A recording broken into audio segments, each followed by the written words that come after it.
Community Manager here at Brand Innovators. And we want to welcome you to today's Influencer Marketing Summit.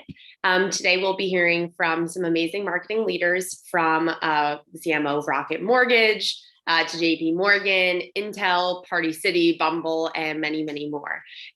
So be sure to ask questions for all of these amazing speakers. You can submit them during the sessions through the Q&A widget on the bottom of your screen.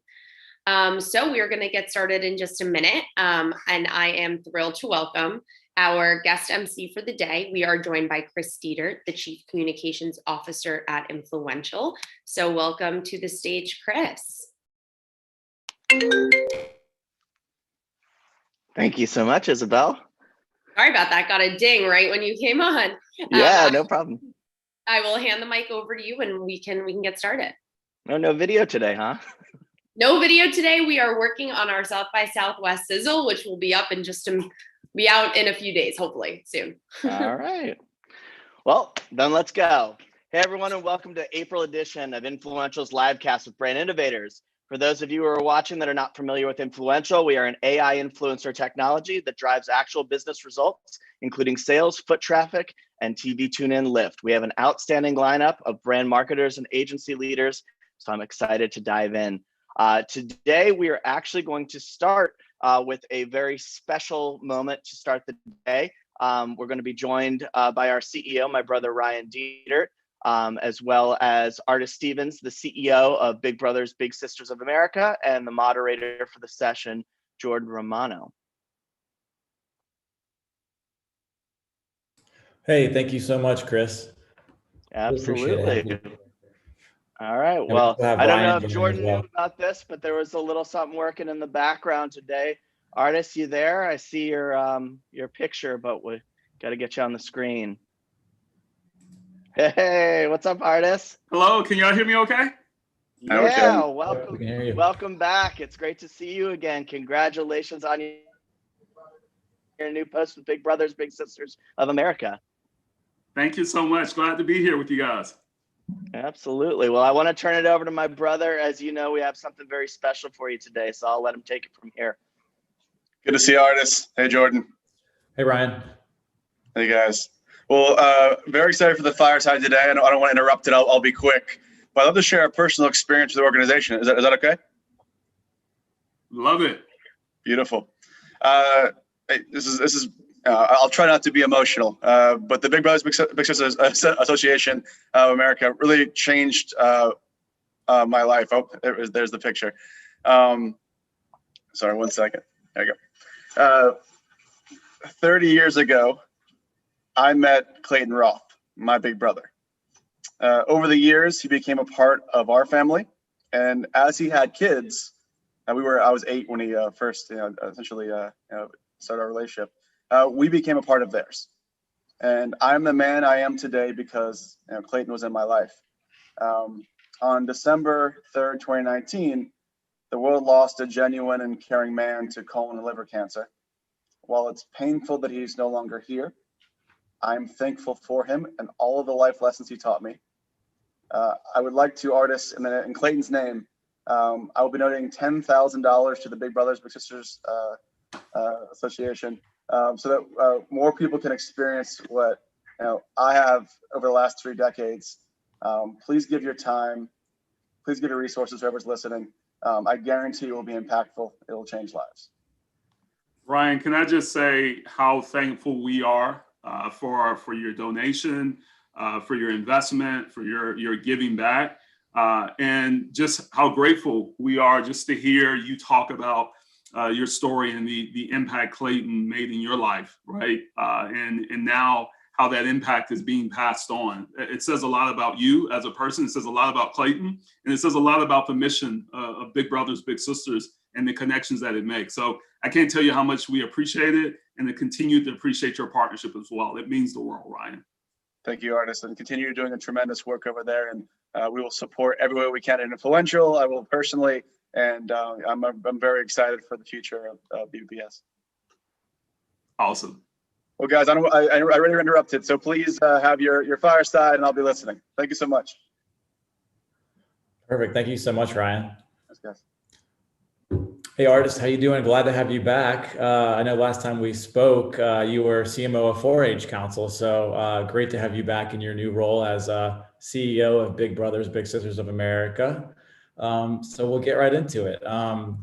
Could you please tell us a little bit about yourself and about how you became CEO of Big Brothers and Big Sisters of America?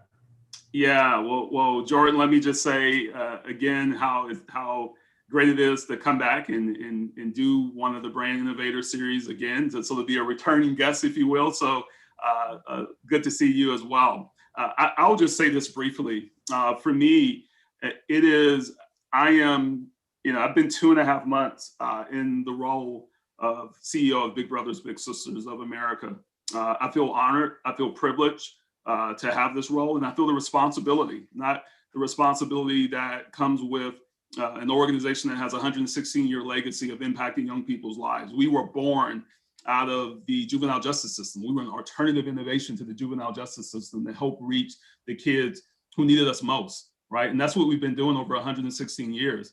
And I'm proud because I get to wear this mantle as the first Black CEO of the organization in its 116-year history. And I don't carry that lightly. I carry it with a lot of great pride. I carry it also with the sense of what the model that means for so many young people who see this and know barriers that they're breaking and barriers that they will break. I'm the first, but I always tell people I won't be the last, because I believe in the potential of young people. I believe in what our country represents and the opportunity and access. And I believe in organizations like Big Brothers Big Sisters that change lives for the better. And that's what I remember growing up in my community. That's what I remember working in organizations, 25 years of working in youth development and youth serving organizations. And this organization is a youth empowerment organization because we empower young people to get to the life and the potential that we know that they have. And then the last thing I'll say, Jordan, because I think this is really important, is that last year, when everything was happening in all of our lives, a pandemic, when we were all facing the real scars that have been torn off, the bandages that have been torn off around racial injustice and social injustice in our country. For me, that was incredibly personal. Not simply just because I was a person of color, but also because one of the first names that sort of really broke open this conversation was Ahmaud Arbery. Ahmaud Arbery was from Brunswick, Georgia, my hometown. And for me, it was certainly the sense of everything that's happened in our society and continues to happen. But it was a small town, and no people in his family and friends and people that are connected. The street that he was murdered on, I walked on as a child. I remember that street. I remember the exact area that he was murdered. And it made me step back. And it made me step back, not if I was doing the right things, not if I was in the right calling, the right ministry, but was I doing enough? Was I committing myself in the way that I needed to commit to take that step, to take that leap? And it was after conversations with my wife, with my family, with my friends, it became this point in my life where this opportunity came to me, and it was part of the calling that I feel like I have in terms of contributing in this world. And it was like looking in the mirror. I saw myself and the kids that are being served by this organization. 71% are kids of color. 60% grow up in single family households. Another 25% are kids who have a parent or a family member that's incarcerated. That doesn't define them in any way. Their circumstances doesn't define them in any way. It's their potential. It's innately who they are, because we know that talent is everywhere in this country. Opportunity is not. And what this organization does is it creates that platform. It creates the relationship that empower young people, kids like Ryan, to be able to find their potential, to achieve it, and to be catalysts to change the communities that are around them. That is what I feel like my calling is. That's why I'm in this role today. And that's why I'm proud to talk about it with so much passion. So it's deeply personal. And I love what you said, talent really is everywhere. It's good to shed a light on opportunity is not, and it's kind of bringing that to light, right? We need to make sure that everyone has opportunities. And so that's great to hear. And I know you've only been in the role for a few months now, but what's been the biggest change that your team has experienced, since last March?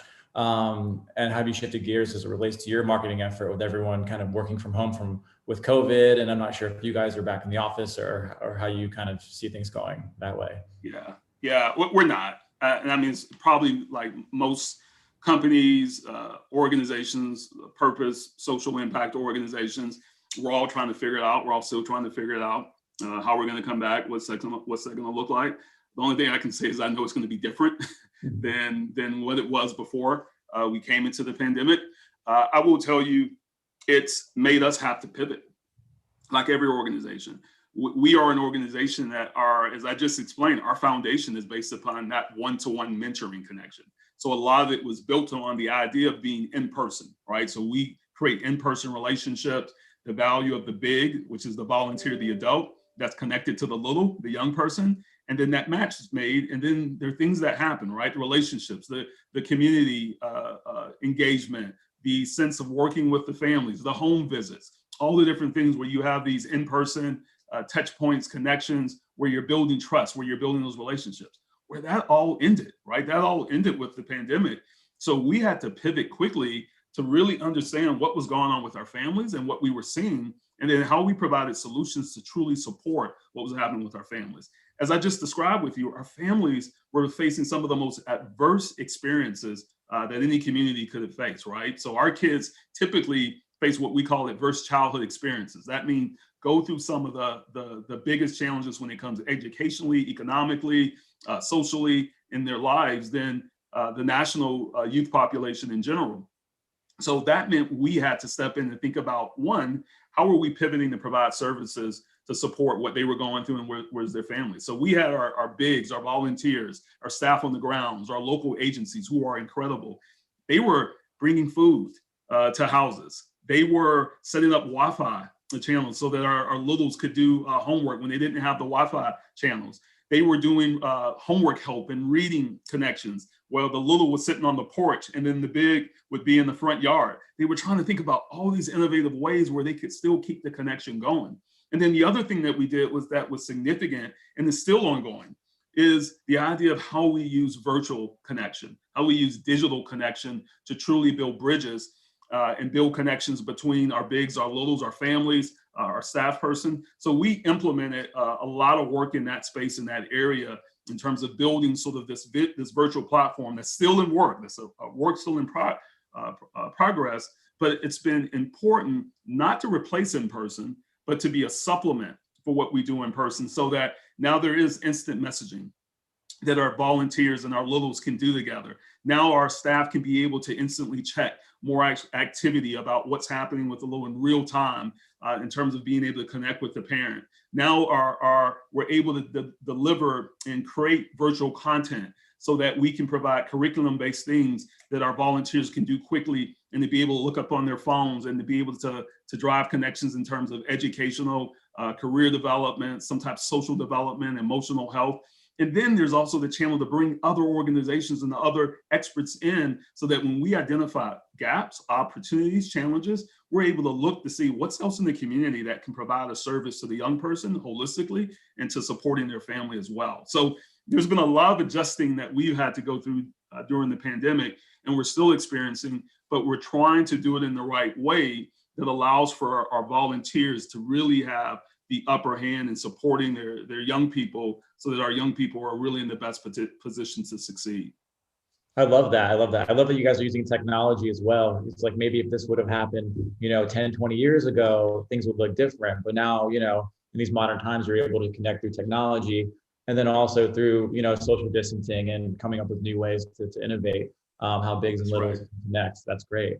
And then with marketing dollars being scrutinized more than ever in response to COVID, how are you guys maximizing your marketing efforts? I know it helps with donors like Ryan, bringing in some money as well, but how are you maximizing your marketing? Yeah, I'll just say it's critical for donors, right? The other thing that's really important to understand about our model is that we're 100% free to our families. We don't charge a dime, right? And some of that is because of what I just said, Jordan, is because the families that we serve, many of them can't afford that, right? Many of them can't afford the cost. So what we depend on is two incredible things: volunteers and funding. So volunteers, to be able to have a steady force of volunteers who are giving up their time to support and to create these matches. And then the second piece of it is the investment so that the match can happen, right? They just don't happen by magic, right? Even though it may feel magical, it just doesn't happen by magic. So you have to actually do home visits, right? We have to see the family. We have to understand the family. We have to do the background checks on the volunteers. We have to understand who they are. And then we have to make that perfect match, right? That's going to be sustainable, that's going to be strong, that's going to be safe, that's going to create the right opportunities. And then you have a staff person that's continuing to monitor that, to manage it, to cultivate, to provide the support. All that costs to make sure that happens. So for us to do that, we have to ensure that our marketing is really focused on how do we engage the volunteer base, as well as how do we engage the investor and the donor marketplace. So we've done a lot of things in terms of focusing on those two areas. I think one, on volunteers, we know we have 30,000 young people right now on our waiting list. 30,000, Jordan. And most of those kids, they're boys. Most of those kids are boys of color. We know that there's an imperative in our country, and an imperative in the work that we do, is to get more men engaged. We still need women, don't get me wrong, right? We need everybody to the table. But there's certainly an emphasis on getting more men to the table. We've been successful, but we need more of it with corporate partners who bring their workforces to the table. So we're the largest provider of workplace mentoring in the program. And we work with some of the top companies across the country on workplace mentoring programs. But that is a huge value add for us to be able to step to the table with a company and say, hey, we have thousands of employees. We can maybe think about strategies together to mobilize people to be able to work in their community. And what happens is the young people, the communities are impacted, but the volunteers, their workforce, they feel much more engaged in their community. They feel much more connected to the work that they're doing in their company. The company's halo effect and the power of their purpose becomes to life even more through the work that they do with Big Brothers Big Sisters. And then the other aspect of this is that part of what our teams have been doing is working a lot through video and digital, right? Because they're less expensive, but the ability for us to ensure that our message is amplifying through content and content distribution to content sharing has been critically important for the work that we do, because we are a federated system. So we have local agencies on the ground with their own 501c3s. But if we can create a unified system with our voice to be able to collectively share and talk about the impact through stories and our young people, which is our most powerful testimony, then it allows us to speak more convincingly, compellingly to donors, to supporters, and particularly to volunteers who can support us. Yeah, that brings me to my next question. Specifically, can you talk about your Dreaming Big campaign that's in partnership with the Arby's Foundation? So I just wanted to highlight that one company in particular, if you could talk a little bit about it. Yeah, well, Arby's has just been an amazing partner. I mean, you're talking about more than 3 decades of supporting Big Brothers Big Sisters. That's what you call legacy. That's what you call sustaining the incredible work that we're doing. And it takes partners like that to really engage. And Arby's has been what we call a truly holistic partner, right? A 360 partner. So they certainly do the commitment and raising funds that are critically important for our work. So they've raised over $32 million for local Big Brothers Big Sisters all across the country. This happens through their in-store campaign. So this idea of Dreaming Big was this concept that they came up with us a while ago, was about young people pursuing their dreams with confidence, right? Having that sense of where your potential could go. And then it was about storytelling. So we wanted to really bring that to life in Arby's stores, that consumers could participate and talk about their dreams, talk about the dreams for their kids, talk about their dreams of connections for young people.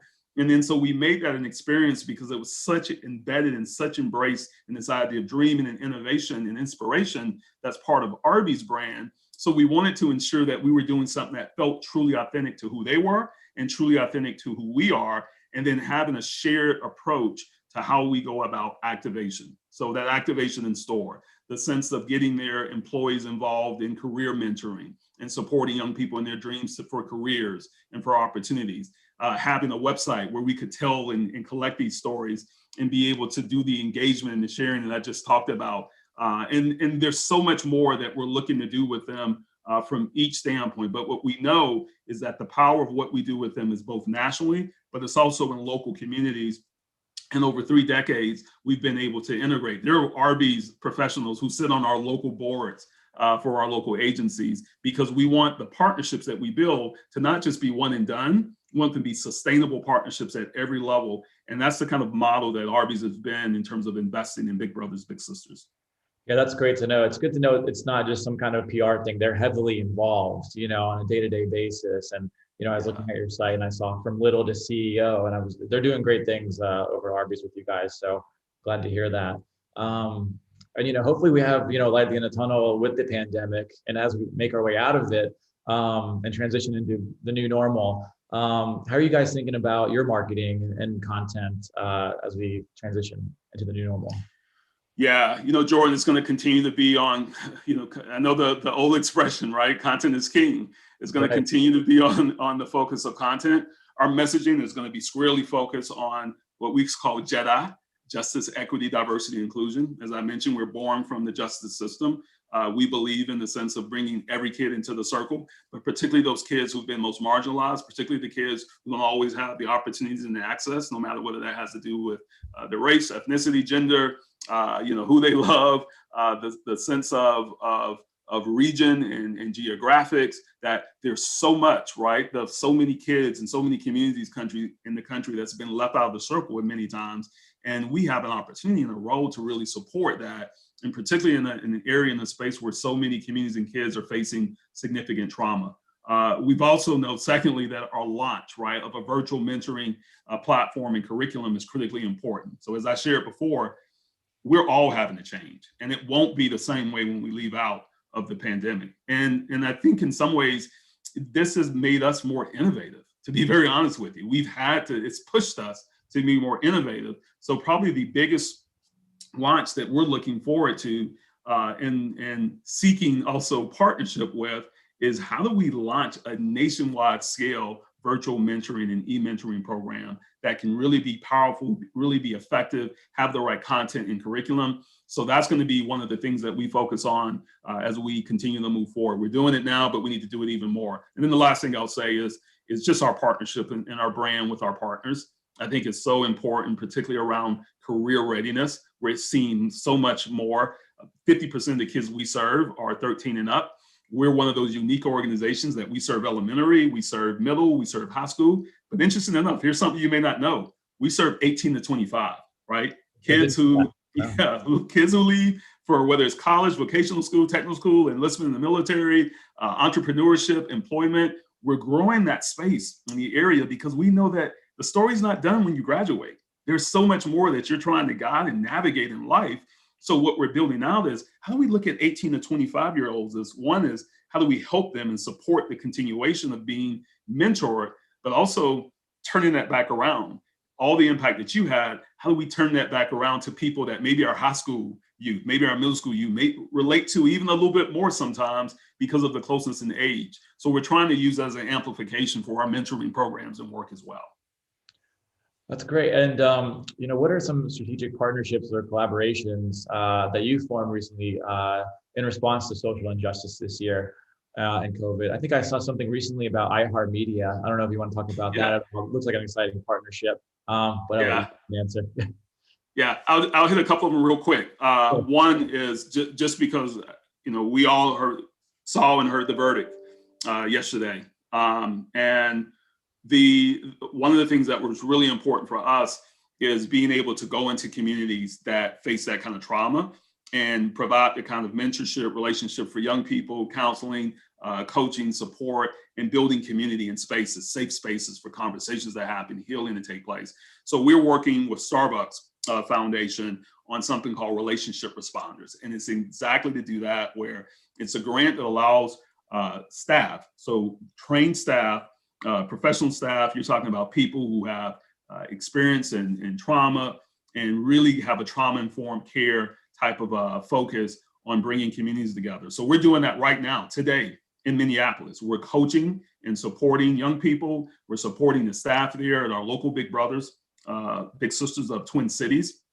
We're supporting to talk about the idea of conflict, racism, brutality, other injustices, but the process of healing, right? And these highly trained units are going in to really be these units to help to turn around certain aspects of what they see, bring community in, build partnerships and alignment. So we're doing that as these things happen, that we can critically go in and have these incident response units that act swiftly and to support the work that we're doing. So that it's something that's incredibly innovative. We love the work and we're thankful to Starbucks for supporting us. On the same token though, we just launched this relationship with iHeartMedia that I am super excited about as well, because the iHeartMedia comes from another end, right? So we know if we're going to continue to sustain the impact, we got to have those volunteers that I told you about, right? So iHeart is looking and say, well, we can be the kind of partner that will give you the amplification of media, right? How do we think about media? How do we think about communications? How do we think about reaching with talent and audiences? So they're partnering with us on paid PSAs, or I should say non-paid PSAs across their radio channels, how they're thinking about their talent and engaging their talent with us. They're supporting our big national conference in this June, where they're going to be one of the big event sponsors that help us to truly bring that platform to reach more, but all with the focus of how do we get more men engaged and involved in our work. I'm also excited and honored to be part of their Black Information Network Advisory Board, which is a 24/7 information news channel to the Black community. And we're talking about some really important things of how we engage the Black community more effectively. How do we think about the insights? What are the types of content?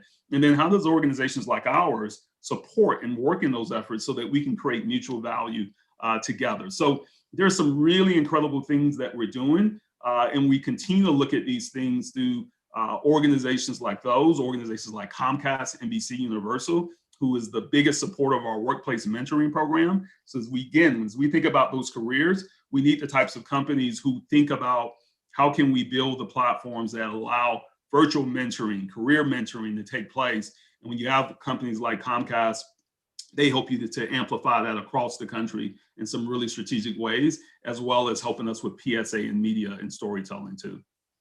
I love that. I love that. And that's my next question. We have a partnership with the NFL at Influential. We work with all 32 teams.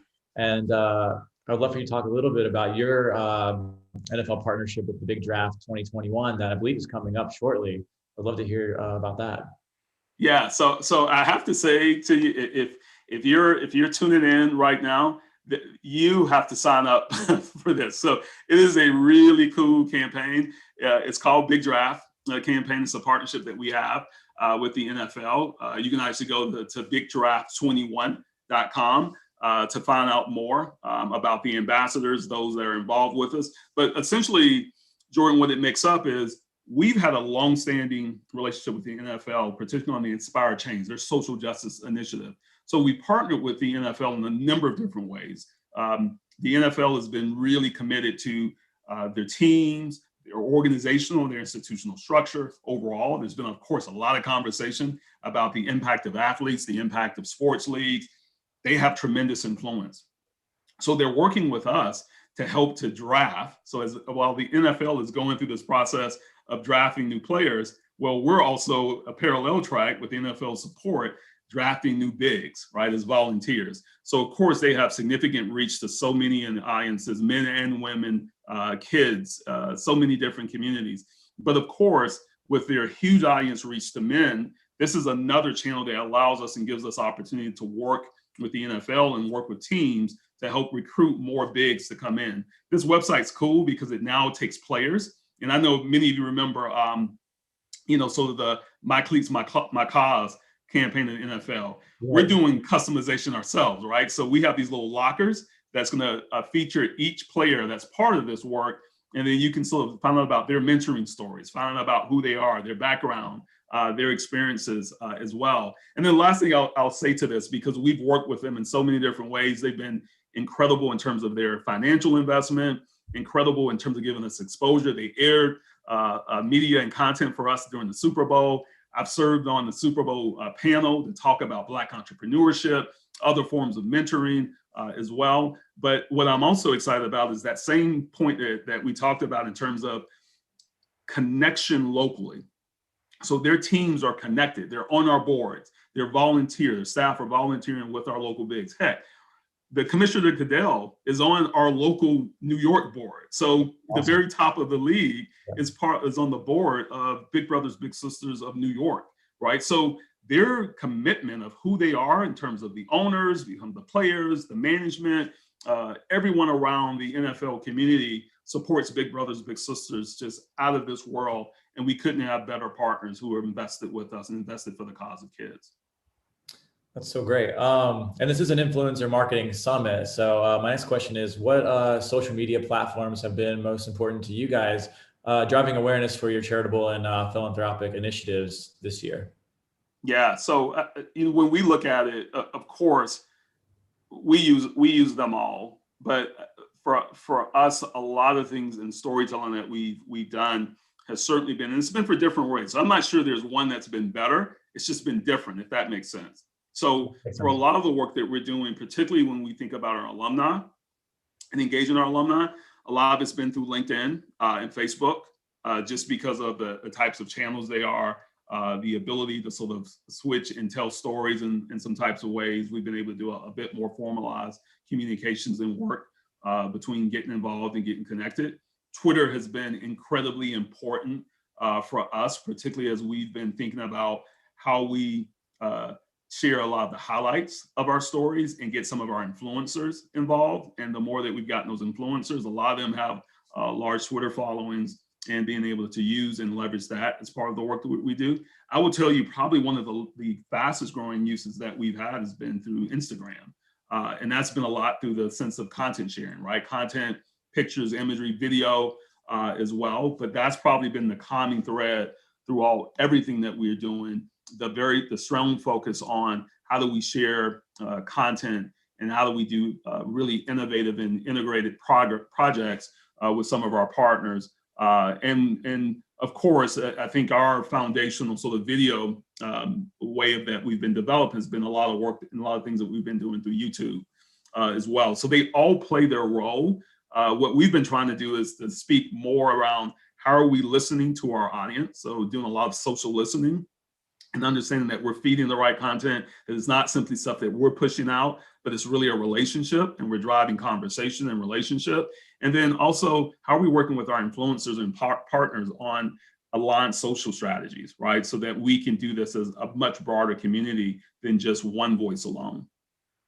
That's great. So it sounds like you guys are working with many different platforms and kind of tailoring it to that platform's strengths, which is great to hear. And what's been a key motivator that gets you up each morning during these times? Yeah, I wish I had the picture pulled up here, but my motivation is my family, man. Like it's this pandemic.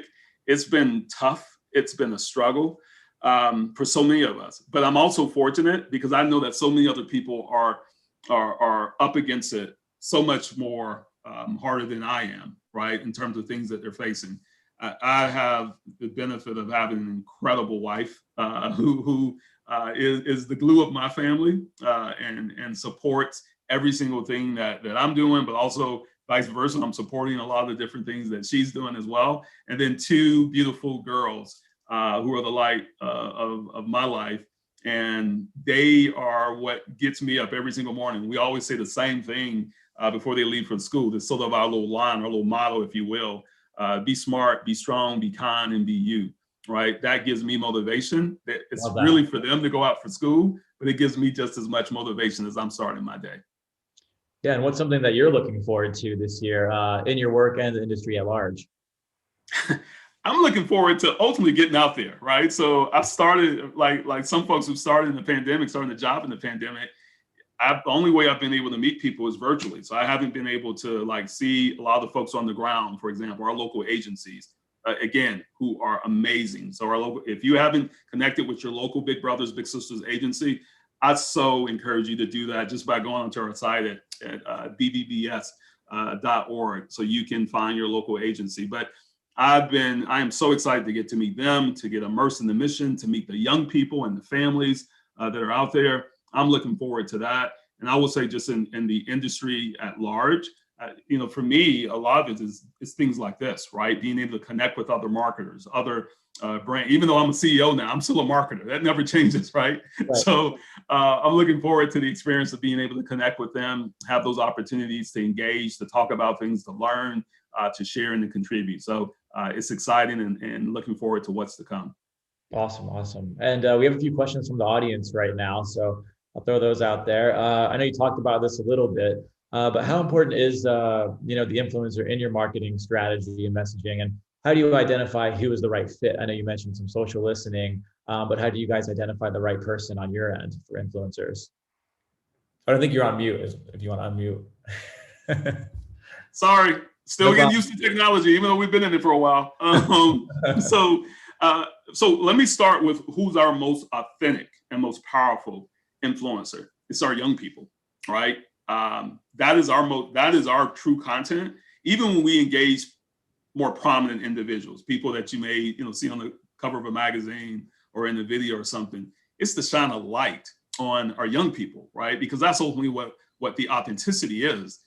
Even if the authenticity is, hey, I have a story, the authenticity is about young people today and the difference they can make and what we all want to do to support them. So the content that we start with is our young people and the bigs, the volunteers who make a change in their life and the impact that they make. So I start there. That's our inner circle of where we find the most powerful content, where we get the most interaction and engagement online and digitally and through our social channels. But to the question, I will say, values are really important for us, right? So we have to, look at people who we think will have the ability and the potential to share, our values, right? And it has to be a value for the passion of young people. It has to be the commitment to the work that we're doing. And then it has to be something that we look at and we say, these are the types of people that we feel long-term will represent our values and represent our values powerfully. Lavonte David with Tampa Bay Buccaneers is a perfect example of someone who's been an ambassador for us, that's been connected with us because of the values that we share with him, because of his commitment to his community, to his family, and to the stories that we tell. So we try to look at those types of things and be more to the authenticity of who we are.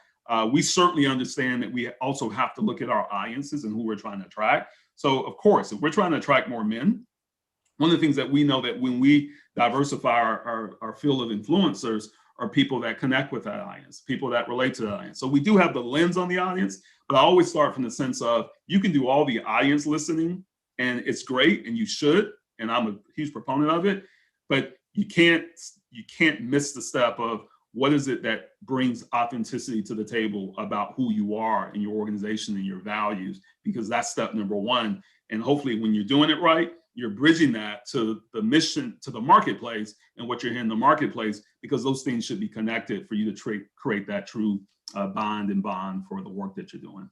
Yeah, that's so true. It's just, you guys are very authentic with that. So it's great to hear. And another question that just came in, how do you continue to learn in order to stay on top of things within your role? Repeat the question. I missed the middle part. How do you continue to learn in order to stay on top of things within your role? Yeah, well, a lot of it, of course, is reading and engaging in different types of reading, by the way, right? So I think sometimes as marketers, what you can get caught in is what's the latest marketing, what's the latest brand building, what's the latest storytelling book. We should be learning from every single aspect. And it's not just all books, right? One of the things that I spend a lot of time on is Twitter, right? Just sort of like reading feeds, looking at what news stories are hitting, talking to my staff, talking to colleagues and people out in the marketplace. Listening, that helps me grow, right? Listening and learning from sessions like this, which you all do, I think is an incredible platform for learning and seeing other leaders and how they engage. But I want to go just quickly back to the whole thing about, who you learn from, right? You have to learn from different people. I'll tell you one of the most powerful books that I've read, which I think a lot can be attributed to how you tell the story and the powerful, is Michelle Obama's book on Becoming. I would anyone, if you're listening to me, you should read that book, right? If you want to, and even in terms of how you talk about purpose, how you talk about your personal story, right?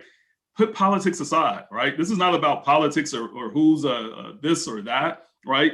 You can get it from so many different sources. Get it from what that's going to help you grow and learn and give you an advantage to your growth and your development. So that's the way I typically think about it. There's something to take away, even if sometimes the takeaway is it's not so good. At least you learn that that's not what you're supposed to be doing, right? Definitely, yeah.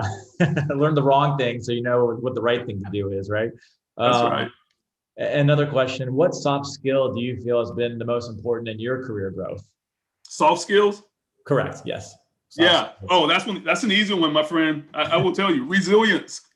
Oh, there you go. So, and this is what I try to teach my kids. It's like you got to learn that it's not going to always come easy, right? And this is, I'm telling you, I'm sorry, I'm going off here. So forgive me, everyone who's listening to this. I'm probably going off a little bit on the family.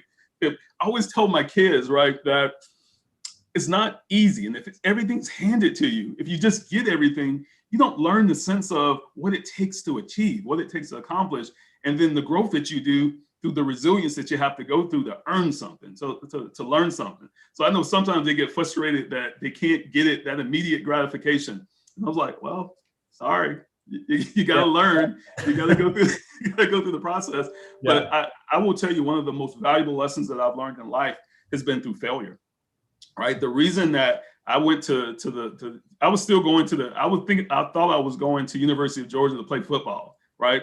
And I had a fail in my junior year. I got seriously injured and it put me in a state of depression, right? And I had mentors in the community that picked me up and said, you're not defined by that. That's not who you are. What you are is so much more than the idea of being a football player. And it made me have to step back. And even though so much of my focus was on, hey, refining my craft as a ball player, refining my craft as a running back, it made me think and say, I got to refine my craft just as a person and as an achiever just as much. And I still ended up going to the same university, just in a different way academically, right? Because I had to refine and understand that resilience, that block that was put in my life was a block for me to pivot, to think about who I was, but to think about that in the sense of where I needed to go and really finding my true purpose in life. And I look at things now in that light and in that way, Jordan, that the things that are put in your life a lot of times are not things that are meant to knock you down. It's things that's meant to put you down so you can get back up and go in the right direction of where you need to go. That's a great story. And, you probably thought at the time the injury was just a huge blow and you just didn't know why this was happening, right? And then maybe without that injury, you wouldn't be who you are today. It kind of helped you shape, your life. So that's great to hear. Another question that just came in: what are some of the best ways that brand marketers can help big brothers, big sisters? Brand marketers? Oh, so why don't you just come and sit down with me? I can give you about 500 of them. but seriously, I think working with us to help tell the story, a mutual shared story. I just gave you some examples: NFL, Starbucks, right? Merrell's another perfect example of a great partner, outdoor, that we're doing some incredible work about outdoor equity is another incredible example. But we have a shared story to tell. We have an amazing opportunity. And when I say we, I think corporate America, there's such an amazing opportunity with all the might, influence, resources that you have to truly make impact and difference. And you're doing that. A lot of companies are doing it and they're doing it authentically.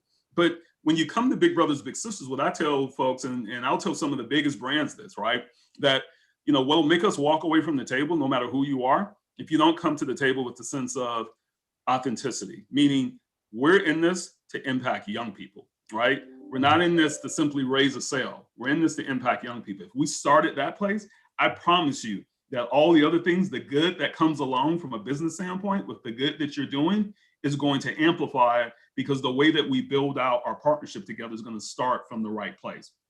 The other thing that I'd say is you got to be all in. This is not a one-time or a transactional deal. This is about building transformative partnerships, sustainable outcomes, so that we impact both young people, but also creating the value that you want to create long-term for your employees, for your CSR strategies, for what you may be doing with retail, what you want to do in terms of your PR and your marketing strategies, or your holistic standpoint of content engagement from your digital platforms. That there's so much that we can do together, but we have to look at it more in the long term. And then the last thing I'll tell them is that you got to invest.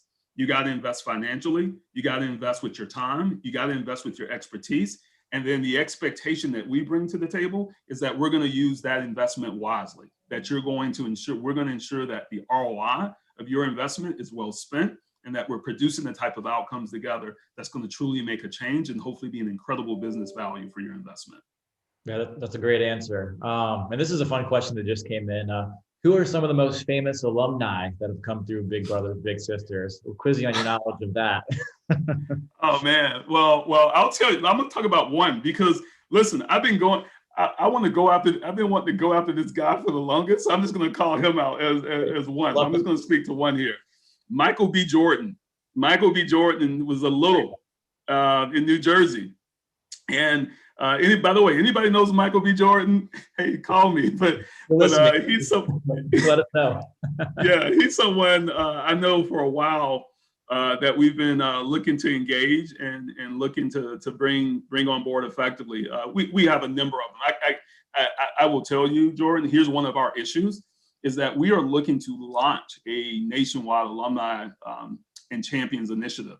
Right. So we're right now in the process of thinking about how we do it. How do we have all the back end technology? We've been working with Salesforce on the back end side of it. But we also are thinking about the front end, right? How do we do it? What's the messaging? What's the communications? How do we bring in that right channel to bring people in, cultivation, or local networks, all the stuff that's involved. So some of this is that we don't even know all the folks out there. We know there are millions. We see it every day. Those Ryan stories or stories that I get in my inbox every day. It's things that we get from partners who come to us and say, I was not, like every conversation I'm on with a partner, there's always someone or a number of people who say that I'm an alum. But we got to get to the point of understanding, identifying who those folks are. That's a great answer. Looks like Chris just joined, so it might be wrapping up here. But yeah, I just wanted to say thank you so much, Artis, for taking the time. And it was a pleasure, as always, speaking with you again. Hey, I really enjoyed it. Always a pleasure speaking with you, my friend. And again, thanks to you guys and Influential for bringing me on again to the Brand Innovator Summit. Always a great experience. Thanks so much, Artis. We really appreciate you. Obviously, we appreciate your organization. It has had, Ryan, they sent me off in the middle of that. And I was like, damn it, put me back on. So they put me back on. But, it's funny because even though Clayton was Ryan's big brother, he equally became mine as well. I thought I was too old at the time. I think Ryan was like 8 or 9 and I was like 14. And I was like, I don't need a big brother or whatever. Sure enough, I did. And we needed this man all the way up until he died. He was fantastic. It's funny enough, he was our dentist. So we had dental care taking care of our whole lives. Wow. He was the sweetest, kindest man. Took us to most of our biggest sporting events that we ever went to in our lives, from Dolphins games to Panthers games down in South Florida. So his impact on us was immeasurable. One last thing before you go, as you were saying about Michael B. Jordan, I started doing a little bit of research and I think I might be able to help you on that one. So I'm going to work on that. Love it. Love it. Hey, Chris, and one last thing too for me. Sure. I just want to say to all your viewers, because what you just said just sparked this in my mind. Please connect with me on LinkedIn or Twitter, right? So go Artis Stevens on LinkedIn. And if you're a former, if you're an alum or you're big or you're little, shoot me a note, share your story, connect with me. Even if you're not, Absolutely. Even if you're someone who's just interested, you're interested and you're just so like, hey, I would just love to connect with you. Go on to LinkedIn and go on to Twitter and connect with me. Love to connect with people. Absolutely. And what I will say about this, about Artis specifically, for a guy who's as big of a deal as you are one of the kindest, most generous people of your time. I promise all of you, if you connect with him on LinkedIn and you reach out to him, he will hit you back. He is that kind of guy. Thank you so much, Artis. Thank you, Jordan. That was a fantastic session. We really, really appreciate you guys. Appreciate you all. Take care. All right. So that was a phenomenal first session of the day. Got all the feels. I don't know if there's ever been a BI session where a $10,000 donation happened, but we were super excited thanks to the generosity of my brother. So we're moving on to the next session. So for our next fireside chat of the day, we're joined by Casey Herbis, the Chief Marketing Officer of Rocket Mortgage. The session will be moderated by Jason Gold, the Director of Sales at Influential. Welcome to the stage, Casey and Jason. Great, thanks for having me. Absolutely. I'll let you guys take it from here. Thanks, Chris. Casey, thanks for taking the time. Really appreciate it. Yeah, no, I wish we were hanging out somewhere, together in downtown Detroit, but our Zoom will work for now. Very soon. I think we'll all be back together very soon. It'll be nice. I'm looking forward to it. Casey, great. All right. So thank you for the time. If anyone doesn't already know, the very famous Casey Herbis. Casey Herbis is the CMO of Rocket Mortgage, and I'm really honored to have the opportunity to spend some time with you. A couple of questions here, but before we dive into your role at Rocket Mortgage, I'd like to step back just for a second and talk about some of your past that got you here, about your previous life as an auto marketer. What lessons did you learn in that automotive space that prepared you to build this Rocket Mortgage brand? Yeah, and thanks for asking, Jason. I mean, you and I have worked together, for a number of years and known each other in the Metro Detroit area. Prior to joining Rocket Mortgage, which is 4 years ago this week, I spent 24 years in automotive marketing. When I graduated from Michigan State, ComArt Sci, School of ComArt Sci, an advertising major, I started working at Chrysler's agency.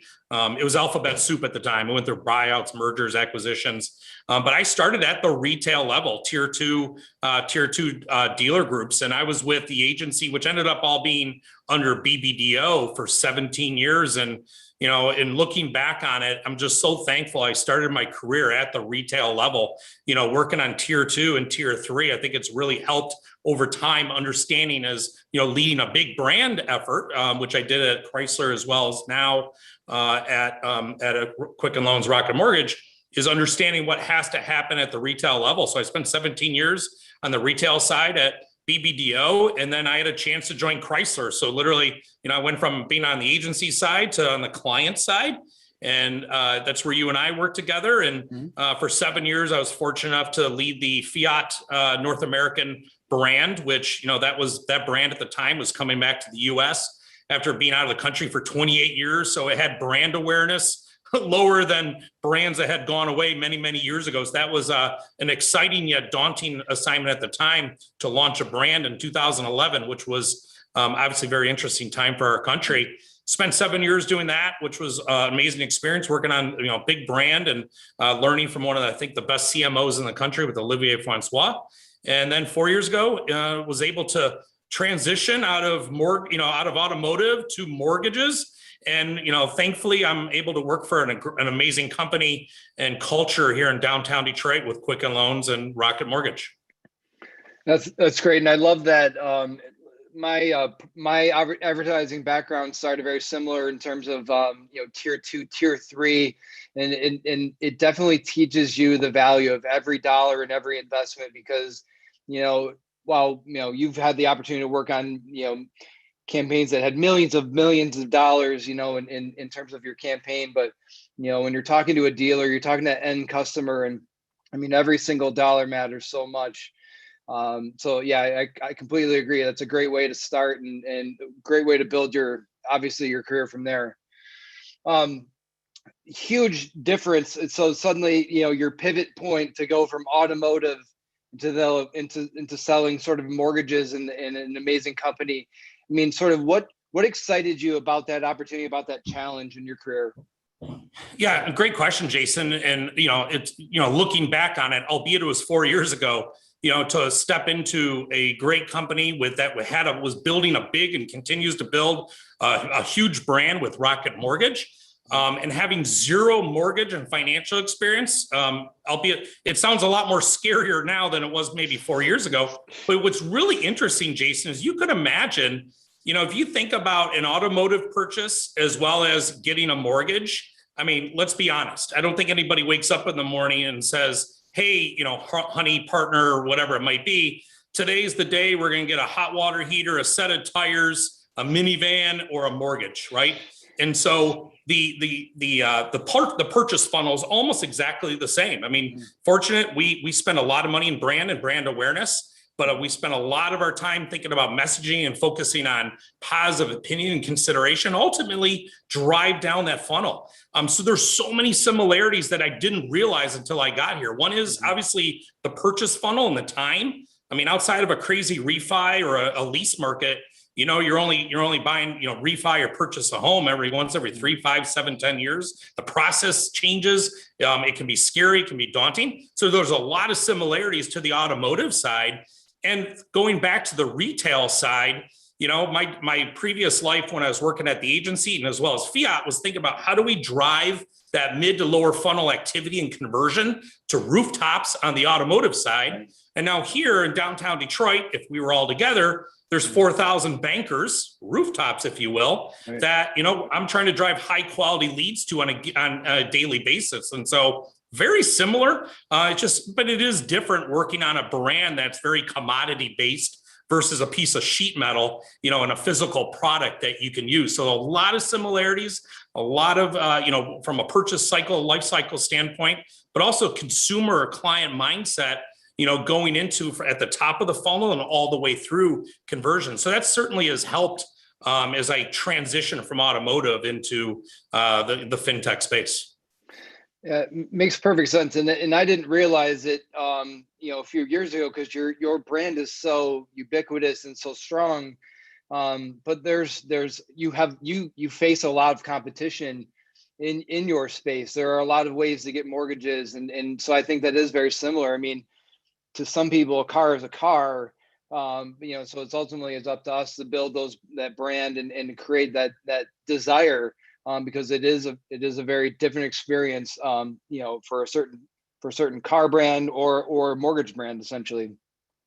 Well, if you think about it, Jason, you're exactly right. I mean, again, drawing a parallel from automotive to mortgages, right? There are tons of brands and vehicles and, that fit a lifestyle. From a mortgage standpoint, there are 50,000 places you can obtain a mortgage in this country. Banks, non-bank lenders like Rocket Mortgage, credit unions, the broker business, which is like the tier 3, if you will, on the mortgage side of the business. There's 78 lenders in that space and tens of thousands of brokers. I mean, so again, it's commodity based 50,000 for us. I mean, we're blessed to be America's largest lender. That's about, it's also rooted in who we are as a company organization, focused on, every client, every time, no exceptions, no excuses, because we know that Americans have a choice. But we want to make sure that, we build ourselves to be the obvious choice, because at the end of the day, outside of having children, it's probably the most expensive, purchase you'll ever make in your life is, obtaining a home. Mm-hmm. Yeah, makes perfect sense. And then it obviously then, gives you a lot of ammunition to say, like, listen, the building of the brand is just as important, if not more important, than the driving of the leads at the end of the funnel. Well, you're right. I mean, we're fortunate. Yeah, go ahead, Jason. Oh no, I was just going to say. So I guess a bit of a pivot here in terms of talking about building the brands. You've become sort of a fixture in the Super Bowl over the last X amount of years in your career. So obviously, even in your automotive days and now the mortgage days, I'd love to hear just a little bit about your process, how this whole process works for the actual Super Bowl, the seed of the idea, what you're trying to get across, and sort of what that process is like. Yeah, I mean, we're fortunate on Rocket Mortgage in that, we're a large scale brand advertiser. One of the things as I transitioned from my automotive to mortgage was understanding, like, all right, how do we go to market from a brand standpoint? Are we flighting seasonalities? I mean, the mortgage business is almost very similar to the QSR space. Like, we're open 24/7. We're open 24/7. Americans have needs every single day, every minute. So we're a brand that we're a 24/7, 365 brand. And then obviously in those moments along the way, we've been fortunate since Rocket Mortgage launched in 2016 to sit on some of the largest stages, right? Even in the multi-screen, content world we live in, Super Bowl is still the largest, one-day audience. And we've been lucky to be in 4 Super Bowls since 2016. 3 of them since I joined in 2018 with Keegan-Michael Key, and last year 2020 with Jason Momoa, and this year with our campaign Be Certain with the one and only Tracy Morgan. And it is a daunting process, Jason. It starts back in May and June. Even though we're an in-house agency, I have 300 team members here, 100 in creative.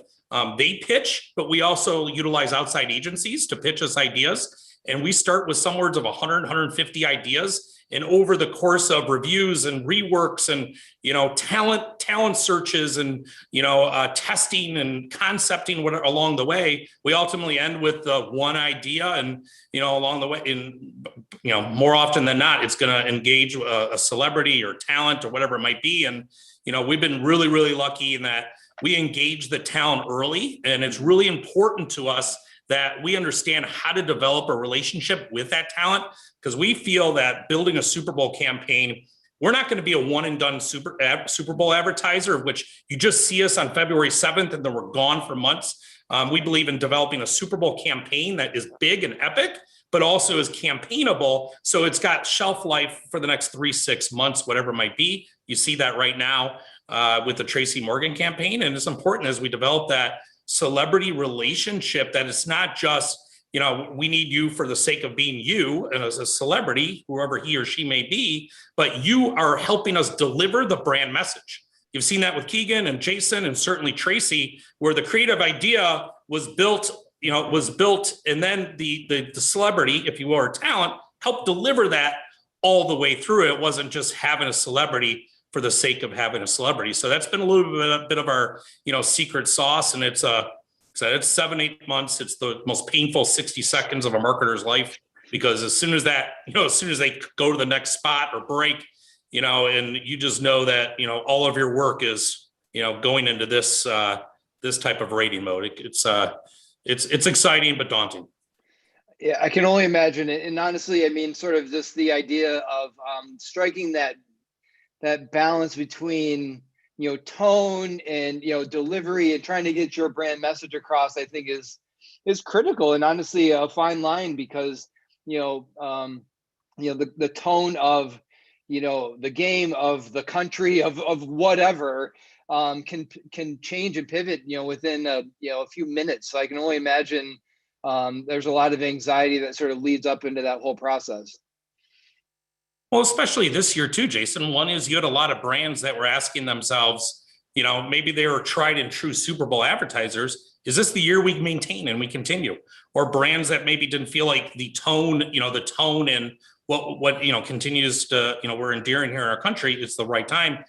We had to make that decision a little bit earlier. And we said, America wants to sit back and relax and maybe, forget, if you will, everything that's going on in our country for 3 hours. Obviously, that helps lend itself to the tone. We're a big believer in entertaining, engaging, and delivering a smile. But also, it gave us the confidence, home for us, especially, starting with the pandemic, home means more to Americans more than ever. So that gave us yet another sense of, a sense of confidence that it is the right time for us to be in the Super Bowl. And I really believe the creative idea delivered on that. Yeah, I love it. And I agree. And I love it when you sort of have that North Star of sort of saying like home is sort of our bedrock. And then suddenly you've got something to build from. So I love that approach. You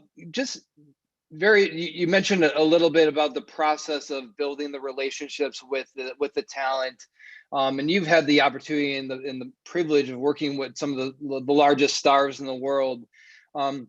Talk a little bit about sort of that process and that vetting and that relationship, and then sort of how you start to then, narrow in on someone who says, I'm perfect for this brand and this person is perfect for us. Help me understand a little bit of what you go through in that case. And that's a great question. I'll give you a really interesting story. And last year is we started to look at this idea, what ended up being the Jason Momoa Get Comfortable. And when I first saw the concept, I didn't really know who Jason Momoa was. I just hadn't seen Aquaman. I wasn't a Games of Thrones star, but I saw everybody else's reaction to the room, my team. And I'm like, all right, well, evidently he is or about to be a big star. Mm-hmm. Long story short, he had never done a commercial before. And we took the idea to him and he loved it. And then as we got really close to final negotiations, feedback came to us was like, Jason and his camp team, whatever it might be, they don't know if they want Jason's first commercial to be with a mortgage brand for whatever that may be, should it be beer or auto, whatever it might. And so I asked for 12 hours. And in 12 hours, I got on the phone with Jason, and he's married to Lisa Bonet, and his team. And we didn't talk at all about Rocket Mortgage, the brand. We talked about our company. I talked about our chairman, Dan Gilbert. I talked about what we do here in Detroit. Jason has a lot of shared passions, children's education, clean water, plastic, and removing plastic, and veteran homelessness, of which we're engaged with. And all we did was we talked about who we are as a company and our philosophy. And we didn't talk about the mortgage brand. By the end of that call, and a lot of times when I talk about who we are as a company, and particularly what we do here in Detroit, Cleveland, Phoenix, usually the answer I get was like, I had no idea. And at the end of that call, Jason and Lisa were like, we had no idea. Wow, we want to be part of that. And so that started that relationship. He came here this past summer on his own. right as COVID started to loosen up a little bit, over the summer, and he came here on his own with one person, myself, my creative director, and a cop, and we walked around the city for a day and a half, just filming and talking about our story about how we're trying to help bridge the digital divide here in Detroit. 30% of Detroit residents don't have internet access, and we have an initiative here within the organization to help bridge that. And Jason, literally through this relationship, said, I want to come to Detroit and help you tell that story on my own. And that's an example of, yeah, there's going to be a financial transaction, that's inevitable, but it's about building that relationship and, where you can do that shared storytelling and borrow equity from each other. I mean, that's what we look for in any type of partnership, whether it be a media company, a publisher, and certainly a celebrity. Love it. And yeah, so that's a great example of sort of saying, you can choose from any, lists of A-list, talent. But ultimately, then you start to find sort of the shared values, and then ultimately, then it becomes almost a no-brainer in this example of where, of course, let's work together, and in fact, let's do more work together, and here's what else we can do. And honestly, and one of the things that sort of you just touched upon as well is sort of just the ethos of sort of what you do at Rocket Mortgage, and sort of the do good while you do well, and I think the things that you guys do within the community and everything is inspiring, and something that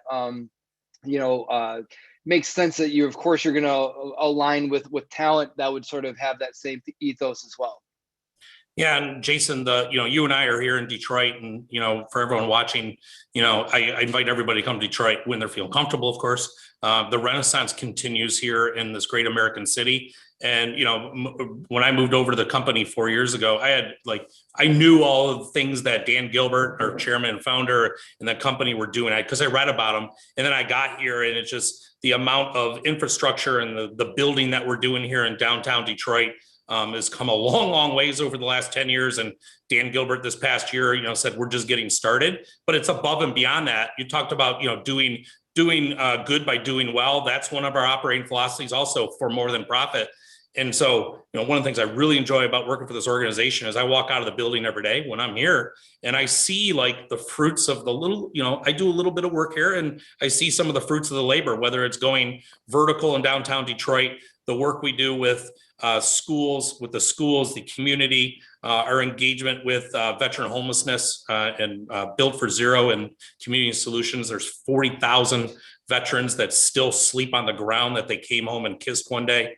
That has to end. We're helping eradicate that around the country. And then I mentioned the digital divide here in Detroit. We've got a multi-year mission of helping end that digital divide. If you think about it today, in today's day and time, 30% of our residents in Detroit don't have internet access. So a child that doesn't have access for school, an adult that's looking for a job, or anyone from 8 to 80 and above, that has to depend on maybe for telemedicine. I mean, it's 30% too much. And it's awesome. It just feels so good to work in an organization that we know we're trying to impact the outcome every single day. And, that really drives a lot of passion for our team members. And, it feels really good to know that we're helping, contribute to those initiatives. Yeah, it's extremely commendable. So thank you, and keep up all the good work there. We'd love to pivot a little bit into sort of influencer marketing, and clearly, I would argue that your A-list celebrity that you've already worked with, in these large campaigns. I mean, those are influencers in a lot of ways. I mean, in terms of your actual, venturing into the influencer space, in terms of leveraging that authentic talent, not everyone can relate to a Jason Momoa, but ultimately, taking the more pedestrian voices and creative lenses and leveraging that voice to your marketing, how has that process been for you, and what are some of the things that you've liked, and some things that you'd like to see coming forward? Yeah, great question, Jason. You're right. I mean, you've got the A-list celebrities that, a lot of them have those huge followings, and that's awesome because you're able to extend, amplify, maybe reach a new audience utilizing that talent. But you also think about the role that using influencers as like a secondary secondary, even tertiary delivery mechanism, the role they play with the brand campaign. You saw it this past year with our Super Bowl spot in which, we had Tracy Morgan and we had Dave Bautista, and I challenged the creative team of like, let's look at and bringing on we'll call it a TikTok, Vine, whatever it might be, an influencer. And, we got to meet Liza Koshy, and Liza comes, Vine star, YouTube, certainly IG. And wow, the audience that she has, it helped us unlock such a different audience. I mean, it's funny. I talk to my kids are 15 and 10, and they don't necessarily talk about the Tracy Morgan commercial. They talk about the Liza Koshy commercial. So it's funny. I'll give you a great story. Is we were trying to shoot a TikTok video as part of our teaser campaign, and Tracy didn't know what TikTok was. He's like, I don't need TikTok. And we went to go shoot this video with Liza for her channels with Tracy, and he didn't want to do it.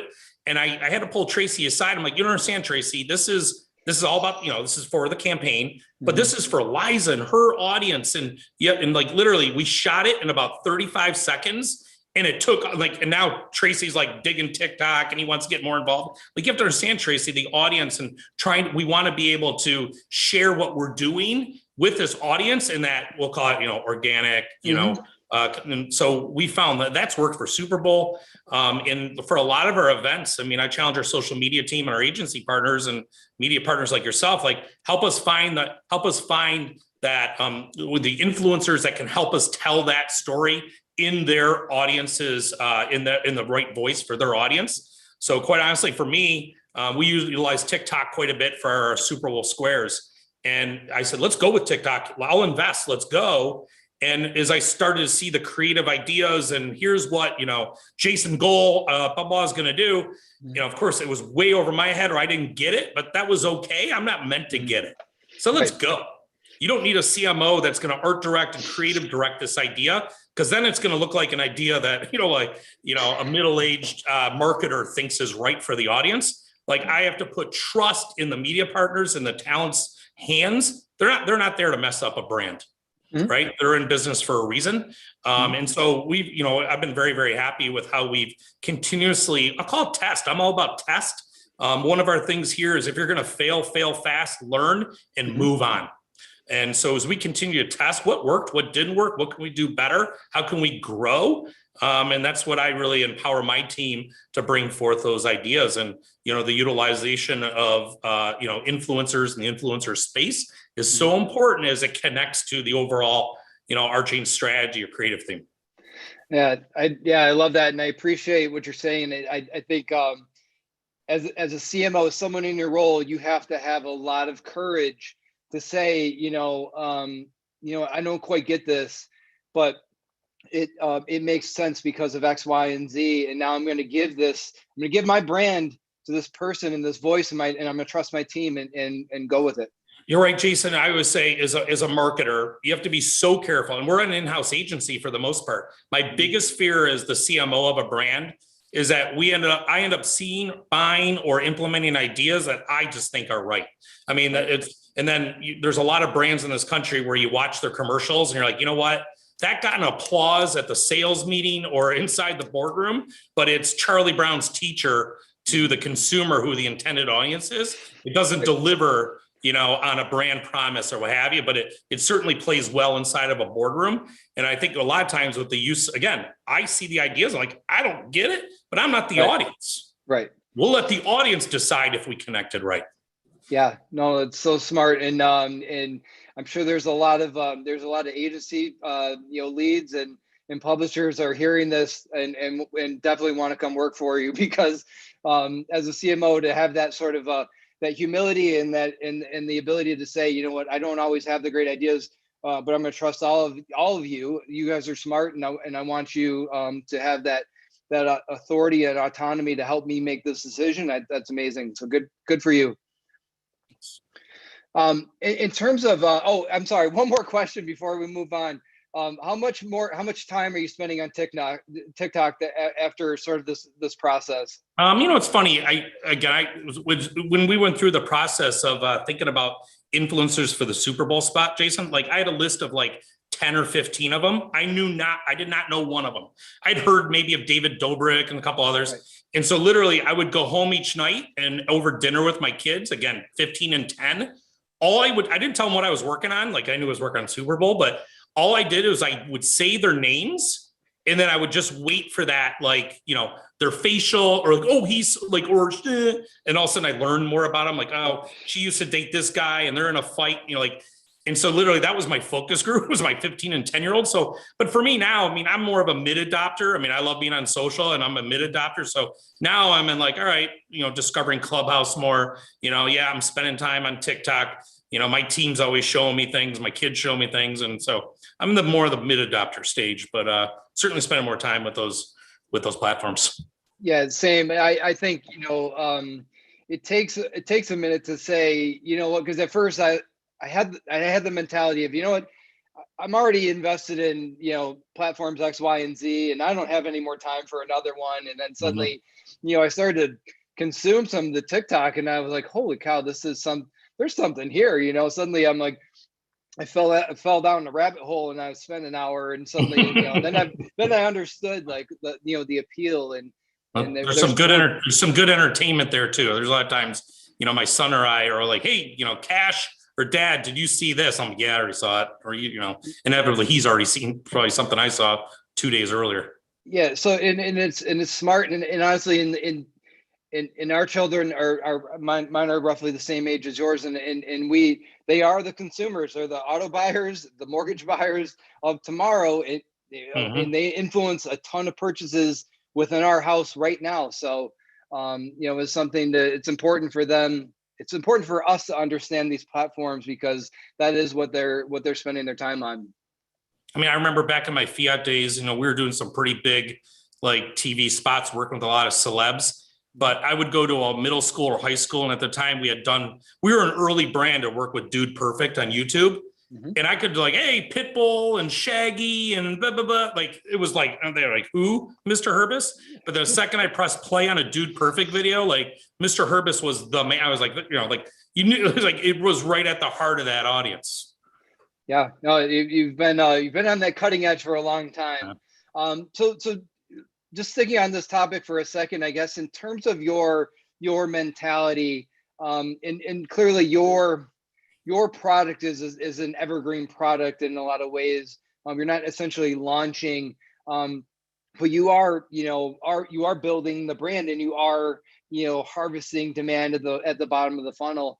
In terms of influencer marketing specifically, is your mindset of more of building brand with influencers, or is it more of a mid-funnel thing, or could influencers exist at that lower part of that funnel and helping people, encouraging them to actually submit that lead and move forward?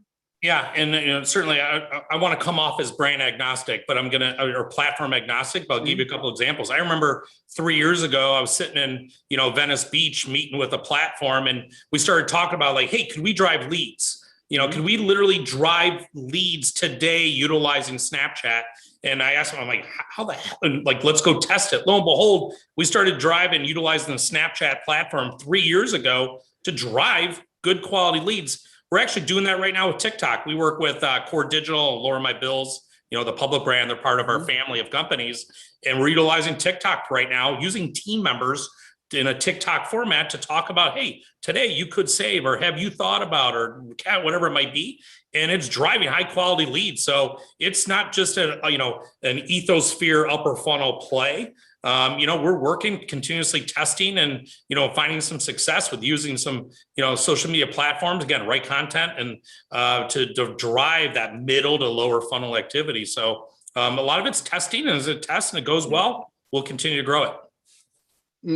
Excellent. And kudos to you too, for not putting certain things in a certain box and say, that's great, we'll put that on the shelf for when we're going to launch something or whatever. So kudos to you. That's great. So just sort of pivoting now a little bit in terms of, I guess, I see there's a lot of people, sort of in the room and tuning in. I guess I would love to hear maybe some of your advice, to an aspiring marketer or the next Casey Herbis that's listening right now. What's some advice that you would give to your younger self? Yeah, you get asked that question a lot. That's when you know you're getting old, is when they ask you, what do you, you're like, hey, what will you ask the 23-year-old Casey? I'm like, damn, that was a freaking long time ago.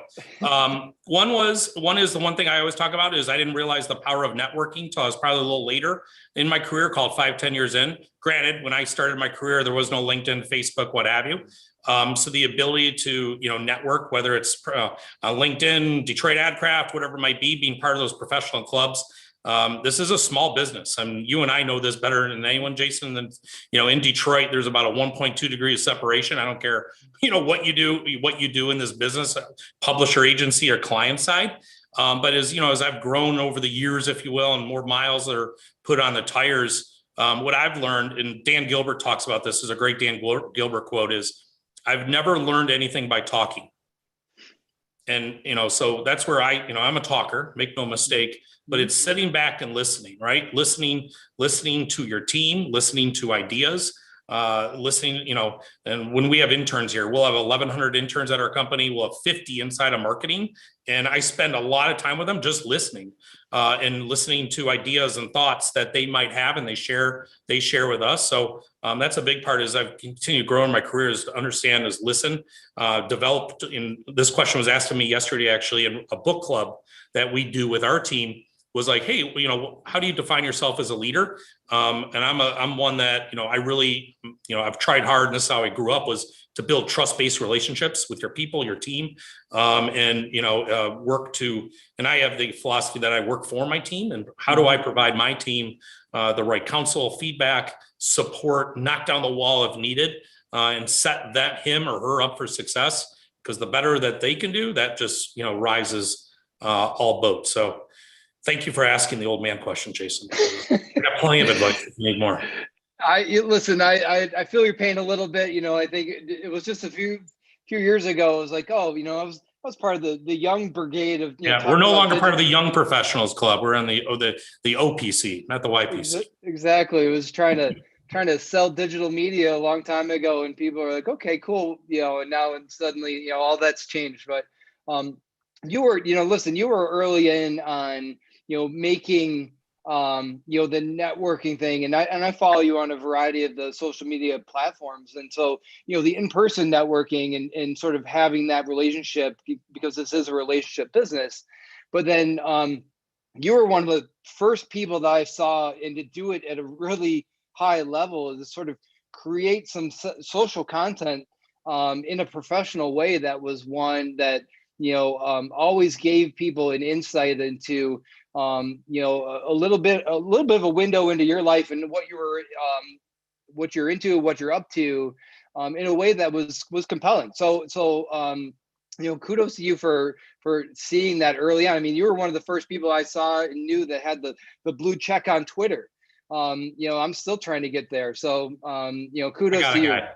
I got a guy, Jason, if you need to. We'll talk after. Oh, okay, thank you. I appreciate that. So cool. Before we open this up to a couple of questions, I guess I would love to just hear just one thing, whether it's a personal or professional thing. What's one thing that you're looking forward to this year? It'd be great to hear. Yeah, I mean, probably like everyone else here is understanding what our new normal looks like. I'm a butts and seats guy. I've never had to work out of my house my entire life, and there have been blessings, right? I'm not in the car 2.5 hours a day. I've had more dinners with my family in the past year than I have the last 10 years. There are blessings there, but man, I miss my people. I miss the office. I miss the culture. Even in the multi-device world that we live in, the power of face-to-face, one-to-one communication. I don't care how much technology takes over. That's an art form that will never go away. So what I'm looking forward to is, what that new normal looks like, getting back to the office in a safe, healthy manner, seeing my team, getting the room like that is probably, and I don't know when that is. And it's just a matter of if. It's a matter of when, not if, and that's what I'm quite honestly looking forward to. And it's new. I probably won't be in the office 5 days a week. And a year and a half ago, I would have said NFW. no way, that's not me. But as I sit here 18 months from now, I've learned a lot about myself, and why not? I could probably be just as effective being in the office 2, 3, 4 days a week versus 5. And, that, probably helps from a mental, physical, and overall, spiritual standpoint. Yeah. Oh yeah. I completely agree. And I that's probably the one thing that I miss the most as well. Just sort of seeing people across the table, sitting in a room, hashing out ideas, being able to read the room in terms of body language, and understanding if if people like your idea or not. So I echo the same sentiment. So it will happen, right? This is the year. Yes. We're doing it. All right, cool. So there are a couple questions in the chat here. So let me see here. This is a good one. So how important is the data behind influencer marketing? Do the metrics drive the messaging? Good question. Yeah, very good question. Actually, it was funny. I was on a Michigan State CMO Council. I'm part of the alumni club, and we had a bunch of CMO Spartan grads last night, and we are talking about data. I mean, like real talk. I mean, every CMO, like we talk about what's changed, not only over the course of the year, over the last few years. I mean, the amount of time I spend with data, I mean, multiplies every single day. The data is there. And certainly, we're a fintech company. We have a lot of data. How do you best utilize it?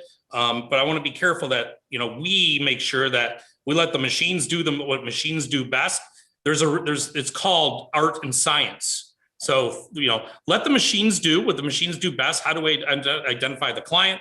The client, the audiences, whatever it might be, and maybe what the right messaging, personalization might be. But let's make sure we are utilizing our creative to drive to that. So the metrics are so important. They're going to drive a lot of maybe decision making, but we got to make sure that we don't lose sight of what the art is that helps deliver that. It's just about being smarter. I mean, it's not a shotgun approach anymore. It's spray and pray, the old media plans. It's almost, now it's like getting down to the sniper level. I'm gonna sound like every other CMO in the world. Right message, right place, right time, and we're going that way. But let's not lose sight of the art of our business. Love it. Love it. And Casey, you've literally checked every box in terms of all the things that I would ever want to work for in terms of working for someone. So thank you for all of that. Chris, I see you're in the room. Is the music coming up? Yeah, I'm like that Oscars walk-off music, unfortunately. Right. But before you go, Casey, 2 things for you. So first, how cool do your kids think you are now that you know all these influencers? Still not? No, it buys me about, no, I'm dad. Yeah, they're not bragging about you at school. Not telling. Well, you know what though? We just signed Bryson DeChambeau on the Rocket Mortgage, and they think that's pretty cool. Actually, my wife is really excited more than my kids. So I got to figure that part out. But it ebbs and flows. Nice. And last question before you go. So I heard you say you were kind of dipping your toe into the Clubhouse pool. So we are doing programming on there tomorrow. I'm actually interviewing Marissa Tallberg from Lowe's. We'd love to have you on in the coming weeks. Would you be interested? I sure would. I mean, Marissa's awesome. I love following and serving. I've been more of a voyeur, not a participator. So this might just be this may be a great way for to me engage. So count me in. We're pushing you in. Yeah, I actually went and followed you, and so yeah, you got 1 more follower now, but we'll build it up. Awesome. Awesome. Well, thank you so much, Casey. That was a fantastic session. Thank you, Jason. I didn't realize that you guys were friends existing. That made for such a fun conversation. Thank you guys so much, both. Great. Yeah, thanks. Thank you. Right. Thank you, Casey. Guys. Ciao. All right. Well, let's move on here. We are super excited for our next speaker of the day. Be sure to ask any questions that you may have in the Q&A section so that our speakers can answer them. Next up, we have Tracy Ann Lim, the Chief Media Officer at JP Morgan Chase & Co. The session will be moderated by Courtney Ray, Senior Director of Sales at Influential. Welcome to the stage, Tracy and Courtney. Hi. Hello, how are you? I'm yes, great, thanks. How are you? Doing well. Hey, Courtney, how's it going? You're on mute.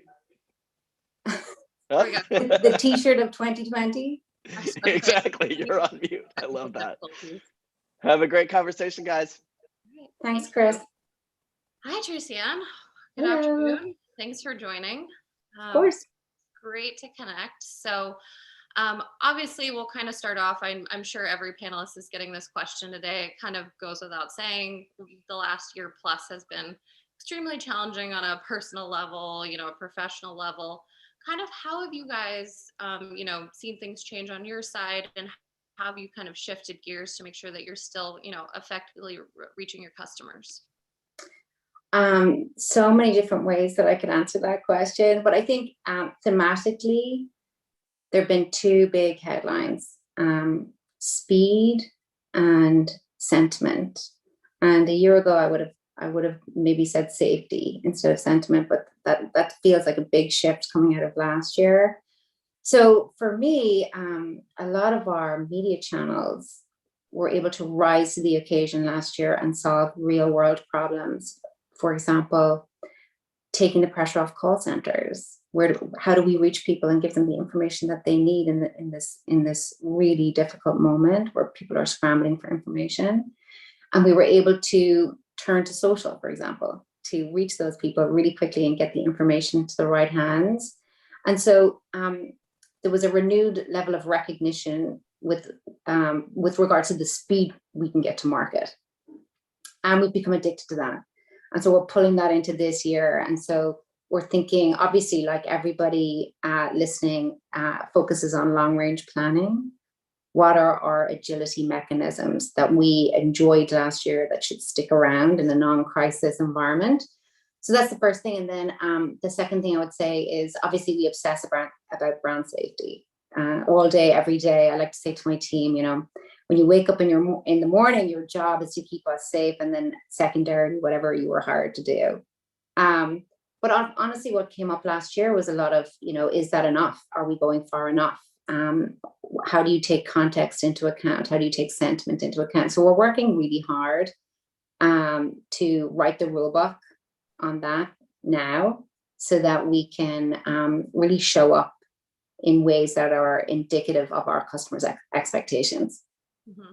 Yeah, I know that we previously kind of chatted, and you had said that, there is this fine balance between how do you quickly adapt and get into market, but still do it thoughtfully and not rush to the point where you're putting out something that really affects, the brand and brand safety. So I think that's extremely important. And have you guys do you tend to be a little bit more cautious, or do you think that you did a great job at shifting and really getting quick messaging out last year?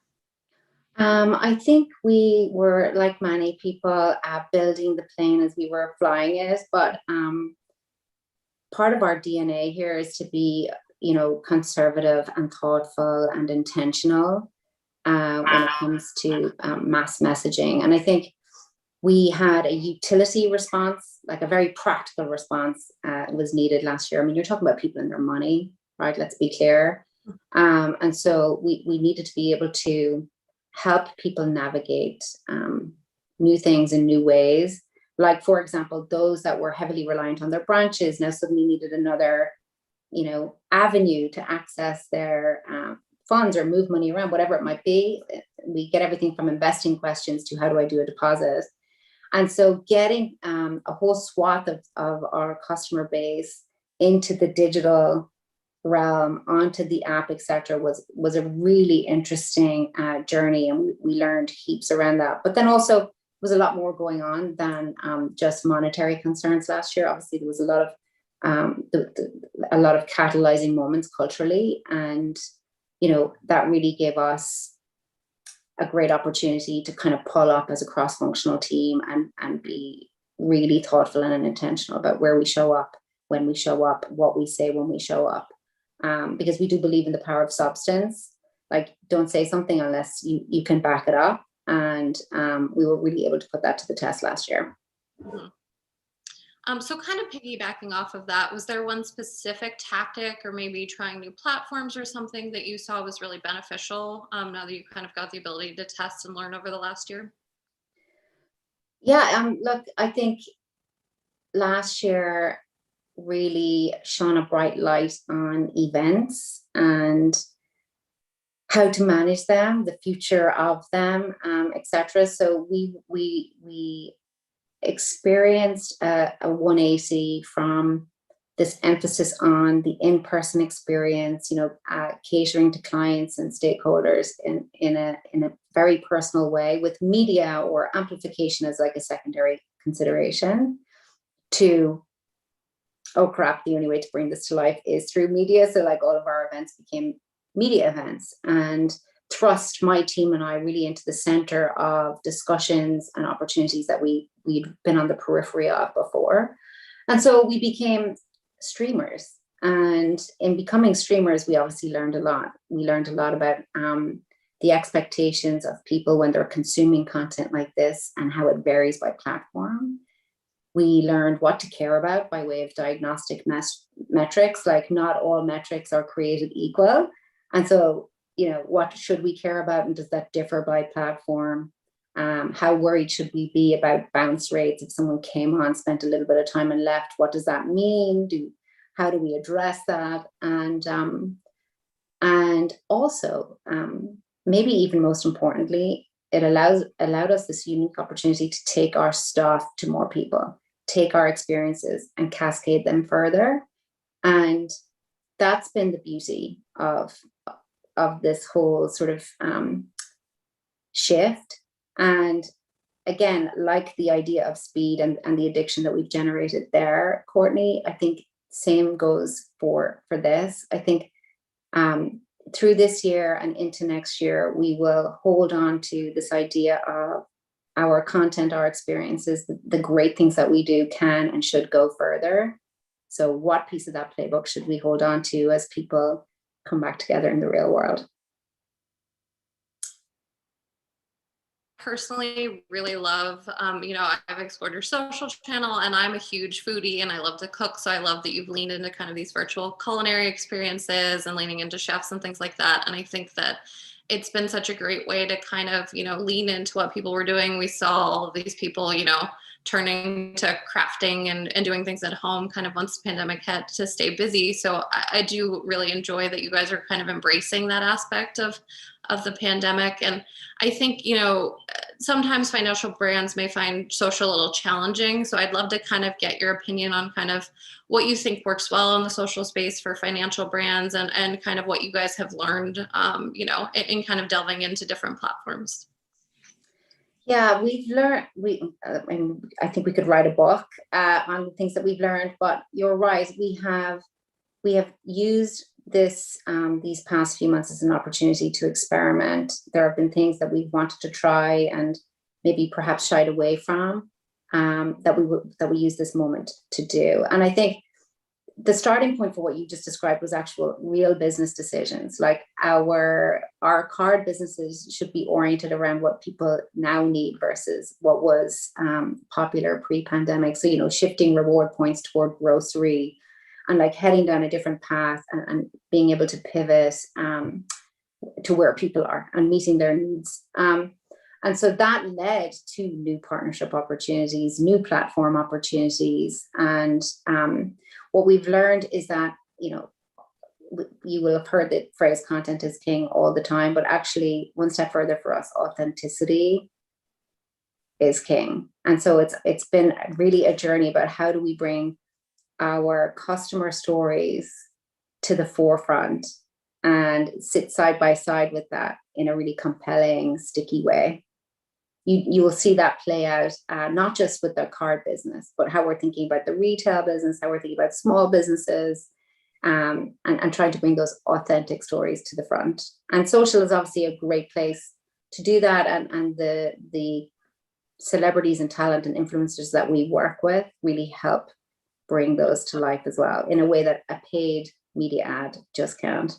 Mm-hmm. You mentioned small businesses. Obviously, everyone is very aware that small businesses were particularly impacted last year. And you guys do, in addition to kind of, the culinary and the experiential aspect of social, do a great job at highlighting businesses, especially like female-owned businesses and person of color-owned businesses. Do you think that's going to continue to grow and expand as kind of an opportunity for you guys to really spotlight businesses for the next few years?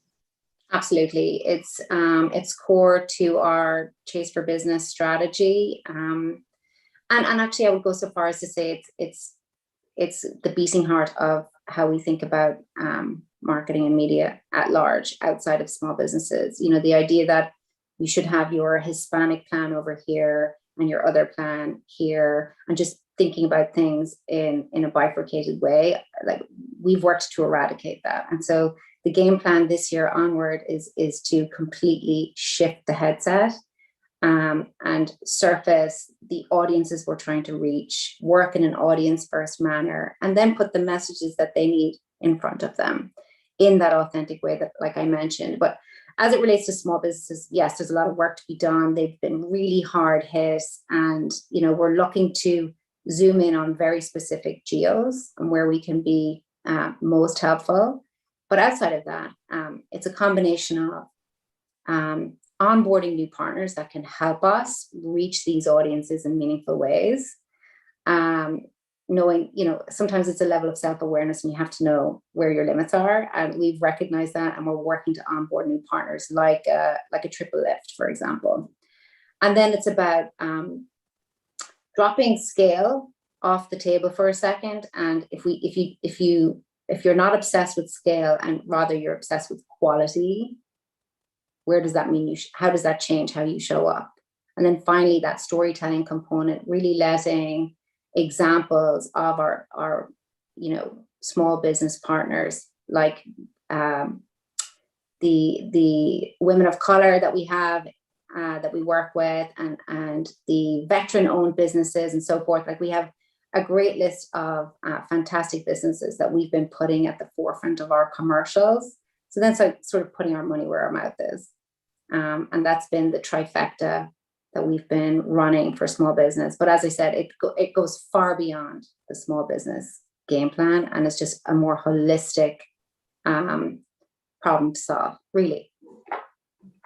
I like that you talked about, you know, in the last two things we kind of discussed, leaning audience first. I think a lot of times people from social just want as much reach as possible, and they don't really think about the quality of audiences that they're really trying to go after. And then that authenticity of storytelling. I think that, you know, we've seen the increase in uses of influencers across brands, and I don't know that people necessarily have kind of realized how, you know, influencers take, you know, their own brand very, you know, intelligently and want that authenticity, and then how, you know, effectual that can be on the back end, especially for, you know, very large established brands like Chase. So it's really great to see that you guys are kind of using a lot of these different important, like, social tactics to really, you know, tap into what you're doing. Yeah, there's a whole machine here behind the way we think about influencers and who we work with, and you know, how we sustain those relationships, and how we keep certain aspects of what we're doing fresh. It's a risk reward discussion, you know, and it really does have to feel authentic to both parties, because that's the only way it would really resonate with our customers, and we've seen that in our research. And so that really drives our roster of who we work with and the periods of time that we work with them for. Mm-hmm. Yeah. So another thing, obviously, you guys have a number of segments of business, from credit card to checking to, you know, sports sponsorships and things like that. How do you guys, you know, divide and conquer? Do you, you know, kind of spread efforts across all of the segments? Are there, you know, times where one segment is more important than the other? This is another great example of some evolutionary steps that we've taken. We are trying to move from, you know, just caring for the campaign to caring for the firm, and what does that, and you're not trading one off for the other, but bringing balance. And so we are looking at our audiences and building cohorts, and then, you know, what of our portfolio of products should be sequenced against this audience? How do we measure for efficacy of that sequence? How do we think about how, you know, home lending in market with retail is a 1-2 punch that yields more than if they were working individually in the market, etc. So we have a learning agenda associated with this portfolio approach that is really putting audiences at the center. I'll give you a great example. The Sapphire credit card is obviously a jewel in the crown here, and it's very, very important to us, given how much we know about that customer base and what they need.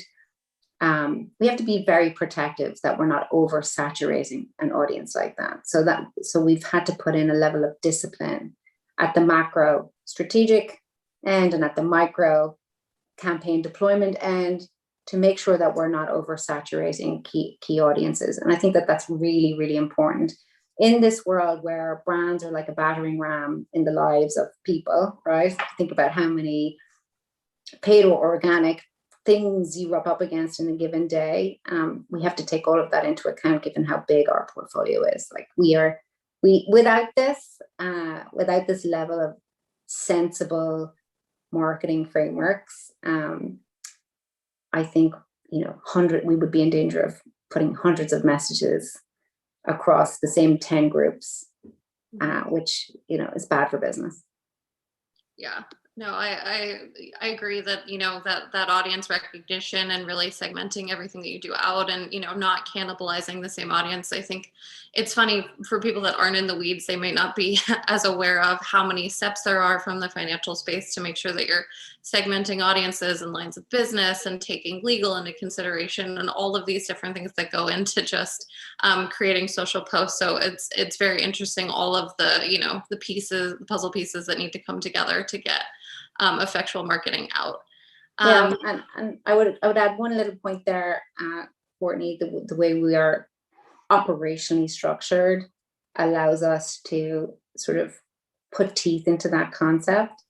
So we don't have all of our lines of business stakeholders directly engaging with the marketplace, but rather we have a center of excellence. You can think about it like an hourglass, right?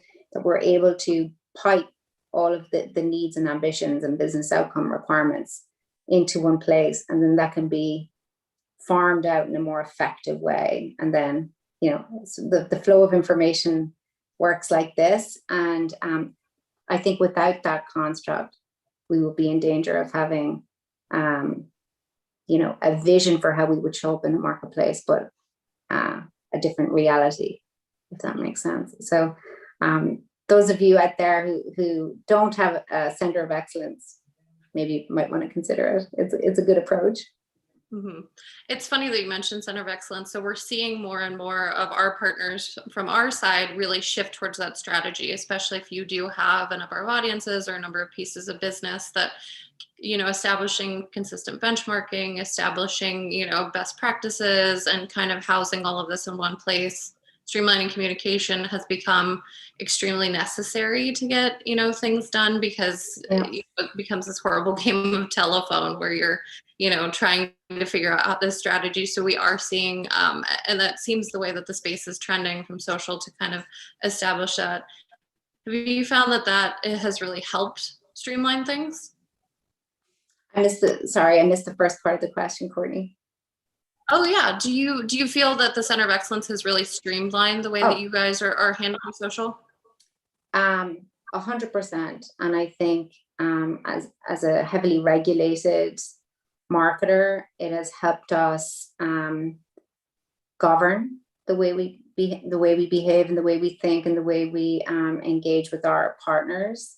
It has helped us with our record retention, all of the stuff that you need in order to be exam ready.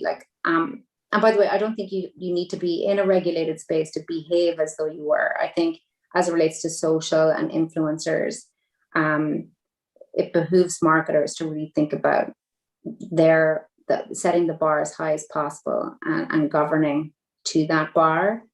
But yes, having the center has definitely enabled us to drive some standardization, to bring intentionality to the when, not only the where. That's very, very important. And then to your point, being able to circle back with the broader marketing community and say, hey, this is what's working. We're seeing green shoots over here. Who wants to be my partner to go chase that one down and see if we can do more there. This isn't working. And here's what we think that means for us. And so I think without that careful orchestration, with a centralized purview, that kind of accomplishment is really, really hard. Then you're just asking a bunch of nice people to talk to one another frequently, which is, hard. So kind of jumping back to what you were mentioning at the beginning, obviously, there was a huge concern with finances and people's money and kind of, what does this pandemic mean for everyone with, job instability and things like that. Did you guys kind of see a call in the marketplace for, giving financial tips or advice, or kind of how did you guys approach kind of this sentiment kind of at the beginning? Absolutely.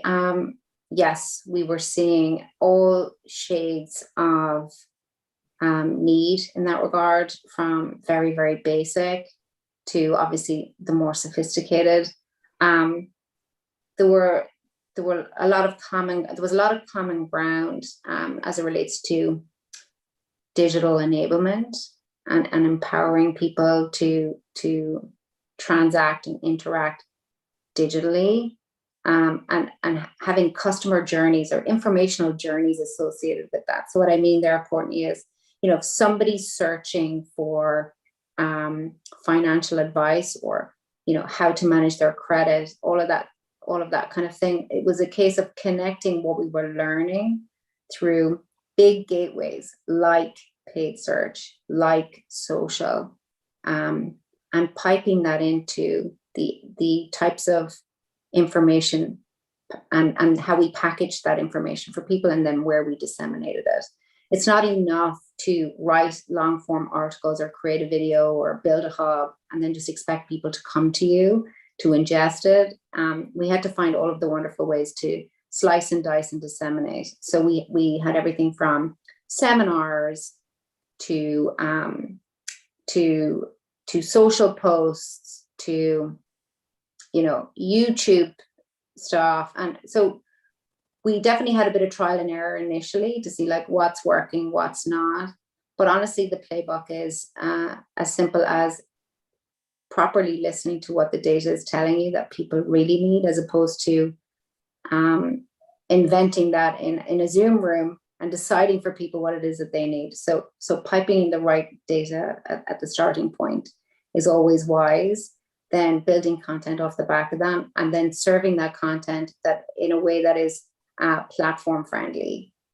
So putting the right type of content fit for purpose on a platform where people are spending their time, and then ensuring the customer journey from there is as clean and crisp and easy and one click, two click to get to the thing that they need, as opposed to a cumbersome go to log in. Getting in people's way is the fastest way to turn off certainly a prospective client, let alone somebody who's used to working with you. So we've also, I would say one more thing on that.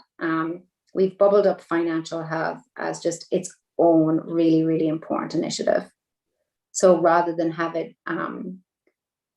buried in the roadmap of each of our lines of businesses and what they hope to achieve for their individual customers, it's just become this bigger thing in its own right. And how do we think about it? How do we talk about it? How do we take it from a screen to a community, or from community to screen? And so that's the work really to be done this year, is really pushing that forward. I really like that you mentioned kind of balancing all of these different channels with kind of the ease of access, because I think, even we in our own, daily social users, if you have to take, 2 or 3 steps to get to what you need, you tend to it's sad, but you tend to just kind of give up and move on. Yeah. So I really like that you're taking the consumer journey into account for that as well. And we're not perfect. We certainly have areas of improvement there, but the most important thing I think is in a go forward fashion is we're thinking about what are we doing the second half of this year? How are we thinking about next year?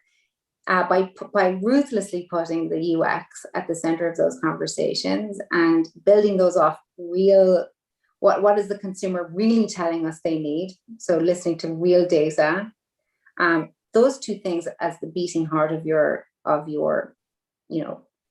planning is a really compelling and certainly energizing starting point, and could help eliminate some of those pitfalls that we try to fix along the way. I see we're getting a number of questions. So kind of before we dive into those, the last thing that we usually kind of end with is there anything that you're looking forward to from both a professional standpoint and kind of a personal standpoint over the rest of kind of 2021?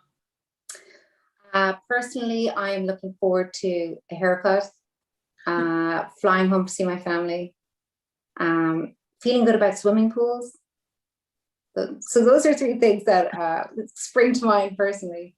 On a professional level, I echo and underscore everything that Casey said in the webinar beforehand, and bringing the family back together and seeing people in the flesh would be really, really exciting. But I would add one kind of version of that's top of mind for me. We've been having a lot of virtual offsites, Zoom sites.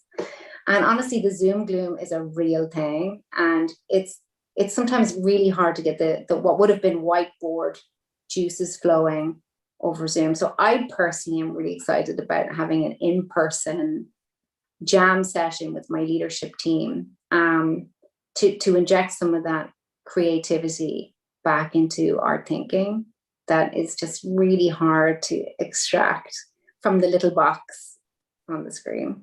Yeah, I definitely agree. I was one of those people that used to walk over to other people's desks and ask questions before, and slacking and, texting is not quite the same. So, it will be nice at some point to really get back into that kind of brainstorm team dynamic. And hopefully it's sooner than later. But yes. So we have a number of questions that I'm going to dive into. So the first one we've gotten is, how are you tracking the success of your partnerships or influencer efforts on a performance basis? How are we tracking? So I think I'd mentioned that diagnostic metrics differ by initiative, by audience, but our starting point is a learning agenda and being really intentional about the things we seek to learn. And from there, we build a cadence that makes sense for the initiative or for the campaign. But we have freed ourselves from a one-size-fits-all metric, right? And we're really trying to be purposeful in what is the North Star for each campaign and making sure that we have our eye on that. Is that defining where you want the needle to move, and then what are the diagnostic things to keep an eye on in order to make sure that that's actually happening. So that's, I don't know if we're really answering the question, but certainly we have a way of examining returns on the back of media. Okay, so obviously we think about, the efficacy of a dollar spent. And that's really hard though, when you get into the world of influencer, because it's not really about the immediate ROI, because as you know, you have to factor for longer periods of time, potentially. You have to factor for weird and wonderful routes to the product or service that you're actually promoting. And so we're at the cusp of figuring out how we weave that into the way we model, because obviously it's hard to convince a CFO to bet on something unless you can, in fact, point to the outcome.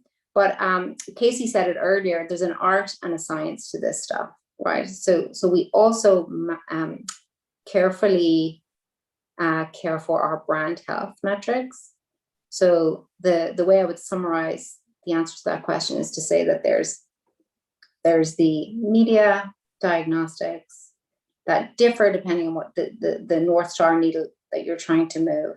And then we also look at the softer stuff. And it's a marriage of those two things. And so, and we build our cadence around that. So if we're going to look at this stuff every week, and then we're going to pull up on this in a few months and see how these things triangulate, and then go from there. Yeah, it's interesting you mentioned that there are so many kind of metrics to measure on the back end from influencer perspective. From the media side, obviously, tracking KPIs and specific social metrics, and then kind of this long tail brand recognition sentiment aspect that comes out of influencers. Yeah, the long tail often gets lost in the conversation, but it's actually very, very important. And honestly, if you didn't care about that stuff, then you would wonder if influencer is the right path for you. Mm-hmm. Yeah, I agree. So another really great question, how do you determine where you're spending time on emerging technologies? So obviously, as I said, we're risk averse when it comes to exploring platforms that we don't feel good in terms of meeting certain brand safety thresholds or regulatory thresholds. So you wouldn't see us often jumping 2 feet first into new things necessarily. We definitely monitor and make sure that we know where the opportunities lie and have a really good sense of when something might make sense for us. But I tend to think about technology opportunities a little differently. Obviously, we have our IDFA, iOS, cookieless burning platform. And so technology for us at the moment is really about enabling data independence and how we are going to work with the publishers in the future in a way that's safe and effective. So that's the turning of the page that we're doing as it relates to technology. It's interesting because I think, on the marketer side, you want to kind of test and learn, but obviously, making sure that with a as large as Chase, that you're doing it and taking into consideration brand things. So it seems like you really want to do maybe small, very slower testing and kind of test and learn as it comes up. We're very methodical in that regard, and we have a great test and learn playbook that helps everybody feel comfortable with the journey. What I will say though is every now and again there's an exception to the rule, and so last year we dipped our toe in TikTok in service of students. So you might have seen our Show Me Your Walk campaign, and that felt like a bold move for us. It worked gangbusters. It was very, very successful, and so it had us sort of think about the role of various platforms. If it's not product specific, is there a role? What might that role be? And so from an engagement standpoint, as it relates to experiments like the one I mentioned on TikTok, there's going to, I think, be more of that in our future. Great. So the next question is, how do you go about identifying talent and determining that they're the right fit for the brand? That's an excellent question. There's a whole machine associated with that, a cross-functional effort. It takes a village. But obviously we need to start with what is it that we're trying to achieve and whom is it that we're trying to reach? What are their needs? And then obviously Chase the brand, JP Morgan the brand, JP Morgan Chase & Co. the brand. We have a really clear line of sight on brand tone and what we stand for and how we need to show up in the world. And so triangulating that with humans isn't the easiest process. So it's really deep and rigorous and takes a long time, and deliberately so.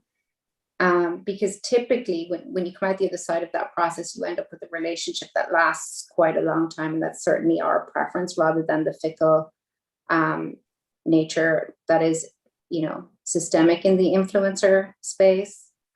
But that's not to say we don't value that. It's just we have to be very, very thoughtful and careful. Like I said to you earlier, risk reward.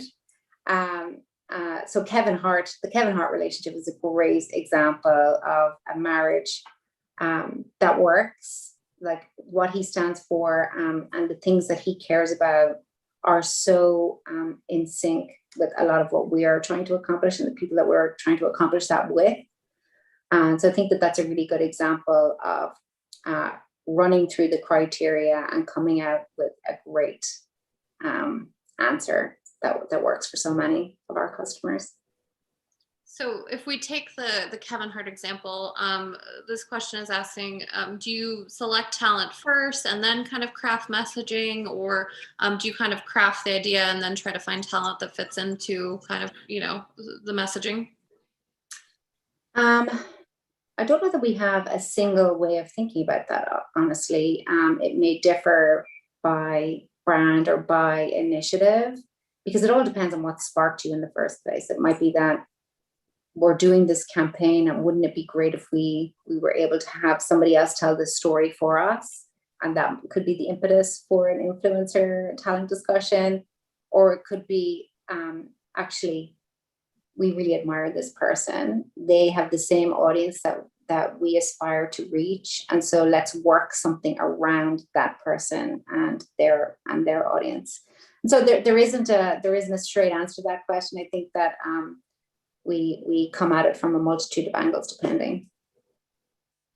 One of the last questions, how have you shifted your data strategy over the past few months? Oh my God. A lot. Is that a fair answer? So I think the word or the phrase that I associate with that question for 2021, the t-shirt for 2021 is desperately seeking data portability. That's the t-shirt I want to wear. And so, look, we're obviously a large, complex organization, rich in data. And so finding all of it, getting access to it, being able to divert the right parts of it to different places is incredibly complicated. I enjoy the fact, though, that I'm not alone in my anxiety on this one, and that we're all in it together. I liken it to a puzzle that comes together differently for everyone. And so to put a fine point on it, there's a lot of brilliant brains thinking about what is the best way that this puzzle should come together for JPMorgan Chase. But it's an embarrassment of riches, I would say, that we don't have the same problem as others desperately seeking data, whereas we have plenty of it. It's just a case of now, how do we use it, and how do we emerge from all of this this transient period that we're in, feeling really good about our data independence. Mm-hmm. It's interesting, you had mentioned, how do you justify, this, and, we use data, and I think that the social space has grown to a point where data is so important, and it sounds like having, that on your side has definitely been helpful, but it's also been, a huge development over the past, 6 months or so, and kind of how that changes. So very interesting. Yeah. And, we relish the partnerships that we have. Agency partners, our platform partners, it really does take a village, and we push for transparency of dialogue and continuity of dialogue around this stuff, and really trying to drink in as much as we can. I think from a social standpoint, there's no denying that bespoke solutions for a lot of our partners will be required, and we just have to work through it together. Mm-hmm. Hi, Chris. Are you coming? This is the curtain call. Indeed, that's my face, is the face of Influential's curtain call.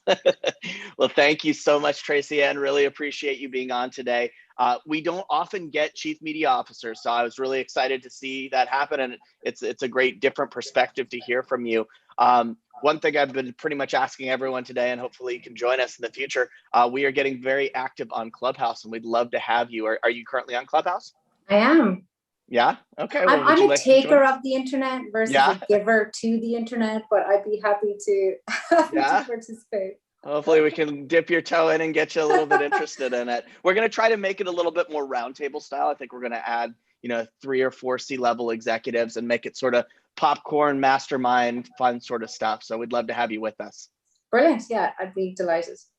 Fantastic. Well, thanks again for coming on today, Courtney. Great job. Thank you both so much. Thanks a million. All right. Bye. Cheers. All right. So a reminder to our audience, we have a great day of programming still ahead. We're joined by marketing execs from Intel, Lego, Party City, and Bumble. Please be sure to stay tuned in. Next up, we're joined by Karen Walker, the Chief Marketing Officer of Intel. The session will be moderated by my brother, Ryan Dietert, the CEO of Influential. Welcome to the stage, Karen and Ryan.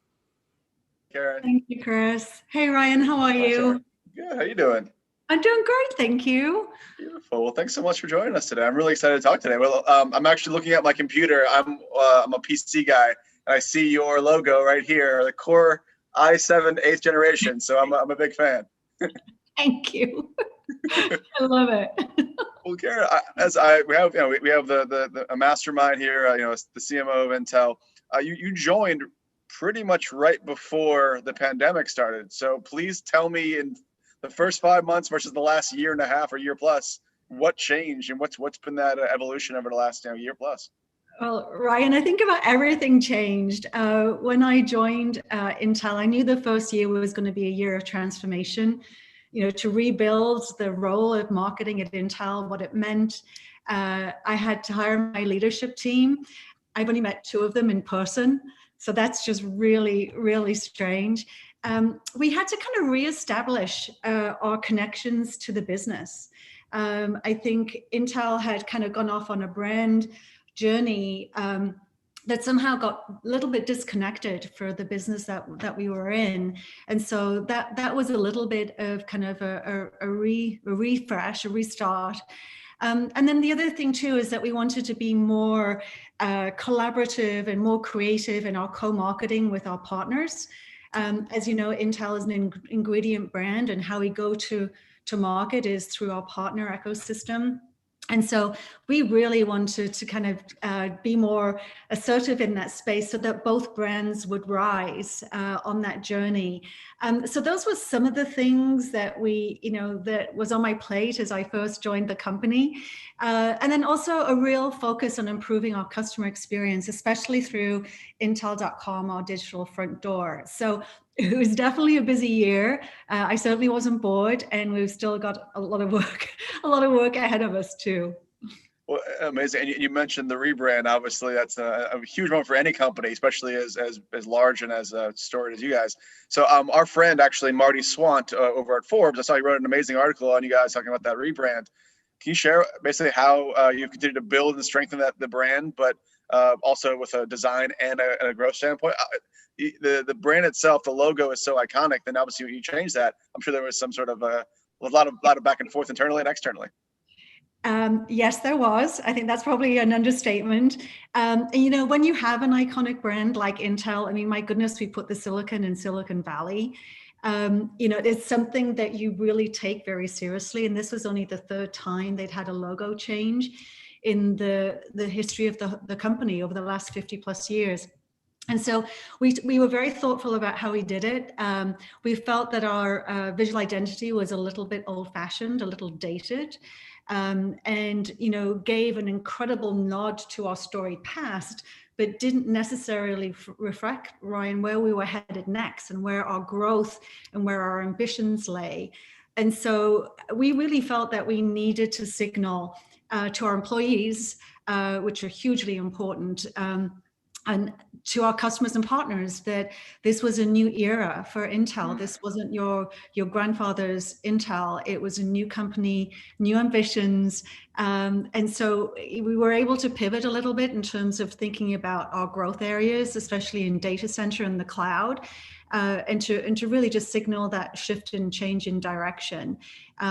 So that was really the driving force. You don't just change a brand because you want to twiddle with the knobs. It is something that, it's really very much tied to your business strategy.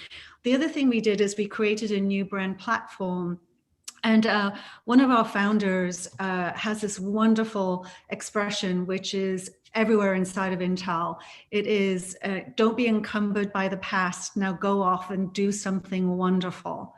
And so we use Do Something Wonderful as our new brand platform as a way to tell our stories. And that was a little unusual because you don't expect words like wonderful, in a B2B type of company, sure, and technology company. But it's a lovely elastic platform that allows us to tell all sorts of stories. So both of those things we tied together, and I was a little nervous around our employees, I have to be honest, but they really embraced it. They loved it, which I was very relieved and grateful for. It's amazing. It's funny you mentioned your grandfather's company. It's funny because it's been around 30 years. There are grandfathers that that basically have gone that path, and it really is. It's you and also the industry, but Intel is the engine that drives all the creativity, all the things we kind of forget and maybe we take for granted what you guys have built over the last 30 plus years.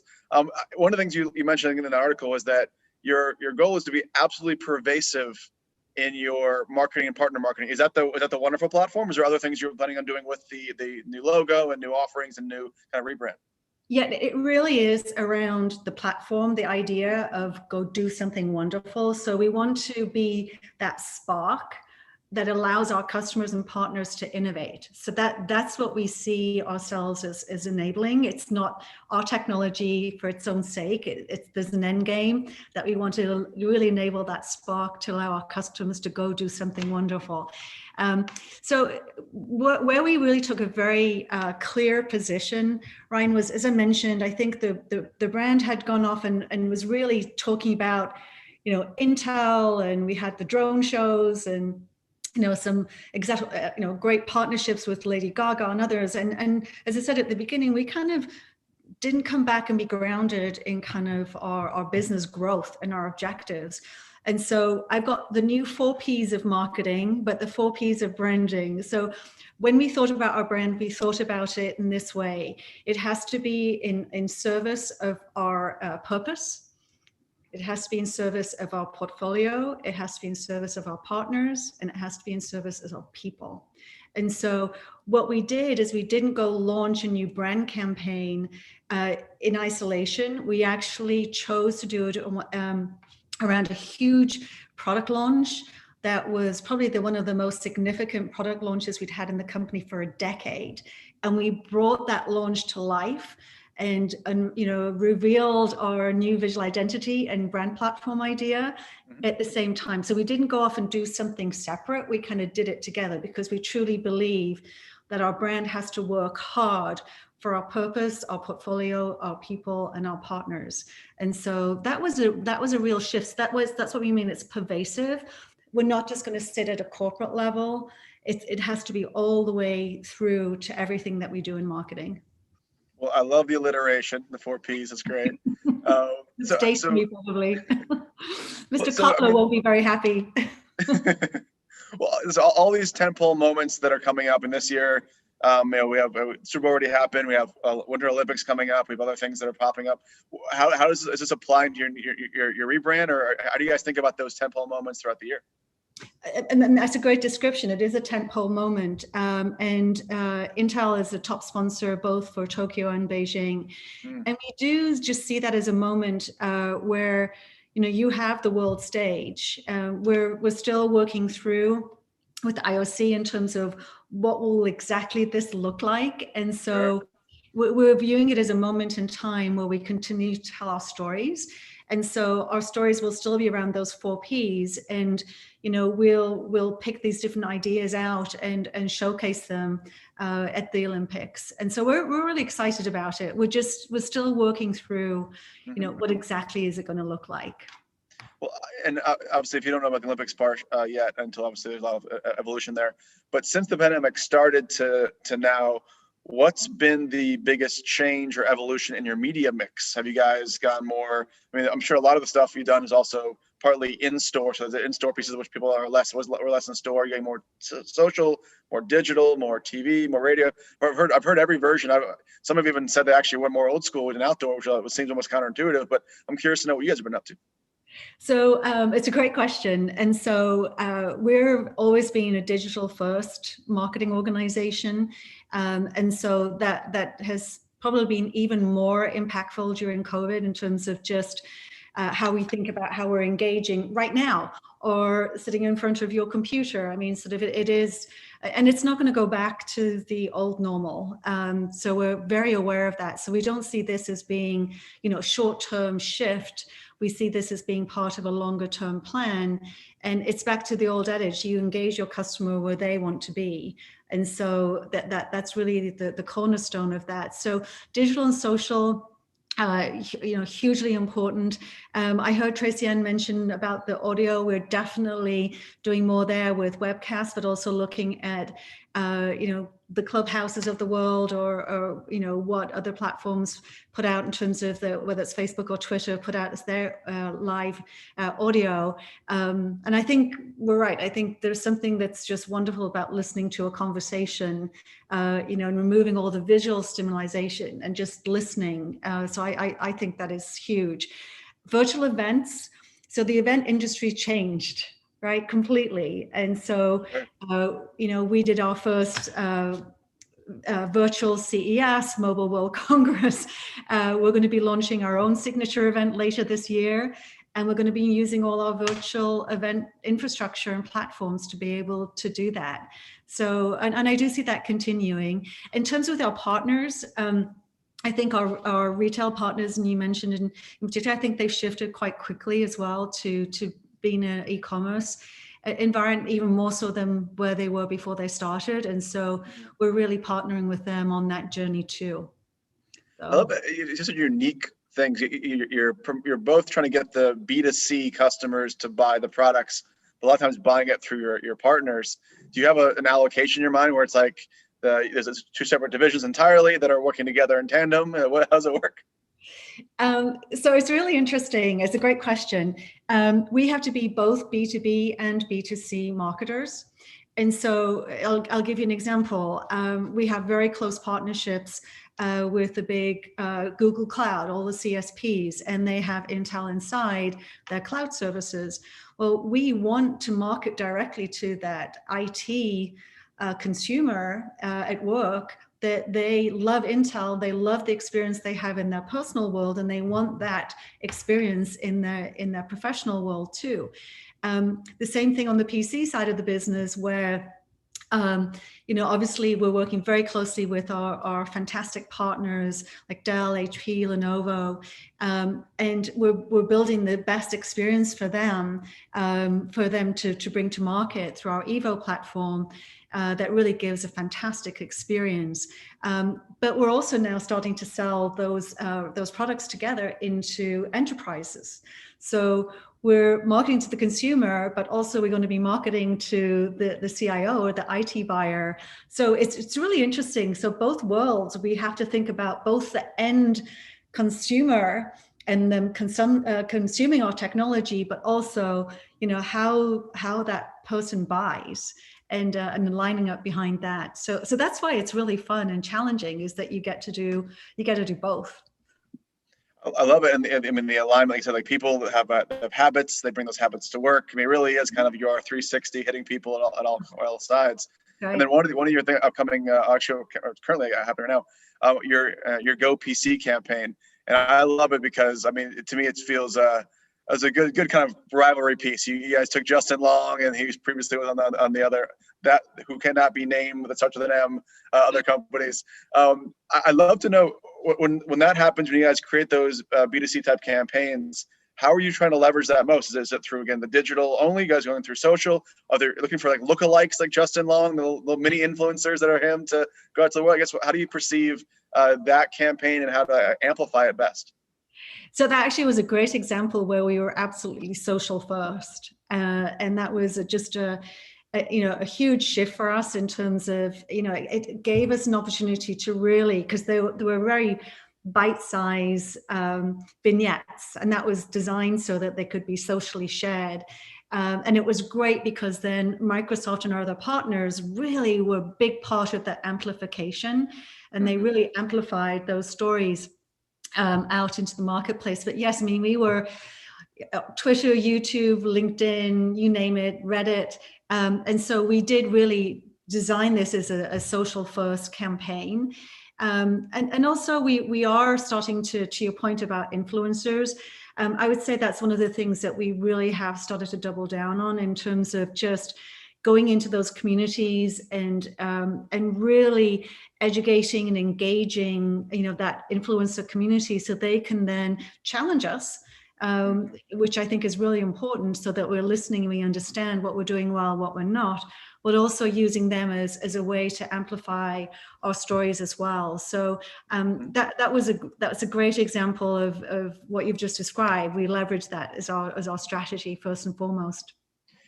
You mentioned some of the other kind of more innovative like audio platforms that are popping up. Is there any platforms that you guys are not on, or are you agnostic across Twitter, Instagram, Facebook, TikTok, YouTube? We have a very clear strategy in terms of just, again, understanding the audience and the followership of those different platforms and kind of the stories that we want to tell.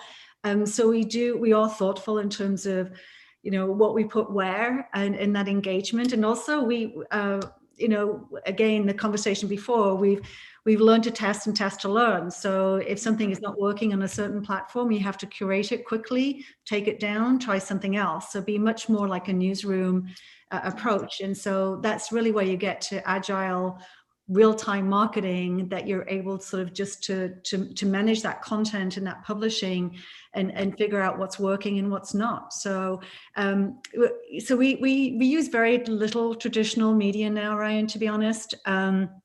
And we do have a very light amount of out of home, but as you say, until people really start going places, and that's going to be interesting just in terms of that media type as to what that future will look like.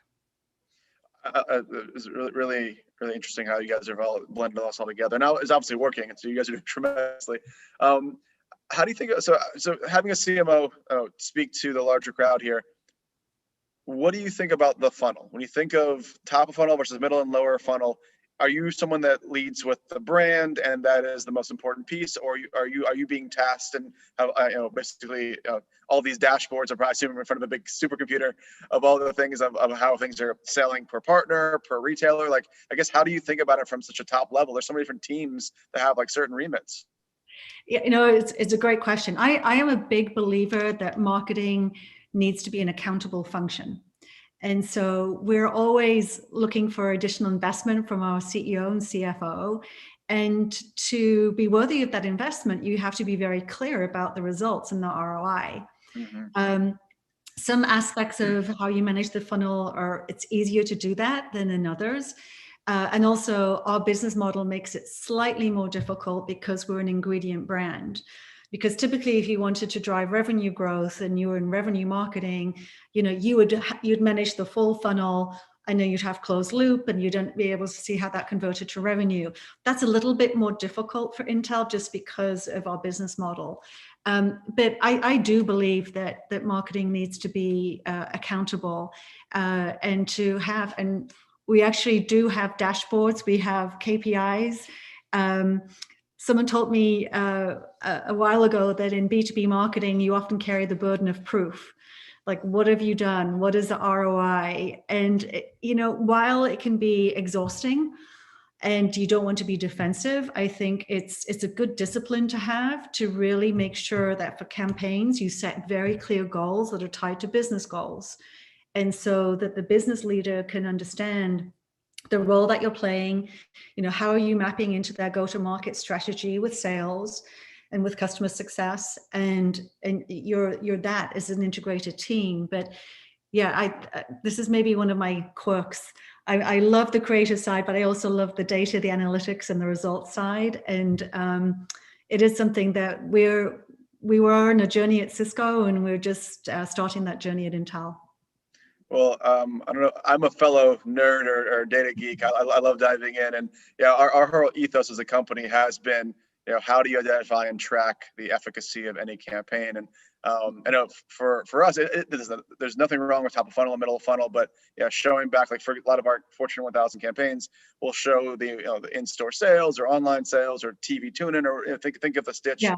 But that all leads, because all of that actually, in my knowledge, to my POV, is that actually re-informs the creative, what's driving the best results. So it's not just what feels and looks the best as the biggest hero content, but it also actually is tactically driving people's emotions. Yeah, no, I completely agree. It's fun, isn't it?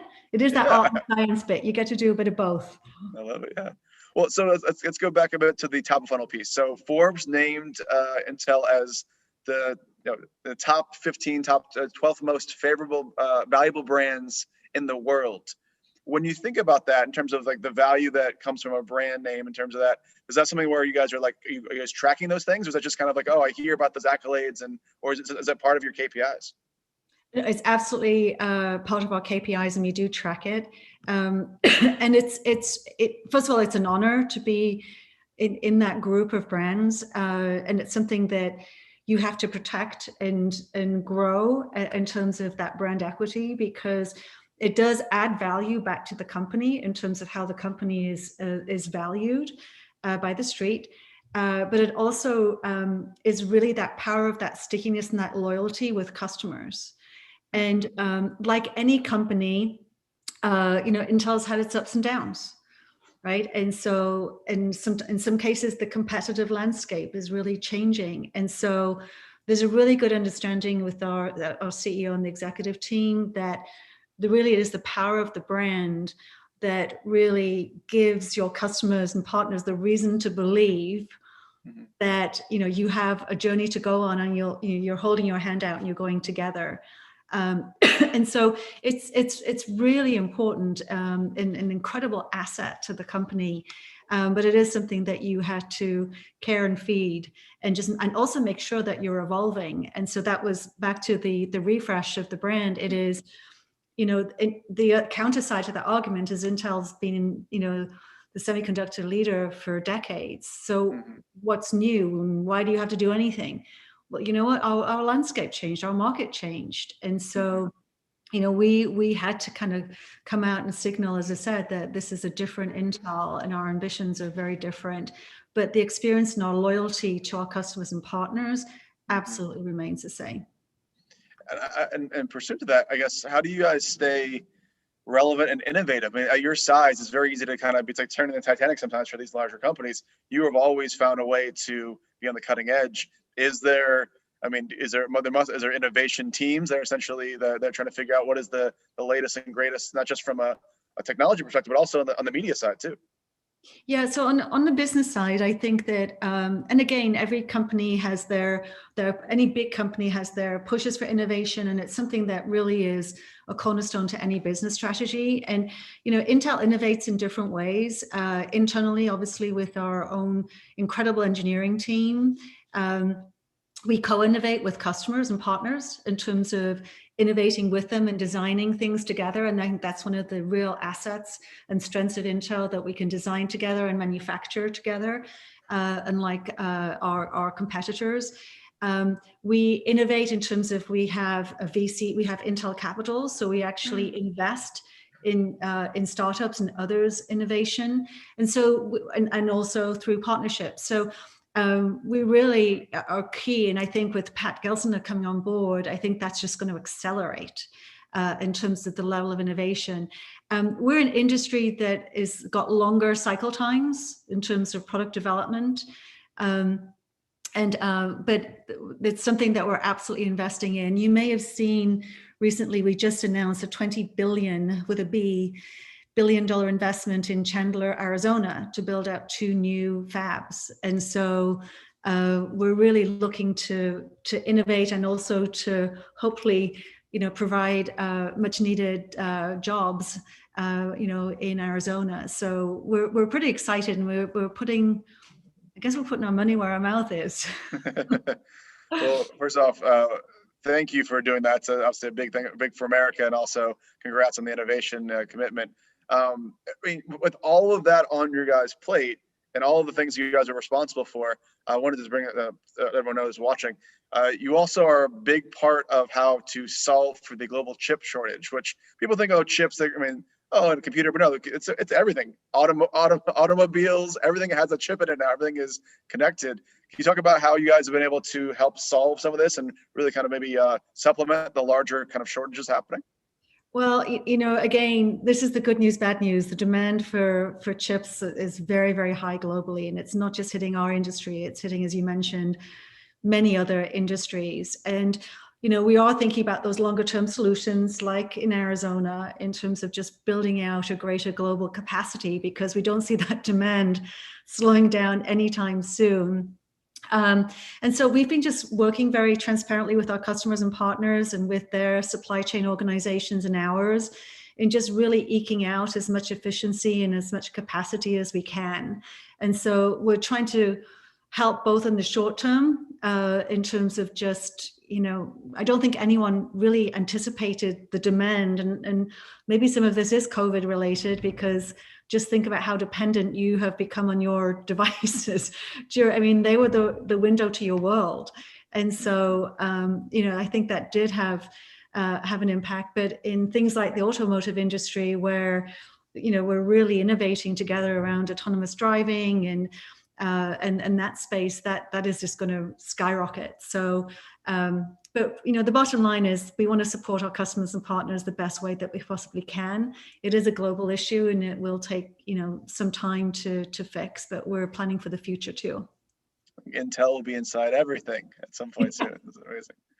Well, so I'm always curious about this because I have a quote I use a lot, that social media is the largest crowdsourcing of public opinion in human history. And if you can structure that information, you can predict the future or provide the best results for a client or for insights for an audience. I'd love to know what your thoughts on how much you tap into consumer research and trend reports and competitor analysis. Is that something that you are inundated every day with? Is that part of your your war room?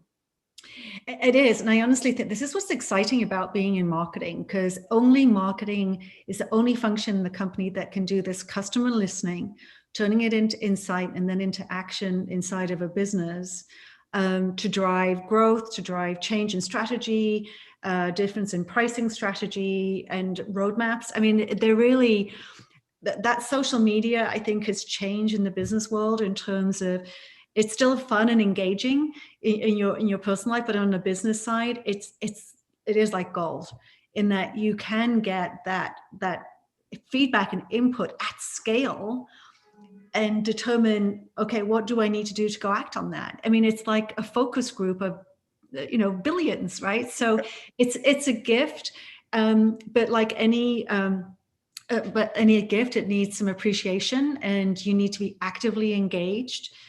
Because what's even worse, if your customers are giving you these insights and ideas and you're not listening and responding and reacting to them, that actually has the downward effect in terms of their experience and their perception of you. So it comes with work.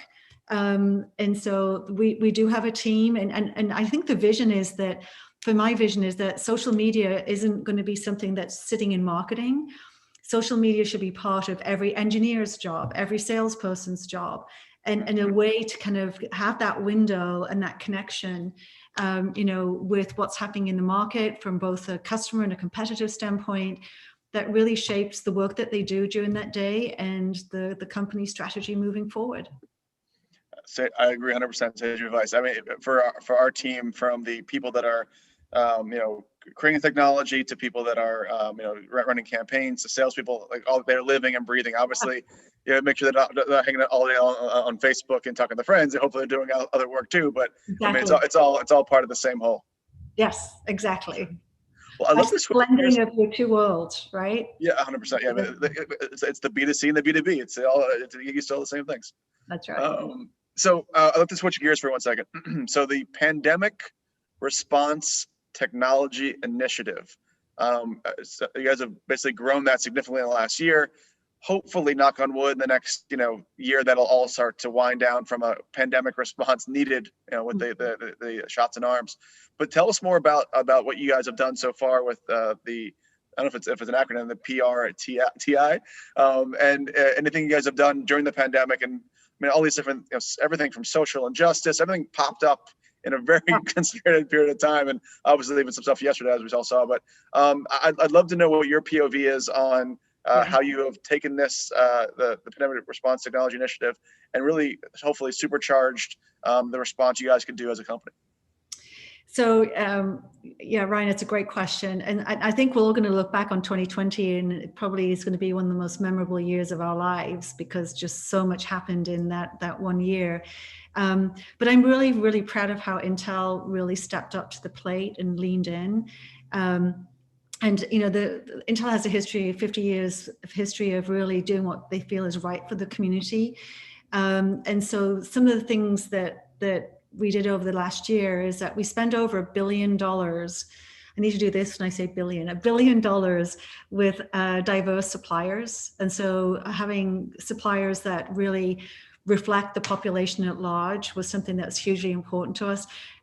We established some great relationships with folks like the Obama Foundation, like the Vera Institute for Justice, to really make sure that we were listening, but also had a voice in terms of shaping, what we felt was important in our communities and our society.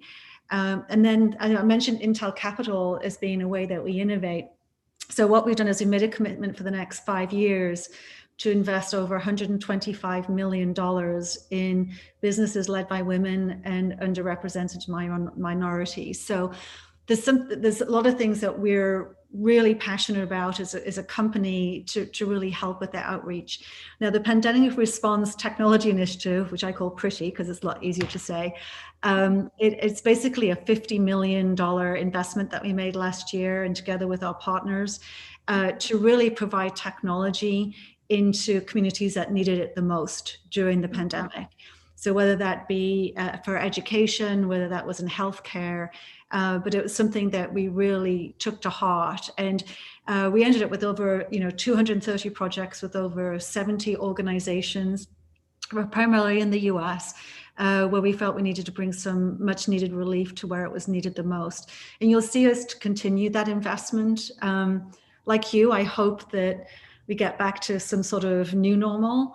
But it is something that we will remain to be very dedicated to the community to help us all get back to our lives. I love what you guys are doing. I mean,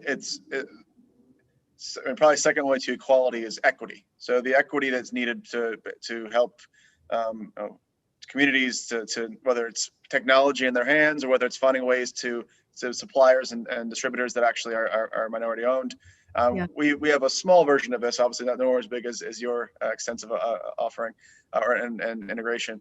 The amplified diverse voices. So one of the biggest things that happened during the pandemic, especially when social media kind of went to a bit of a standstill in terms of sponsored campaigns and branded content, a lot of the small businesses that were really thriving was based off of these Black-owned, AA-owned, Latinx-owned production houses, where it was literally someone that was doing the art, that was doing the photography, that was doing the video editing, this whole ecosystem. And when brands weren't putting that money back, we said, no, please, at all times, give. Let's do minority-led activations, even if we don't take any money for it, because when that keeps the entire equity going across these different communities. So I love what you guys are doing. Hopefully, it should extend to the entire world, that we can proceed to do this, because it does change the face of entire communities. Absolutely, it does. Yeah, I'm very proud of how the company stepped in, and that commitment will be there, because I don't think the need will go away anytime soon. So I'm glad to hear what you're doing about just also looking at the diversification of our whole industry. And that's something that I'm really passionate about too. 100%. So. Well, we have approximately 5 minutes left. This is time has flown by. Yeah. One of the questions is, what's been one new marketing tactic you've tested and proven successful in the last year? I think it has to be the Justin Long campaign. And the reason I say that is that, we worked really hard to build a campaign that had both intelligence and humor and was really factually accurate. And so, typically Intel historically has, and perhaps you could say, cynically, not needed to, talk about our competitors. But we felt very strongly about this because in this case, we felt that some claims were being made by Apple that were at best overstated, or if you need disclaimers that are 30 pages long, you're probably misleading your buyer a little bit. And we felt the need to put that right. And so that's something that we haven't done before. And I have a huge amount of respect for Apple. So we also wanted to do this with respect, but a little bit of humor. And so the tone for us was really important to get right. And we just pointed out the strengths in our technology versus the claims that Apple had made. And we chose very realistic, real life vignettes. Justin Long was a hoot. Absolutely great to work with. And actually, at the end and we were doing the shoot, he said, "Can I take one of these home?" And so it's like, cool. Yeah, absolutely. So just being more direct, more factual, but getting the tone right, because, it's an ecosystem and a technology, we all rely and, partner and compete with each other. So you have to get that fine line, but so far it's worked. And our employees and our partners have really loved it, because our job is at Intel is to start the parade and have our partners kind of get in behind us. And so that, you know, that's the role that they're asking us to play. So you'll see us do more of that kind of marketing. Emotive content, whether it makes you laugh or cry, that's the most powerful. That's what you remember. That's amazing. It started the conversation. That's what he wanted to do. We wanted to bring the conversation back. And I think it's worked really well. That's great. This may be our last question, depending on this, but Ravina asked, how can marketing and technology leaders structure their teams and recruit highly coveted talent for a new era that demands an increasing array of skill sets? Great question. And something that I'm really very passionate about. So I sit on the board of the ANA and really want to help make sure that the marketing professional of the future has the skill sets that they need, because it is a changing landscape. And yes, you need to understand the technology. Yes, you need to be data driven, and you need to be creative. And in tech, you need to also be technical. So the expectations and the skill sets that you need are huge. The other thing that I'm really going to be fascinated by is when we go back to the new normal, our employees are telling us they don't want to go back to where they were. They want maybe work in a hybrid environment where they come into the office maybe one day a week, but remote working has worked incredibly well. Now, if I open that up, that means that I can have access to talent anywhere. And so just that talent pool just has opened up for me. So I'm really excited about that, and really want to create a flexible environment for that to happen. But also on the skill sets and the development is to really work building, a world-class curriculum for what the marketer of the future, the skills and experience that they needed. I love that. Yeah, we're a microcosm of obviously you guys comparatively, but like 20% of our employee base in the last, since COVID started, is all in states we'd ever states we're mainly LA, New York, and Las Vegas are our three places. Everything now is Chicago and North Carolina, Florida. Like, it's really opened up to a number of great pools. So yeah, we're seeing it in remote work. While I think people miss the camaraderie in an office, there is a tremendous amount of efficiency, as well as I think people also find that it's less onerous in terms of having to dress up and the driving in and out of work. So no, we're aligned. Same thing. Well, we found that actually our team dynamic improved, because I'd be sitting in my kitchen and my son would walk by, and you get to see their pets and their families, and so there were some positive elements, I think, too. But it's going to be fascinating in terms of how we return back, and kind of what's the flexibility that we want to offer everyone. I love it, Karen. Thank you so much, Chris. I assume you're playing us off. That's what I do. I do it better than anybody. Well, thank you, Karen. I love the Justin Long commercial where they hand him like 5 different things, including the dongle at the end. So true. I've definitely lived through that. So kudos to you guys making fun of that. I'm asking everybody this today because this is a hot topic, and I heard you mention it earlier. We are getting into some really great Clubhouse sessions, and we'd love to invite you and have you on. We're going to do some CMO roundtables. Would you like to join us? I would. I'm already on Clubhouse, so it's I love it. So yes, please do, Chris. That would be awesome. I'd really enjoy that. Absolutely. We'll find you on there, and then we'll reach out and we'll figure out a great session to do in the next month or two. That's great. Awesome. Thanks, Karen. Appreciate it so much. Thank you, Karen, and thank you, Ryan. Thanks, Take care. Okay, take care. All right. So this day is absolutely insane. Such great talent. So fortunate to have all of you here with us today. Next up, we're going to be joined by Stephanie Martin, the Senior Director of Marketing at Hims & Hers. The session will be moderated by Jess Holloway, the Director of Sales and Marketing at Influential. This is her first ever moderation, so give her a round of applause and let's root for her. Welcome to the stage, Stephanie and Jess. Hey. Hi. So excited for this. I love any opportunity to connect with really smart people and get their take on what's been going on with them. So Steph, thanks for joining us today. Yeah, thanks for having me. Excited to be here and always excited to chat, all things influencer. So let's get down to business. Let's start with the more obvious question, which I think a lot of people have been talking about, which is, we know that 2020 was extremely wild for people both personally and also from a brand standpoint. I mean, brands large and small, I think, were humbled and challenged in different ways. So I wanted to see if you could speak a little bit about some of the learnings that you got from 2020 that may have evolved the way that you guys are connecting with consumers in 2021. Yeah, fantastic question.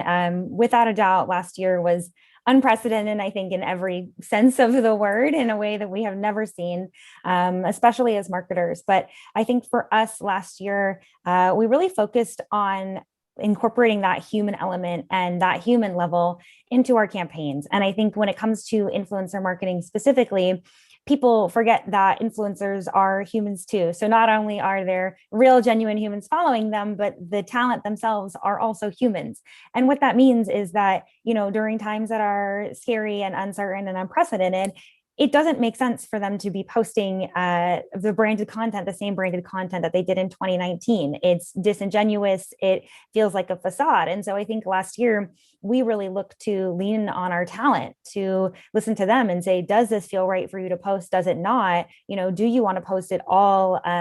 How do you want to frame it? And really listening to them and letting them drive what felt right for themselves and also what felt right for their audience during this time. Because at the end of the day, the talent knows their audience best. So really leaning on them and thinking of this as a true partnership and listening and learning from our own influencer partners along the way as well.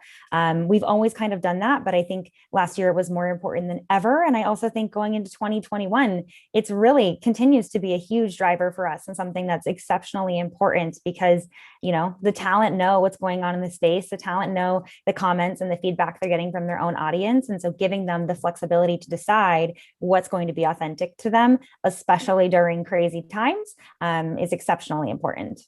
Yeah, and I saw some of that coming through in some of the other brands that I worked with last year. Everything was really all about bringing back that authenticity, which I think, does a really good job in making influencer marketing connect much more with the consumer, just everybody feeling a lot more real.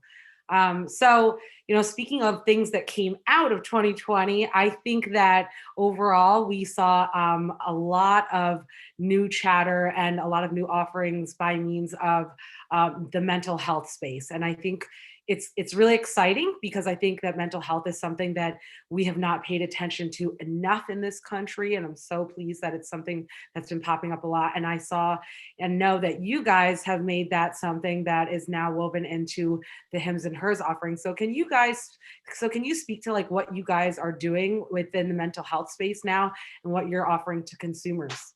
Yeah, fantastic question. This is something that I personally was excited about because I think, as you mentioned, last year especially, a lot of people who may have accessed in-person care no longer had that option. A lot of people who maybe already were struggling with mental health, everything going on in the world really amplified some of those concerns and some of those mental health issues. People who had maybe never experienced mental health problems before, last year was really a roller coaster. And so perhaps they're experiencing new and different things and they need support. And so Hims and Hers, we've recently released a couple of offerings, the first of which is online psychiatry offerings available through our telemedical platform.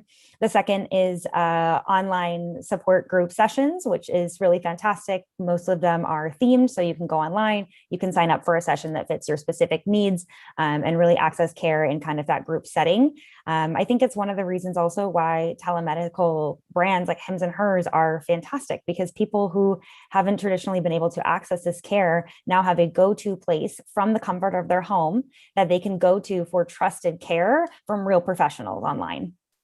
That's great. And I think that's fantastic. I love the whole group dynamic that you offer too, because I think, some people actually thrive and do better in that type of scenario. So I think that's really cool. So let's take it back into time a little bit to before Steph Martin arrived at Hims. You were working for Third Love, and you're working on the retail side, which is a whole nother beast. But I wanted to get an understanding of, what learnings did you take from working on the retail side over with you to working at Hims, and what new challenges did you face in really transitioning over to the healthcare space, which a lot of people know can be very, challenging space to work in and do marketing in? Yeah, fantastic question. So, first and foremost, the biggest learning that I took away from Hims and Hers is really that, like, you have to listen to your consumers.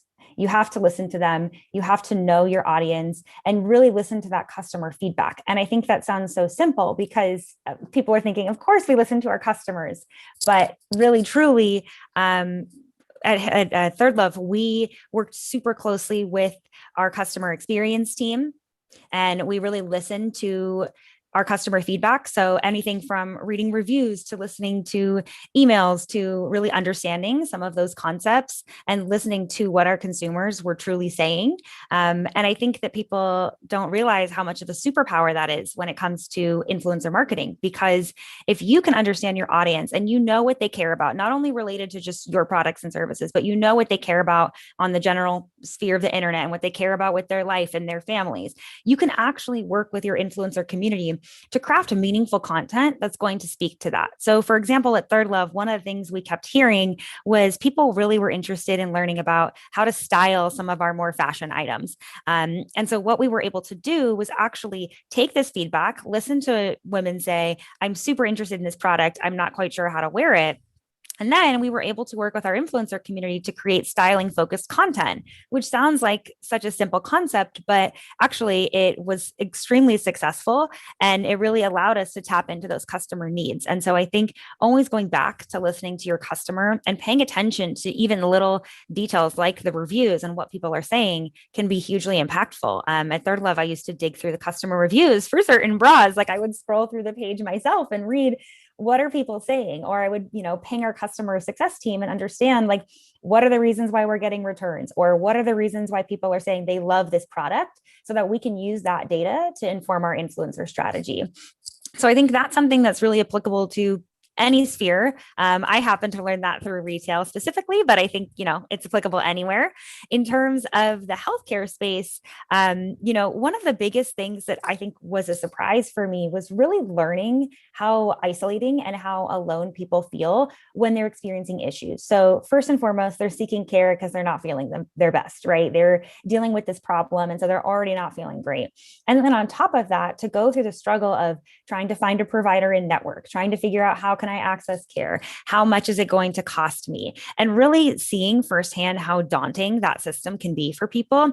That was the biggest kind of I think surprise for me, is landing on the healthcare side of how many people just feel that way in general. And so I think telehealth services, especially like Hims and Hers, I'm really, proud that we offer affordable offerings that you can go online and you can sign up and you can know what you're getting into. You're not going to have this surprise bill where you're like, I didn't know that I went to this appointment and now I have this bill and I had no idea how much it was going to cost me. Like, you really know what you're signing up for. In terms of the healthcare space, I would say the number one thing there too is continuing that feedback loop, right? Understanding, what do consumers and what do people who need healthcare, what are they looking for in 2021? Because it's not the same as it was. I think, people are kind of over some of these systems that have maybe been really dated or really confusing, and they want something that feels approachable. They want to be able to connect with their provider and send them a message. They don't want to, be stuck in a line waiting many, many weeks for an appointment. They want to be able to access things on their own time. So continuing that feedback loop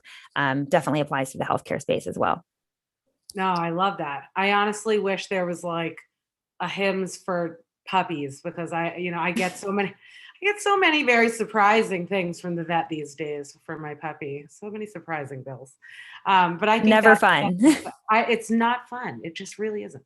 But I love that. And it sounds like a lot of what you guys do at Hims really is taking what you're hearing from consumers and really turning that into products and actions, which I think is so important for brands, and not enough brands really do it. So I think that's amazing, and really a testimony to why you guys have grown the way you have. So let's talk about the social media platforms. So there's an out of control amount of social media platforms now. I feel like a new one pops up every day, and then I have a new panic attack about it. And I tell you, I tried to fight off being on TikTok for as long as possible, but I caved. Don't resist. Don't resist, Jess. I It's gave great. up. I gave up. It sucked me in. They own me now. But there's just so many. And, I know brands are consistently trying to navigate, where they should be and are there consumers there? What do you think are the key social platforms that brands should really care about now, especially in the healthcare space? Yeah, fantastic question. So I don't think there is a straightforward answer to this. I think plain and simple, you need to think about two things when you're on the brand side. First and foremost, where are your customers now? What are they using? Where are they posting? Where are they looking for content or advice or, whatever it is that they're searching for online, understanding that user behavior. That's first and foremost. And secondarily, right, where are the customers that you want to acquire? If there's a difference there, maybe you want to continue to acquire the same type of customer, but if you're looking to expand into new customers, where are those customers? What do they care about? And what are they on? And I think that answer is going to be so different for every type of brand, right? Really depends on the audience, the demo, and all of that. I don't think necessarily the platforms matter as much as how you use them. And so if your brand and your customer is on this platform, and maybe it's not even one of the biggest and most popular platforms, but if your core customer is there, you need to have a presence there and you need to really carve out that space for yourself and differentiate yourself from your competition on that platform. So I don't think it's a matter of saying TikTok is right for everybody or Twitter is right for everybody, because maybe it's not going to be right. There's no, one size fits all solution, but I think it's really about what you say on those platforms and the stories you tell. On a personal note, I am loving TikTok. I'm totally TikTok obsessed. I spend way too much time on TikTok. And I think it's a really refreshing change because the algorithm is so different than anything we have seen in the space in really the last 5 years or so. It's not particularly curated. It's really this opportunity where anyone and anything can potentially go viral if it hits the right space in the algorithm. And so I think that's super exciting. And shameless plug to our Hims and Hers TikTok accounts. If you haven't checked them out, you absolutely should. Our team is making some really incredible educational content with some fantastic videos. Yeah, that's awesome. I've seen some of the stuff that you guys do. It's really good. And it's also really interesting because I have a sister who works in for a hospital, and we were talking about how we've seen a lot of people in the medical profession start to do a lot in the TikTok space, which is super interesting. Yeah. Considering, you wouldn't think of that naturally as a place where doctors and nurses are putting out content, but they've been doing it and they've been doing a really great job of engaging the community and really talking to people about some of the issues that matter in like a more fun space. So, yeah. Cool. And I think that's what I was alluding to earlier, in that consumers don't necessarily want the same healthcare experience that they have had traditionally, right? Especially younger customers and younger patients, right? They want to access information in a way that feels relatable to them, in a way that they understand, that doesn't maybe feel so daunting or so disjointed. They want to consume healthcare content in the same way that they consume the rest of the content in their lives. I also think you think about younger generations who have grown up with things like Uber, where you can order a car from your phone. That didn't exist. Or you can order anything else on demand in your life. Why can't you connect with a healthcare provider on your own time too? Yeah, I absolutely love that. I love it. So, speaking of changes and evolutions and platforms and new things that are popping up, from an influencer marketing perspective and for influencers, where do you think the future of influencer marketing is going? We've seen it start in a place where it was very much so about content and tapping into specific audiences. But I feel like, and as we preach over here at Influential, it has certainly evolved over time to be a little more hard hitting and get you closer to those ROI moments that you're looking to measure. But, from your opinion, where do you think influencer marketing is going now? Yeah, fantastic question. I'm so glad you asked. This is like my favorite thing to talk about. So I will try not to go on for too long. But I think even the definition of who is an influencer is changing, right? It used to be this very specific kind of elite and elusive group of people who had highly curated content, highly, scripted and manicured and perfected content. Everything was about kind of how aspirational you could be. And that was the hook, because people wanted to see these, perfect lifestyles, perfect brunches, perfect closets, whatever it is, perfect families. And I think now people are starting to stray a little bit away from that. People are starting to realize that, social media isn't always a reflection of real life, especially when it looks like that. And people want to get away from kind of the smoke and mirrors and see content that is more real and more raw and more genuine. And I think that's why you're starting to see the rise of platforms like Clubhouse and TikTok. Clubhouse, people want to just hear real conversations happening in the world. They don't want to see or hear, I guess, in this case, a perfectly scripted conversation. They want to hear what people have to say in a real way. And I think with TikTok, they want to hop on TikTok and they want to see people doing whatever they're doing. They want to see them making feta cheese pasta. They want to see people, which I made last night, by the way. It was great. Fully have made it, and it's so good. It's so good. Yeah, the TikTok pasta. For anybody out there listening and you haven't made it, just do it. Just give it a shot. Definitely. But I think people want to see more of these real moments and less of this scripted content. And I think in a way, people are also like changing their tastes for the influencers themselves, who they follow. And this is why I think being genuine is more important than ever. You look at the rise of influencers like Emma Chamberlain, and Emma Chamberlain is somebody who has just absolutely skyrocketed to fame because in so many ways, she is the anti-influencer. She's using profanity in some of her videos. She's wearing an old polo shirt that she found in her closet. Like she's, not presenting this perfectly curated lifestyle, and people love her for that. Like that is her brand in a way. And I think that, those types of influencers who are really just getting on and showing people real life are becoming the way of the future. I think people want something new and they want something that feels more relatable and more genuine. And things that they can achieve in their own life, right? Like you and I can go make that feta cheese pasta if we want to. It's not something that we need 17,000 ingredients for. We need a, luxury kitchen. So I think that's a huge part of it. And I think that's only going to continue to grow. Authenticity is only going to continue to be more and more important. And I think the other piece too, that's really interesting that a lot of people kind of tend to forget about is a lot of these influencers have really grown up in the influencer realm. So a lot of these influencers started off as maybe beauty bloggers or fashion bloggers or the travel bloggers, but now they have families. And so their audience has grown with them over time, or they're in a different stage of their life, or they're doing something else, but they still have that great audience that they've harnessed over the last and amassed over the last, 6, 7, some influencers, even 8 years now at this point. And so I think the next iteration of influencers and how they're using that audience will be to seek new ways to monetize. So I think you'll start to see influencers, and we've already seen it with influencers launching their own beauty brands or things like that. But I think we're going to start to see influencers perhaps start to invest in other endeavors, perhaps start to create their own apps, or start to create some of these other types of businesses or other types of enterprises where they can use their audience as kind of a leg up against some competition. And I think you're also going to start to see influencers really look for new ways to monetize, which is how platforms like Cameo come into the picture, where influencers have an audience and people want to get even closer to them. They don't want to just see their Instagram story. They want a customized video. And so I think influencers are going to start to be very creative in the ways that they harness that audience. By the way, love your mention of Cameo. I totally bought one of those for my mom. For her birthday, I got her, she used to listen to Melissa Etheridge when I was a kid in the car all the time.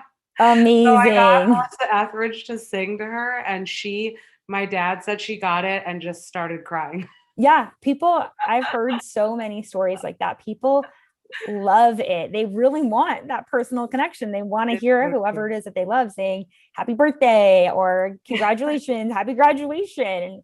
And it's so funny because I actually think it speaks to the power of influencers and the power of celebrities, in that people feel like they know these people, but they've never met them. And that's why they're like so touched when they get this personal video. It's so true. And I think, to your point, the other thing for the influencers is really they are, they were not brand people. They were not marketers when they started doing what they did for the most part. And I think what will be really important for all of them is to understand their voice, to stick to their voice, and to ensure that they're not changing themselves to fit specific brands, because that's when things become very inauthentic. That's when things aren't as engaging. And that's not what you want to see. So I think on the influencer side, what's important for them and for their managers to be able to do for them as they're managing them is to ensure that they are really understanding who they are and sticking to that as they continue to produce content. Yeah, absolutely. You are so right. I think it's funny because in the beginning of influencer marketing and branded content, you would get a lot of these comments that would say like, oh, you did this brand post, you're a sellout, I see hashtag sponsored. And audiences have actually come to really, I think, accept sponsored content in a lot of ways. They understand that this is how their favorite creator is able to create content, is through these brand deals. But what's important is that you don't lose sight, or these, talent doesn't lose sight of who they actually are and what they care about. And so the other thing that I think people tend to forget about or maybe underestimate is how smart audiences are. I was working on a campaign probably about, and this was 5-6 years ago, when I was working over at Style Hall, which is an influencer marketing agency, and we were doing a campaign for a feminine hygiene product. And we had this influencer make her sponsored video, and she said, "This is my favorite product, when it's like this time of the month for me, and this is what I'm always using, and this is, I keep it in my backpack at school," or whatever she was saying. And the funny thing is that people in the comments said, "What are you talking about? You made a video 3 years ago where you said you use this other brand." And even if it's a quick mention, or they'll say, "I saw this brand in your backpack in your Instagram story X amount of years ago." And so influencers are, incredibly powerful, but I think their audiences are also really smart. So they have to be discerning, and they have to be creative with the brand deals that they take and make sure it's something that is true to them and it is a product or a service that they believe in. Totally agree. So, yeah, the consumers really these days do a lot of the policing. It's the truth. They will call you out. And then, speaking to influencers, you guys at HIMSS are no strangers to using influencers as part of your overall marketing mix. So can you tell me, what would you say has been the role of influencers in your overarching marketing mix? Because you guys do a ton of stuff. I mean, the first time I ever was introduced to HIMSS was in a subway in New York City, when I saw one of your billboards in the subway. And it stood out because it was just so simple and nice and clean. And also I wanted to learn more because it just was so nice looking. But you guys have a lot that you guys do. So tell me how influencer kind of plays a role for you guys. Yeah, great question. So, this is one of the reasons why I love influencer marketing, is that it really is so unique from other channels in that it sits in kind of this perfect intersection between brand marketing and growth marketing. And I guarantee you, if you were to ask any other brand that's probably watching this how they're using influencers, they're going to have a different answer because everybody thinks about it differently. Some people are, I'm 100% using it for acquisition. We're 100% using it for a brand. Some brands are doing both. Some brands are just doing product seeding, right? It really depends on the goals and the needs of each brand, which is kind of why I love it, because no two brand strategies will ever really be the same. But I think for Hims and Hers, the way that we really think about influencers is truly an extension of our brand. They are the ultimate storytellers. And I hate to say that because I know that that's a very cliche and overused word, but for us, it really is true in the sense that they, are an extension of our brand. And so we can talk about how great we think we are, how, effective our products are, how accessible our care is all day long. But when you have an influencer who says, "Hey, this is really embarrassing, but I started getting adult acne when I was 29 out of nowhere, and I didn't know what happened. And it was 6 months before my wedding, and I needed care, and I needed it now because I was really embarrassed and self-conscious about it." And they're able to show their journey of okay, I went to forhurst.com, was able to connect with a, medical provider online. I was able to get this customized treatment for me. And then they use it for 6 months, and they can catalog that journey, and they can really speak to it and show, how it helped them and the impact it had. That's a whole other level than just us coming out and saying, here's what we bring to the table and here's who we are as a brand. That's like a real true story. And I think we see that all of the time. Our influencers will say, this product genuinely helped me. Here's how it worked for me. This is what happened. And it makes a big difference. I also think that when you're a brand like Hims and Hers, we tackle a lot of product categories that traditionally have carried a lot of stigma around them. Oh, yeah. You things like, sure do. Yeah. Yep, sure do. Things from hair loss to adult acne to sexual wellness, these product categories that people may feel, embarrassed about, or they may not feel as confident and comfortable as they should, quite honestly, talking about, these issues they're facing with other people. And so if you're somebody and you're encountering this issue and you're feeling like, I'm the only one who has adult acne, right? And you're like, nobody else in my life that I know has this problem. No one's talking about it. And you see your favorite influencer or somebody who you really trust online breaking down barriers and really challenging those stigmas and coming out and saying, I'm not afraid to share my journey, and this is what happened to me, and this is how, it worked for me. It really makes a big difference. So we do think about influencers, again, as true partners and really as another layer of our brand. No, that's awesome. I mean, I think that's a great approach. So we are going to open up to questions shortly, but I did have another question for you. So, what excites you as a marketer right now, just in general? Like, what are you looking forward to in 2021, professionally, personally? Like, what is exciting for you in 2021?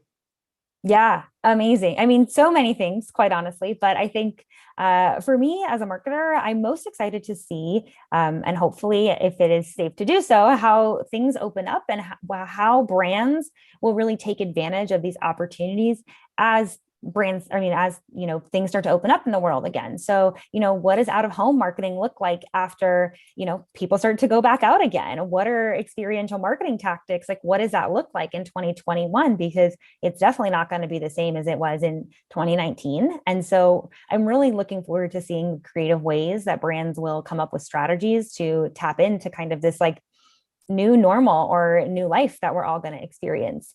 So on the marketer side, that's what excites me the most. I also think emergence of new platforms. I know there are a million of them, but I think, Clubhouse, TikTok, like I'm excited to see what's next. I'm always interested in new platforms and, what is the next thing and what's developing.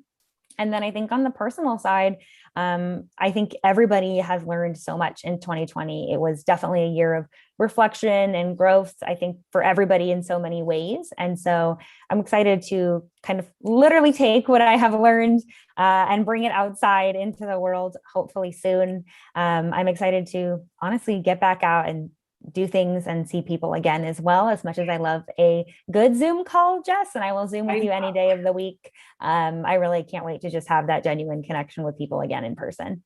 Oh, you don't have to tell me. I think everybody at Influential knows I love being with everybody. So I am super excited about that. And while I did love working remotely and being very effective and efficient in my work, I do love the opportunity to be able to see people again. I'll say that our team over here makes every effort to stay connected and to, continue to touch base all the time. I randomly Slack video call people regularly. So, it's always fun that way, but it's great that we'll be able to kind of evolve things. We have some Q&A questions.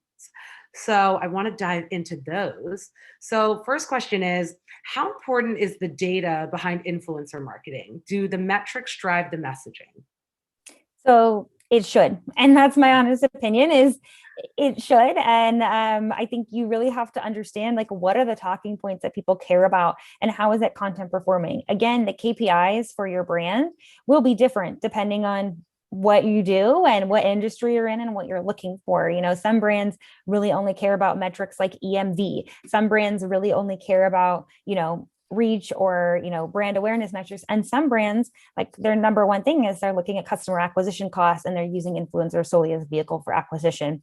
But I think regardless of how you're using influencer, you need to have data be at the core of your decision making. And I think it doesn't necessarily have to be kind of this like obtuse data, even looking at what are the talking points that they're saying, what is the type of messaging, what are the sizes of influencers you're working with, and letting the data lead you through those decisions is always a good first step.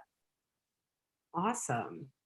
And so how do you balance? So like I said, you guys have worked with all levels of talent.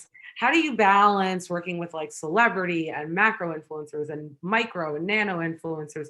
How do you guys balance all of that? Yep. Great question. We have a number of different teams. So we have a team that handles kind of our, what I would call like nano or ultra micro influencers. There's a team dedicated to that and dedicated to kind of growing, that size of influencer. And then there's a team that I work on with 2 other people. So we're a lean team of 3, and we really handle everything else. It's definitely a balancing act. I will say we are always testing and learning and trying to try new things, but really going back to that last question, everything is driven by data. And so if something isn't working, we have to know when it's time to pivot. But I also like to look at all the factors and understand, is it a certain size of influencer, or was it the video they made? Is it, the type of influencer and the category of influencer, or is it something else? So I think you also have to continue to kind of ask those questions too, to understand where do you want to allocate your resources. Cool. So what would you say has been the most successful marketing program that you've ever worked on? Oh man, there's a few of them that I would love to talk about, but unfortunately I can't. But I will say that especially back in my agency days at Style Hall, at least my favorite campaigns, I don't know about most successful, but I would say my favorite were a lot of the ones in the beauty space where we would have influencers post something and it would sell out like immediately. And that was always a very fun and cool feeling, is the video is up and then 24 hours later you go to check on something or somebody pings you and they're like, it's sold out, it's gone, the whole shade is gone, or whatever it is. So I would say anytime that you have that kind of like we sold out feeling is a success, and always makes for a good campaign. So how do you feel as a consumer, how do you feel that people are engaging with brands differently? I would say looking at it from 2019, consumers engaging with brands to where we are today, how do you think people are engaging with brands differently this year as compared to, past years when things were a little less crazy? Yeah. I mean, I think first and foremost, like I'm starting to understand that, people want to support brands that support the things that they care about. And so consumers are starting to ask questions like, what did you do last year? How did you support your team? How did you support different social movements? How are you supporting these, communities, right? Really understanding like, what are brands doing and are the brand values aligning with my own personal values? And I think people are more and more starting to ask some of those questions, right? Things like sustainability. How are you handling sustainability, right? How are you handling, is your packaging recyclable?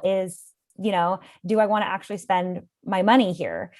Is this supporting something that I support? And so I think consumers are really starting to ask some of those questions, and they want to support brands that believe the same things that they believe, and actually that do the work too that goes with it. Yeah, no, I can agree there. One other question is, okay, telehealth space.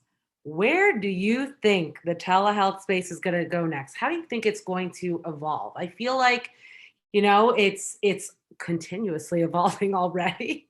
What do you think are some places where telehealth might go in the future as, people are going to start to be able to go out and like go see their doctors more and things?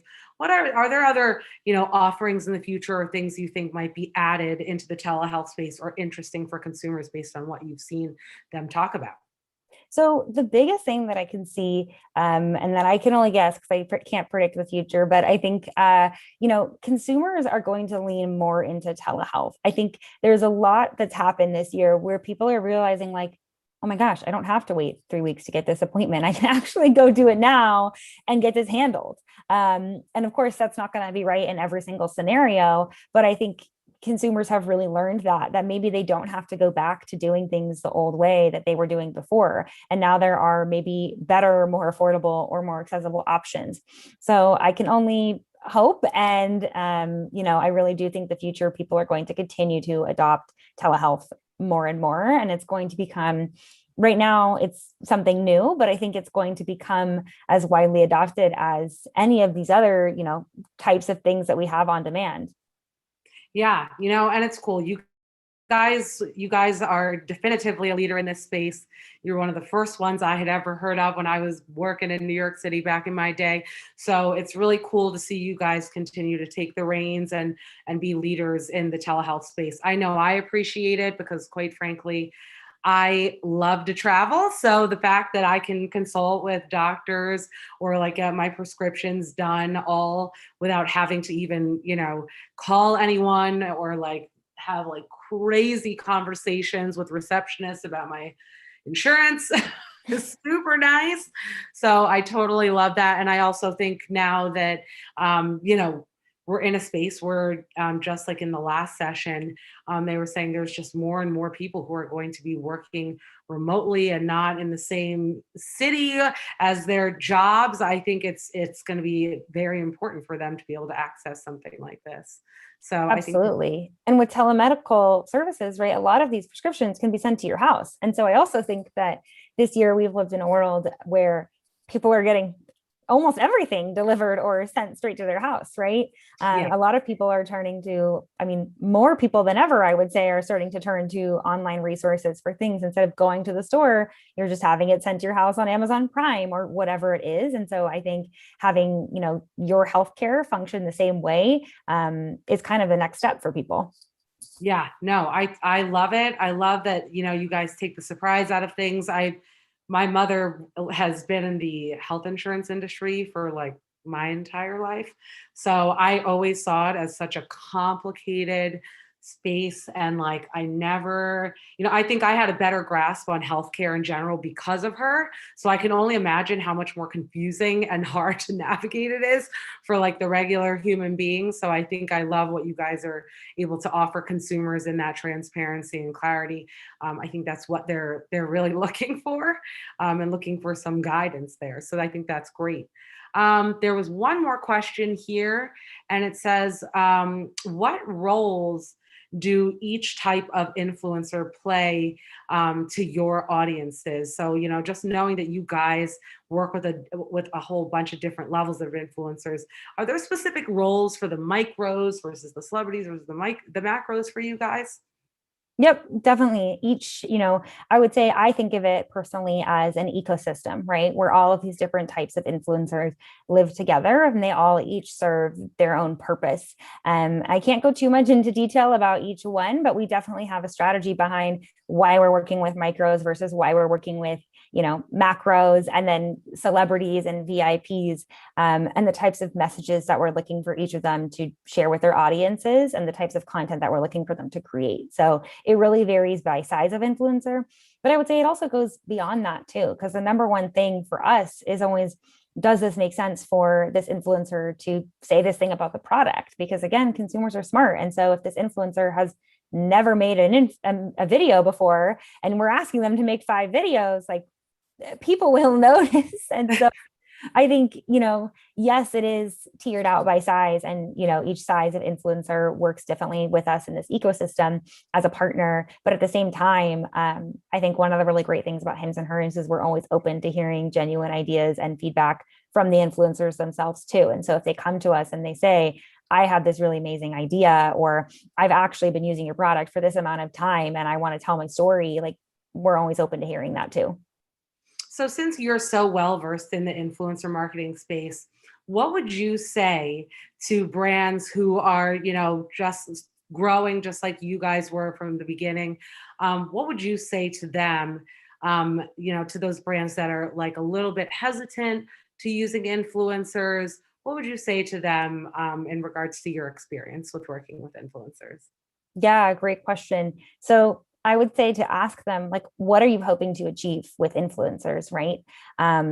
What are you really trying to do? And if you're, for example, if you're a small local, clothing store, that goal is going to be a lot different than if you're a software company. And so if you're really trying to drive people to make in-store purchases, if you're really trying to drive people to shop from your econ site, whatever it is, understand what you are hoping to get out of your influencer program. And then from there, I would say, try to test a little bit of everything, because again, like what works for us is not going to be the same as what works for, any other brand. And so you really have to start testing and building those genuine connections with influencers to understand what works. And I think the last thing too is the earlier you start building those connections, the better they'll be. Because now, I've been at Hims and Hers almost 2 years, and we have influencers who I've been working with for 2 years, and they know me personally, and they know that they can email Steph at Hims and they will get a response. And they've actually grown with us as a brand and turned into true brand advocates, which is always the goal. Totally. And Chris is here now to boot us off the stage. Boo. The proverbial wrap it up music. Steph, thank you so much. You guys are a trailblazing company in a super cool space, and we love nothing more than to have influencer marketing folks on the program dropping knowledge. So thank you so much. That was fantastic. And props to Jess. This was her first session on Brand Innovators. I think she was a little bit scared, but I think she did a great job. And we're looking forward to having you keep bringing the fire, Jess. I was just worried about lipstick getting on my teeth. That was it. Well, passed, golden. Thank you again, guys. Fantastic session. Thanks so much. Absolutely. All right. Well, let's keep rolling. We have another amazing session. This is our all-star day.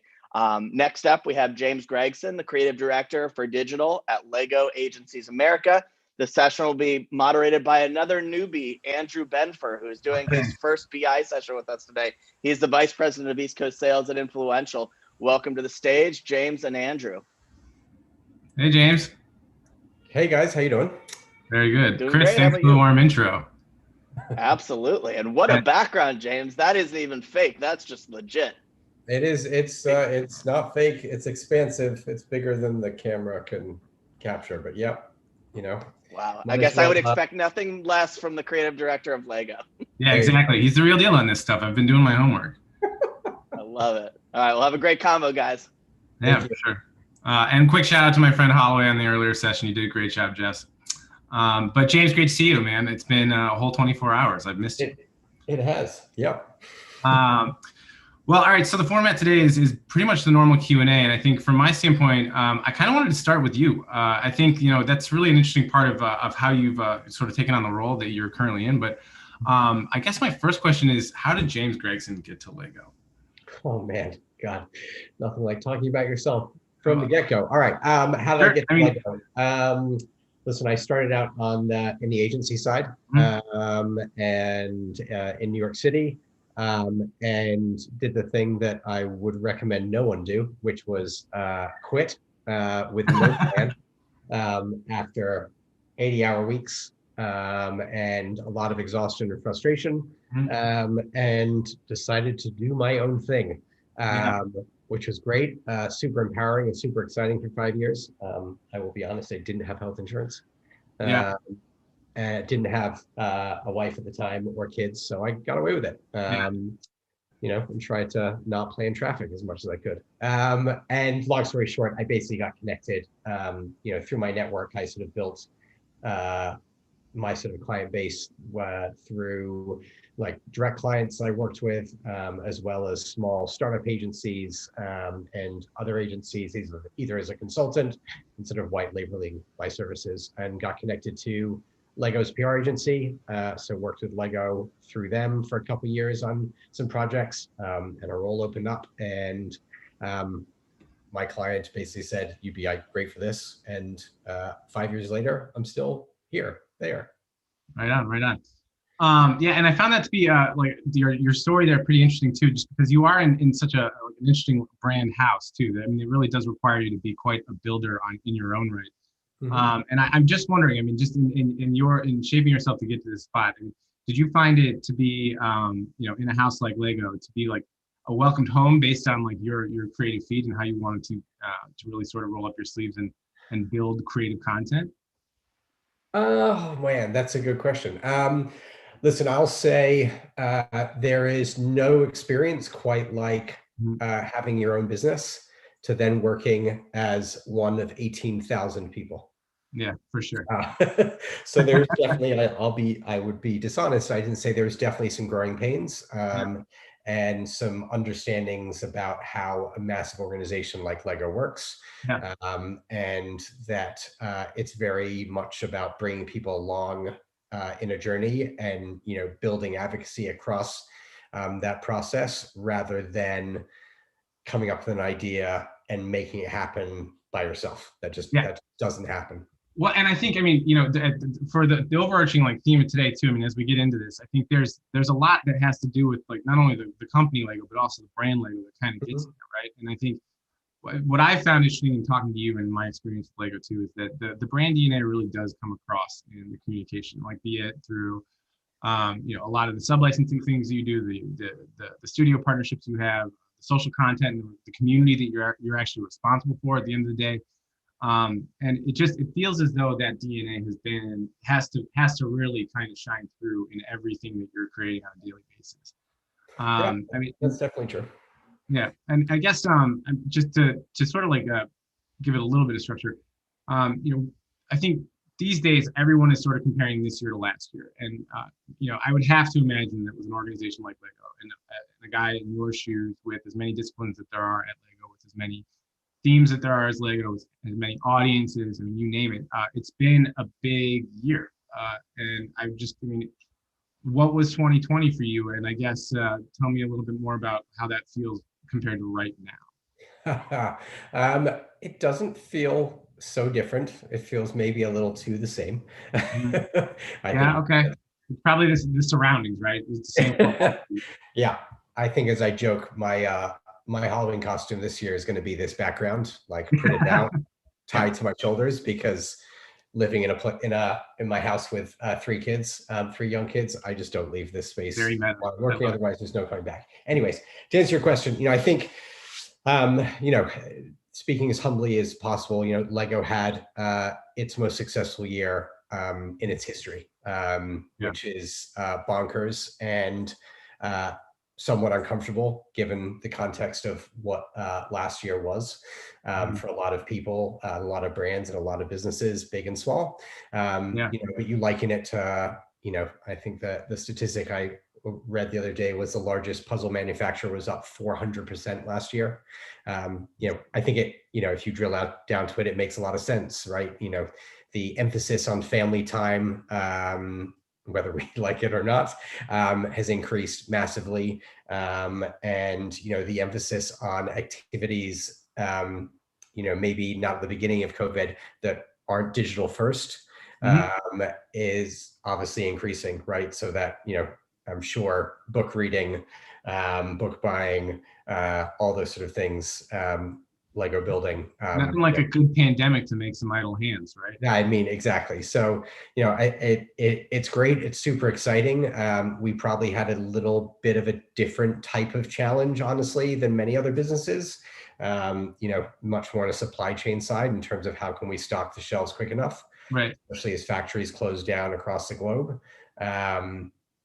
But yeah, still, an exciting and sort of challenging time, just in a sort of different way. Yeah, well, for sure. And I think, that's like that's a good problem to have, but I think it also created a lot of opportunity for you, especially like with how you can communicate with your fans and how you sell the product. I got to ask, when you're entering into 2020 and looking at all this activity, how do you transition a brand like Lego from, a 2019 year to a 2020 year where everything's going to be socially focused, where everything is about digital content and, sales are up, content's up. What does that feel like, and how does that change your responsibilities? Yeah, well, there's nothing like a global pandemic to galvanize a massive organization, right? And I say that with honesty in the fact that, as stay-at-home orders rolled out across the globe, right?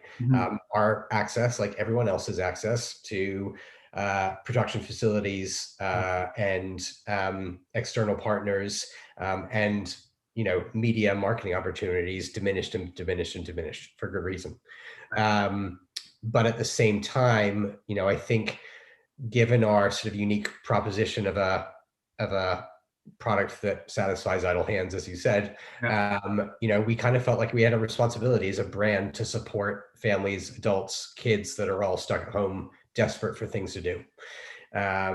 So if you really want to say, we have the ideal product for a pandemic. And that was sort of, we really leaned into that with a campaign that we launched called Let's Build Together. As I said, once we sort of pulled all of our media dollars for good reason, and you'll have to apologize, it is a torrential thunderstorm right now. Yeah. So here. Yeah. Good times.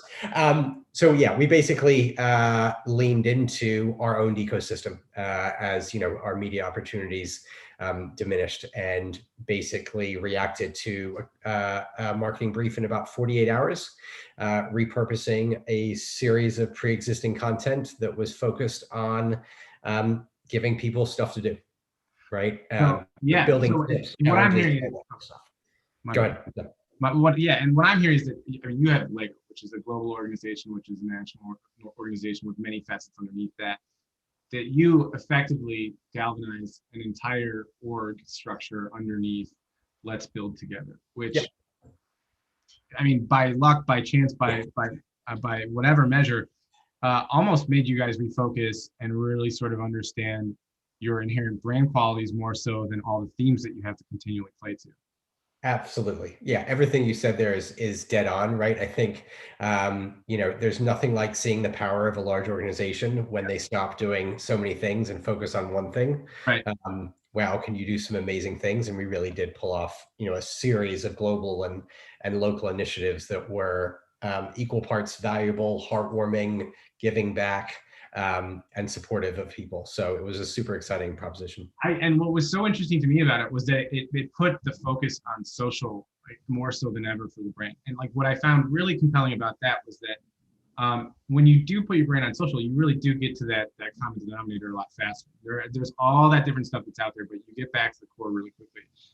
And for a brand like Logo that's got their hands in every medium out there that you could possibly have, to center it around social for the first time ever, or in such an important time, must have been huge. And I just have to wonder, how has that changed the lens on how you're going to treat social going forward? Yeah, I mean, I think, listen, it's still a big organization, right? And it still takes a lot of galvanization and advocacy across that journey and that opportunity that gets identified. So I think, it very quickly communicated the power of digital distribution, right? Sort of in digital owned ecosystems, right? Because the distribution is free to some extent. The community is there and they're of a high affinity. So there's a lot of, easy boxes that get checked for people that may not be so close to that sort of that digital ecosystem, that digital world. Right. So it's just about leaning into what the elements of success were to a campaign like Let's Build Together, and seeing how we can bring that to life in other campaigns, right? And I think we did that over our holiday campaign, where we created another social only campaign that quickly evolved into, I think it was supposed to be in the US only, and it evolved into 13 markets, running as a holiday TV commercial in the UK, and this was just very much about creating a day around the holidays that was all around building, unboxing day. Right. Right. And that was synthesized and conceptualized, obviously, by a lot of data and insight, but probably wouldn't have been possible without something like Let's Build Together. I'm very fascinated by the data and insight portion of that answer. Can you tell me a little bit more about what you guys use for to feel the market and to get responses and feedback? Yeah, I mean, I think for a large brand like us, where our audiences are widespread, both demographics and psychographics, it's very easy to go by gut and go by product need, right? We've got this much product left on shelf. We need to sell X, Y, and Z. Right. Let's go for a product campaign or marketing campaign to sell that product. But as sales were through the roof through last year into the holiday period, we basically identified the opportunity where we wanted to make sure that we were truly engaging those new fans, those new people that consumers that we had brought into our into our brand this year, and gave them, try to re-engage them with an opportunity to build. Right, so Lego Build Day on December 26th was launched, and it was just all about celebrating and trying to create a cultural moment around a given day, driven by a brand, and seeing, if this could be our sort of May the 4th Right. thing. So it was a super fun exercise. No, I love it. And when you're doing that sort of social planning, you're feeling out what you want to do in terms of rolling out a campaign or a big initiative. How do you look at that mix? And when you're looking at your own content and influencer content, what are you doing there to push forward that message and create that audience connection? And more specifically, yeah, go ahead. Yeah, I mean, we look at, we do look at it from an ecosystem standpoint, right? So across our own ecosystem, right? Whether that's our apps, whether that's social channels, our website. We're also looking at it from an earned ecosystem, a shared ecosystem, right, a paid ecosystem, right? So everything from influencers to, potential product partners, right, like IKEA or an Adidas, and how we can get them involved. All those sort of components. There's a lot of consideration that goes into what first was an organic only social opportunity in Lego Build Day, right, that then builds momentum as we sort of internalize it and socialize it across the organization, get more budget, get people more excited about it, and start pulling in as many levers as we can. Got it. All right, so let me just tick through a couple other fun ones here. And I guess, so in the way that you guys are currently in market and everything that you've learned from this current normal, what does next normal look like to you guys? I feel like that's a really interesting question. I mean, you come off of your best year ever. Social is now first. It is now it seems as though the brand DNA has been put forward more so than ever before. Is there fear that you will go back into deeper, more thematic, more specific audiences, or do you think that the current sort of approach to Lego will be as pure as it is now? Yeah, that's a good question. I mean, I think a feeling that any consumer-facing brand is probably feeling right now at this given moment is what the heck is going to happen in Q3, Q4. Right. Right, outside of even hospitality brands, right? They're probably thinking, how much money are we hopefully going to make to fill in the gap from a year and a half? So different challenges. I think we're obviously very conscious of what's going to happen when people are no longer stuck at home and no longer have that extra income potentially, or extra money to fill that space in that time. So that's definitely a consideration. I think on the opportunity side, we have brought a massive new audience into Lego, certainly from an adult non-parent perspective.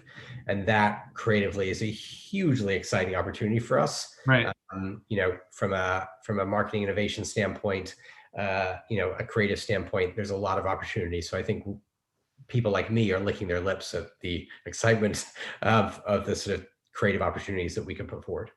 As am I. I mean, and especially in my shoes, being a very forward influencer marketer at heart, I think that that's really truly an opportunity for the brand to kind of take it forward. I know, like, historically, it hasn't been the main focus for Lego, but can you give us a bit of a context on your arc with influencers and how you hope to leverage them as you continue to evolve the strategy? Certainly, yeah. So, influencers are a critical part of our overall marketing strategy. It's not my remit per se to oversee, the influencer component that definitely sits within our marketing team, who have the media dollars, and have that sort of oversight. But we definitely work with our marketing partners, and the influencers from a creative output standpoint. So I think they've got a valuable place to play, right? We're using them significantly in, new play propositions, right? So new sort of play experiences that, influencers can typically do a better job of explaining than brands can, even brands like Lego. So we're definitely leaning on them for that. And I think, if done correctly, and if, done in the correct way, you're leveraging that audience, that audience that may not have, a close tie to Lego. Right. That's a critical component that I think that we lean on. Yeah, and it's interesting too, because the way that Lego's universe is sort of created, I mean, it's almost like when a celebrity visits Sesame Street. Like, it just seems as though that's almost the safest way for Lego to really bring somebody in. And it seems like, with all that, but your IP, which is massive, with all the YouTube channels, with all the social content that you've got going on, there could be an opportunity to really kind of co-create within the walls of the Lego operating system. And that to me was like a massive play. I mean, like, 'cause I've done a few Lego influencer campaigns a couple of years back, where part of this is, gosh, it must have been 2016. Back then, the challenge was trying to get Lego IP out into social versus bringing influencers into Lego IP, which made all the world of difference in getting something off the ground. Yeah.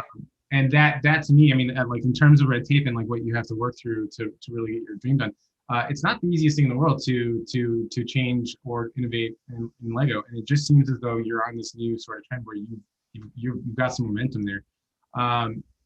Do you see that I guess my bigger question is, within that universe, like how flexible is it, and what can you, what's a comfortable sort of way at creating content with outside sort of partners, like be it either a studio or be it an influencer? I mean, I think you've got to imagine in most cases, certainly in the influencer case, right? We brand are working with influencer X because the influencer is bringing a lot of value, you hope, beyond just their audience. Right. Right now, obviously the audience is the primary thing that any brand wants. But, I think for us, we're looking at it as what can the influencer do creatively and conceptually that we might not be able to do. Right. Still following brand guidelines and still doing those things, but just in a way that, maybe Lego can't do. Right. I talk about this from a user-generated content standpoint. Our fans honestly sometimes create better content than we do. So why not celebrate it? Right. One, it's free. Two, it's a win for the fan because, they're being celebrated and acknowledged, and we're tagging them and they're getting eyeballs and views and hopefully followers. It's a win for us because it's great content. Right. So I think where you start getting a challenge dynamic is where you start, as you said, trying to bring the influencer into a brand's owned ecosystem. And then it starts feeling a little disingenuous and a little challenged. I think that's where, we're cautious about, how we reshare or republish influencer content, because that shouldn't have been the original strategy to work with that influencer. So I guess, and then that probably brings up a challenge. So what is, there's always a little bit of feedback. No matter what you create, the community is going to pick up on it and either recreate, or do their sort of take on it. Do you feel that feedback from day to day? Like, is that something that you're constantly attuned to? The community feedback, the influencer feedback, especially like the AFOL community that's got such a vocal opinion. Oh yeah, there's an entire, the AFOL community, our fan community, they are, and we love our fans, but they are a vocal community, right, for good reason. It's all constructive. It's Lego, right? Like yeah. I think, listen, that for a brand like us, and you've alluded it to it correctly, right? Doesn't matter what our role is. We are all brand stewards, right? And that is why the brand is what the brand is and has been for so long. And listen, creatively, that certainly creates some challenges because sometimes we can't take it to places that we want to take it. Yeah. As I said, we've got to remember that, there's hundreds of years worth of very smart people that worked very hard to get the brand to where it is. And, it doesn't take more than one misstep to take that brand down a peg or few. Right, which makes handing over that brand to an influencer, I think, a cautious sort of exercise, and which makes me wonder, what are the do's and don'ts of working with an outside partner? And I'm going to start with my first don't. If they say Legos, are they out? I mean, they're not out. You're definitely going to get a bit of a reaction. Yeah, that's always a fun one. You can tell who's new at the company or who is an external partner in a meeting. And we used to have face-to-face meetings because there is no plural. Well, there is a plural, but it's not an S. I have Lego. I have many Lego. Lego bricks. I do not have many Legos. I have many Lego. Correct. Yeah, so you have many Lego bricks, many Lego sets. Yeah. There you go. It's a fun trivia one. Yeah, well, there's plenty of good trivia out there for the Lego stuff. I mean, I was definitely doing a little homework on that. I do think it's very interesting too that the do side of that equation, like when you're trying to coach somebody, it's inherently already on brand because you're co-creating with somebody, and there is a participation there that is just absolutely something that's at the heart of Lego's DNA. Do you think? I mean, and does that sort of like brick DNA like kind of come through, and when you're briefing in a partner or when you're taking a brief from another studio or something like that? Like, yeah, how do you train? Yeah, no, it's good. I mean, we work with the principle of, being part of the internal creative agency, right? We have what sort of we've call our lead agency model, right? Where, we try to be that connective glue across all of the partners, right? Whether that be PR, whether that be a production studio, whether that be an event team, our media agency, and our marketing partners. We're trying to, be that steering committee that is connecting all those dots, which is, a challenging component.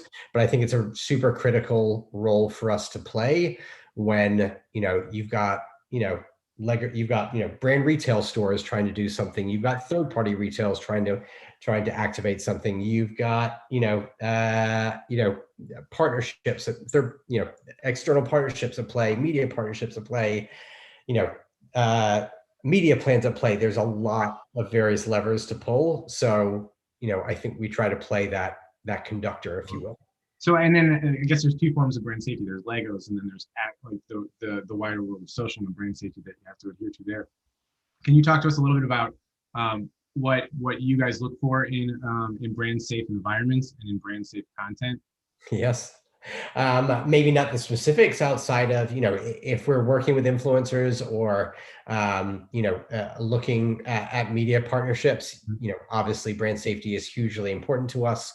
And all the various checks and balances are done, for what is deemed a very safe, kid-friendly brand, right? So I would think, what brand X tends to do from a brand safety and compliance standpoint, multiply that by 3, 5, maybe 10, and then you'll have an accurate read on how cautious we are. Right. Well, I mean, and especially when it's, what is it, ages 3 to 99, the quote there, which is yes, very adorable, but you still have to comply to everything discus, right? I mean, that's pretty much what it comes down to. Yeah, and it also, I mean, that's gotta give you a lot to worry about when it's creating communities, either be it for parent-focused communities or kid-focused communities. How would you talk through about like cultivating those communities and the content you want to serve them versus, let's say, the adult crowd or the 99 plus? Yeah. I mean, I think, listen, I'll leave the adult community stuff because I think, that's fairly obvious, right? And just building social. They've got their own communities. They've got their own convention centers. They've got their own master builders. I get it. Yeah. We do have a fairly expansive, safe and compliant, COPA compliant, kid experience that's definitely evolved through the years. It was message boards when those were a thing. And now it's evolved to, various app ecosystems that we have. Probably our biggest one is Lego Life, which is basically a all pre-moderated kids Lego experience, digital experience, app-based digital experience. And it's everything you would expect, right? Dare I say, it's a Lego Facebook for kids. Right. Okay. Interesting. So and within that, you'll have your own influencer culture, and within that, it's already in full-fledged existence. Yes. Let me know if you need some API help there. We could totally dig in and give you all the data and insights to really show you who's making all the moves for you. Yeah, it's cool. Yeah. Awesome. Okay, so I guess pivoting a little bit back to the measurement side of things too. Right? I think how often do you feel yourself put up against a need to sell off of your content, and what is that? James Gregson is the bomb. Dave Edwards, I think you are a fantastic person for pointing that out. I agree with Dave. Yeah, you're saying that on the data side? Yep. Yeah, so on the data side. Our company is super focused on creating campaigns that involve the golden ratio of influencers, measurement, and media. And our measurement is always back to some type of KPI, be it brand lift, be it tune-in, be it CPG sales, like a box of Lego, a brick of, there you go. And what we always want to do is figure out what those signals are that help us drive a better result of that core business outcome. When you're tasked with managing team or a project or program, how often does the actual sales result come back to you? And do you feel that pressure? That's a phenomenal question. So I think we do feel that pressure because we are KPI'd on sales. Very simple. So we are KPI'd on sales. That is definitely a pressure. I think when you're a brand like ours that is at such scale that the measured piece tied to social activation and digital activation is hard to track to the level of, wow, we really feel that pressure, right? I think it's more of a retroactive learning instead of an AAR style of like, did this work? Do we do it again? Yes, no, maybe. If maybe, what do we do differently? Right. So it's not as optimization heavy as I would like it to be. And I think we're definitely moving to some different strategies that will be what I call data-driven creative. Right. So where we're making creative decisions and optimizations based purely on data in near real time. As I said, that activity alone probably involves 1, 2, 3, 4 different departments. Right. So how do we bring those departments all together in the same room and actually act in an agile way that enables that?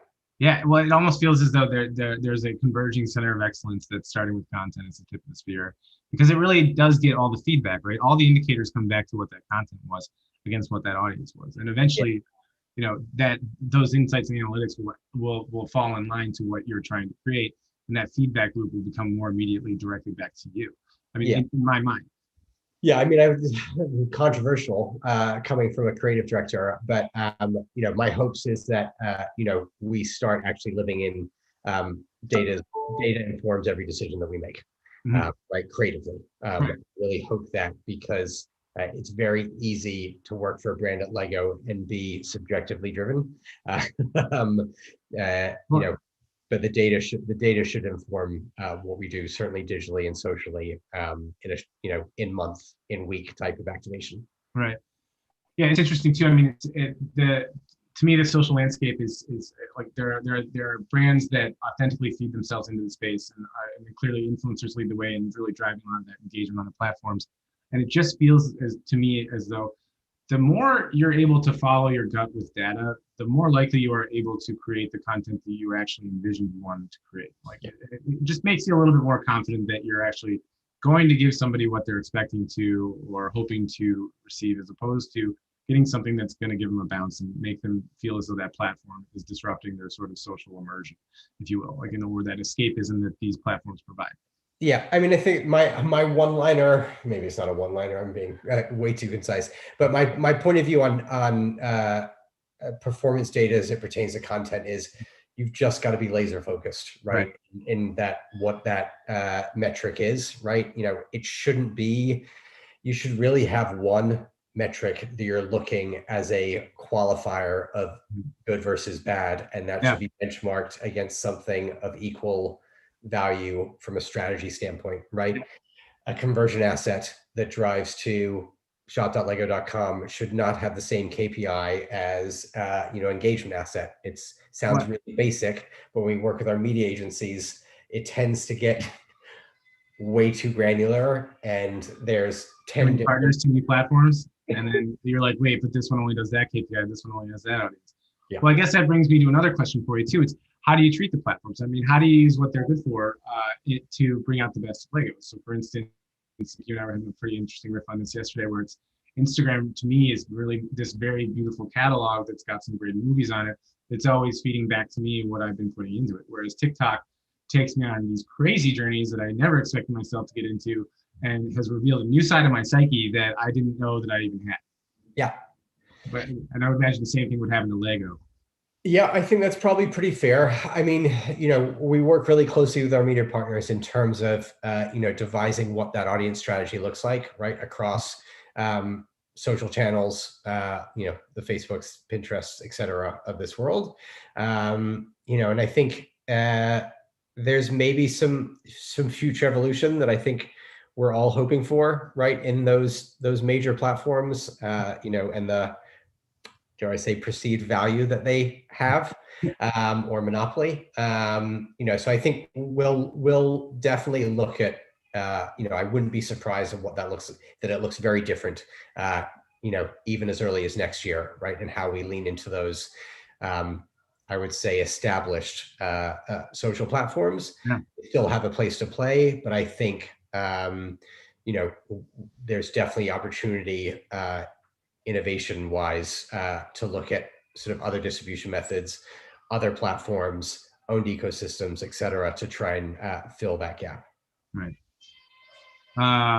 And I guess, off of that too, there's, when would be the best time for Lego to say it? When would be the best time for an influencer to say it? As broadly as I can put it. Say that one again? When would it be the best time for Lego to say the message versus when would it be the best time for an influencer to say the message? Ooh, that's a good question. I think, as I said, I think for us, influencer marketing is most effective when we're leaning on the influencer to create an experience that engages that audience.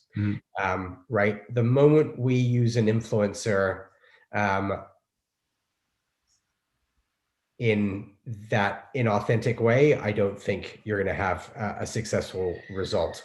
So I would say, we definitely want the influencer to obviously have a much stronger engagement message, and a participation message than maybe Lego had, which Lego would have, which is probably a little bit further down the funnel, and a little bit more conversion focused. Chris, we're talking to you. Sorry to bug you. Proceed. You got a fun role. You just get to, come in and steal the mic. Well, at least finish, please. I feel bad enough now. I mean, that was my big last question too. As I worked with Lego through the influencer lens, and I worked with them through a social lens, and it's been interesting to see the evolution. And I really do think that it's been a monumental year for the brand, that you've been at the helm of some of the greatest change I've personally seen in that brand in the past 5 years. And that has been remarkable to see. And I'm very, very much looking forward to seeing what 2021 and 2022 look like. It's going to be a ride, and it has been a ride, but thanks so much. It is a wonderful brand. Yeah.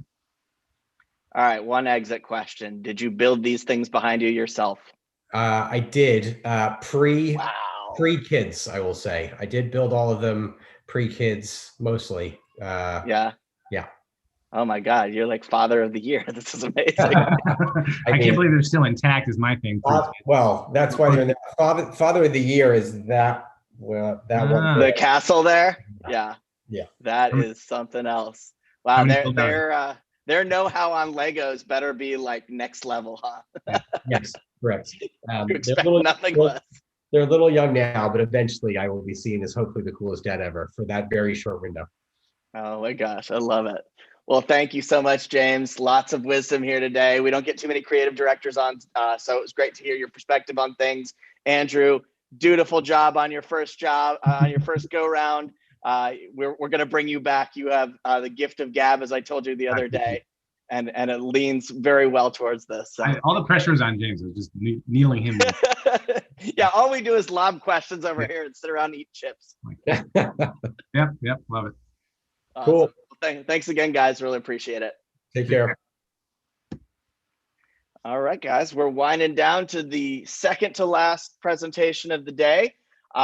We have two amazing speakers ahead. One is from Party City and the other is from Bumble. I want to welcome Julie Rayam, the Chief Marketing Officer of Party City, to the stage. This session was supposed to be moderated by my brother Ryan, our CEO, but he had a little bit of a work crisis and asked his big bro, Chris, to step in. So here I am. Hey, Julie, how's it going? I'm well, thanks. And you? I know it's the plight of the oldest child, never ends. Yeah, exactly. But he's a much more diligent worker, and I kind of do the fun, cool stuff, like talk to people like you. So when he said, "Oh, can you come fill in for me?" I'm like, "Yeah, you go ahead and handle that crisis, and I'll go do the fun stuff." And no more fun interview than the woman from Party City herself. And I love your background, by the way. That is so cool. That's right. Where are you based? Well, the company's headquartered in northern Jersey, but I live in Connecticut, not too far. Very cool. All right, well, let's hop into these questions. So obviously, it's been a vastly different situation for everyone over the past year, especially the events industry, which my wife is actually a big time event planner here in LA. So I see it firsthand, being one of the hardest hit by the pandemic. How different does this first part of the year look for you versus this time last year? I mean, as I like to say, it's there's a lot of pent up party. And so where I think this time last year, it was a lot of shock and awe. So, and now it's pent up party. And, they're talking about the roaring 20s all over again, which of course is true, I think. In that people are just ready to let loose. We're seeing it everywhere, the travel industry, airlines, hotel, car rental, So, luckily, I think that it's, we're very optimistic about the celebrations industry, that people are ready to celebrate. And they, I think, now have a greater appreciation for the importance of celebrating even everyday occasions because of our inability to do so. And I think we've just all gained that appreciation. And there's also a lot of do-overs. We're seeing people who either they held off on getting married, or they kind of did a mini ceremony and now they're going to do the big party. Or it was like a birthday, a significant birthday. I had a big birthday, I don't, we'll see about the redo. You turned 30 this year, huh? Yeah. Right. Happy 30th. Yeah. So, but now it's we'll just do a +1. It'll be the +1 birthday. And so, but it'll all be bigger, I think, because we all appreciate the fact that we couldn't do it. So, I think this year, it's also taught us as a company a great deal about what's important for the customer. So we were able to, I always say, we leaned in and we chose to thrive instead of simply survive a pandemic. And clearly party and pandemic were not synonymous. Yeah. We chose to do things like launch same-day delivery and launch curbside, which you would say, well, of course you have to, because, but it's not an easy thing. And when you're trying to cut back on things and be really frugal, those are things that it's not just about setting up the service in a store. It's about all the tech development that has to go into it and the lift that you have to have in terms of training. And so, for us, it was not an insignificant decision, but one that was clearly the right one. And then we did some other, kind of fun things in terms of our product dev, because most people don't realize, I'm not sure, Chris, because you and I haven't spent time talking, but at Party City, so we do, obviously we have the retail stores, which I hope you're familiar with, but we Absolutely. also are. My wife would kill me if I wanted. That's good. Good on her. But we also manufacture and wholesale. So we're the largest manufacturer of the foil, the Mylar balloons. Yeah. And we're also a wholesaler. So most places where you go and buy balloons or party goods, you know, it's probably 40 to 60%, depending on where you are, is product that we've manufactured.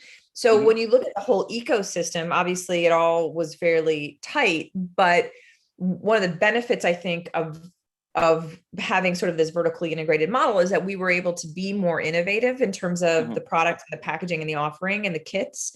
So we all know that like the drive-by birthdays, the graduate, like I had a son who graduated high school in 2020. So we did the big parade, the grad parade, and like the car kits. So we created car kits to make it easy for people to do grad parades and birthday parades. We created, do you have kids, Chris? See, we haven't. Not yet, unfortunately, but soon enough. You will appreciate the fact once you or you friends who have them, is that during summer, if there's not summer camps, day camps, whatever, sleepaway camps, and you've got a full-time job and now you've got kids and they're not allowed to be near other kids and there's no place to take them because those are all closed. It was like stress upon stress upon stress last summer. So we created, using influencers, we created the Boy Squad, and we created these summer camp itineraries with like, here's all the things that you can do. And then here's the checklist. So you just buy this checklist and then here's all the activities. And it's like a week's worth of activities that you could basically put on your own camp. And now you didn't have to think through what to do. You had all of that and the stuff right there. So some of the things that I think that where we were able to lean into some of what makes us unique, it was that kind of thing, was trying to help solve problems while making joy easy. Love it. Well, I bet you were constantly being sent messages from parents saying, thank you for saving our lives.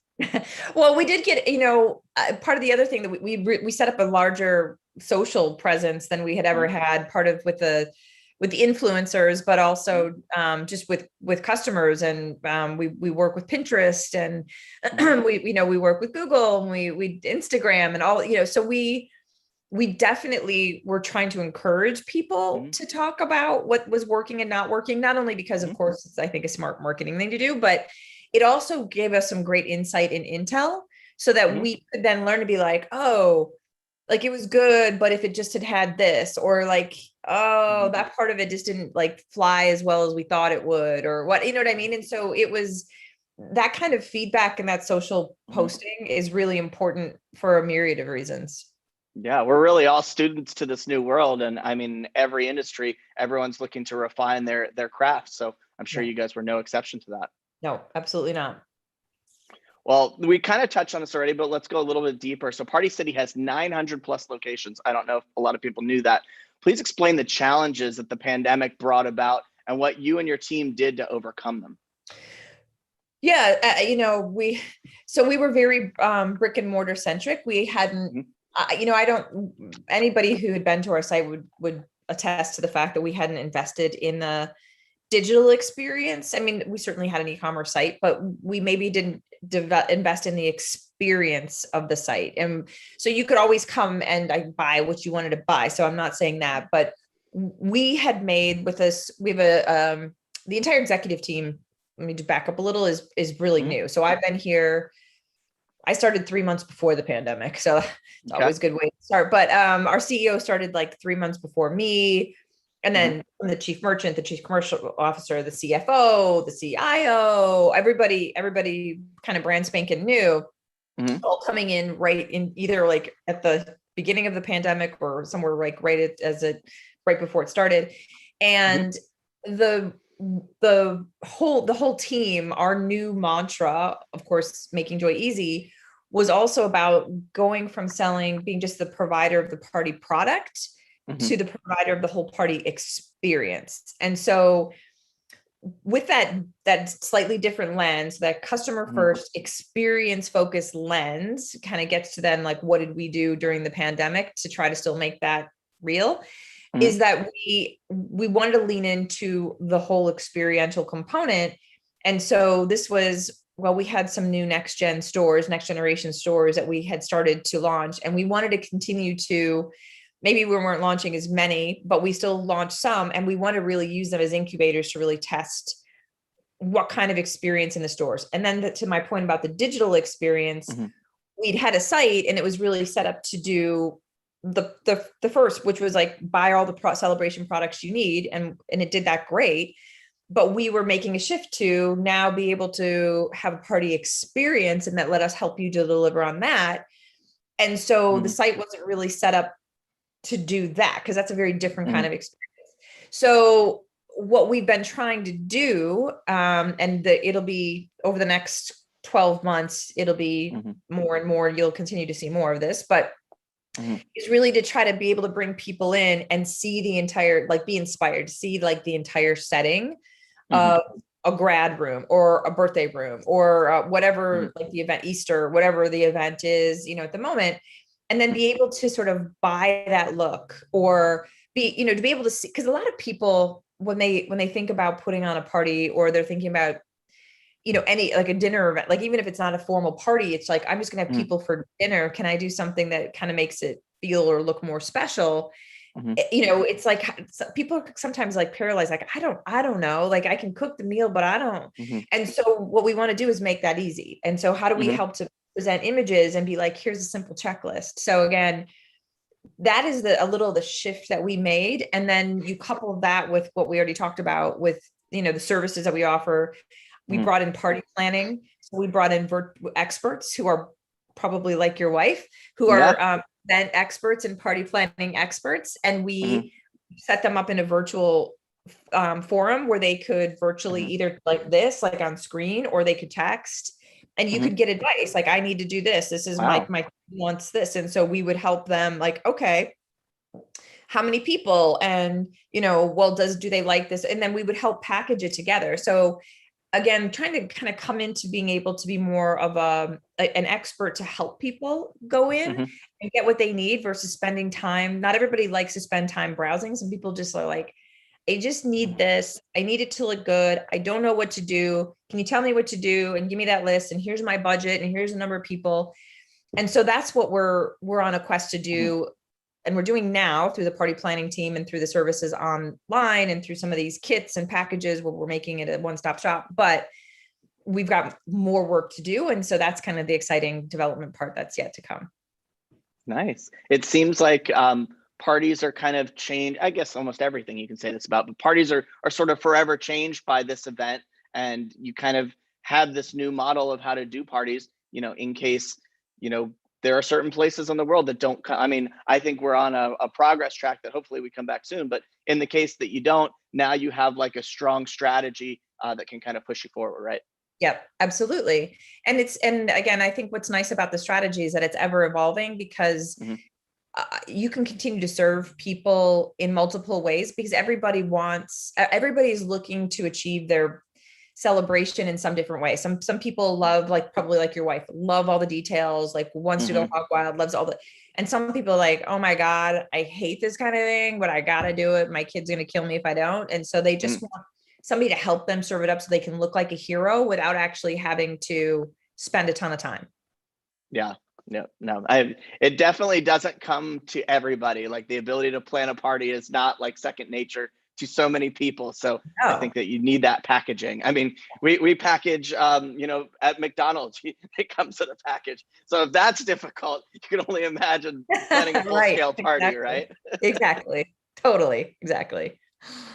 Well, I found something fun on your LinkedIn profile. You'd mentioned that you're charged with designing and improving the customer experience at Party City. What does this mean to you?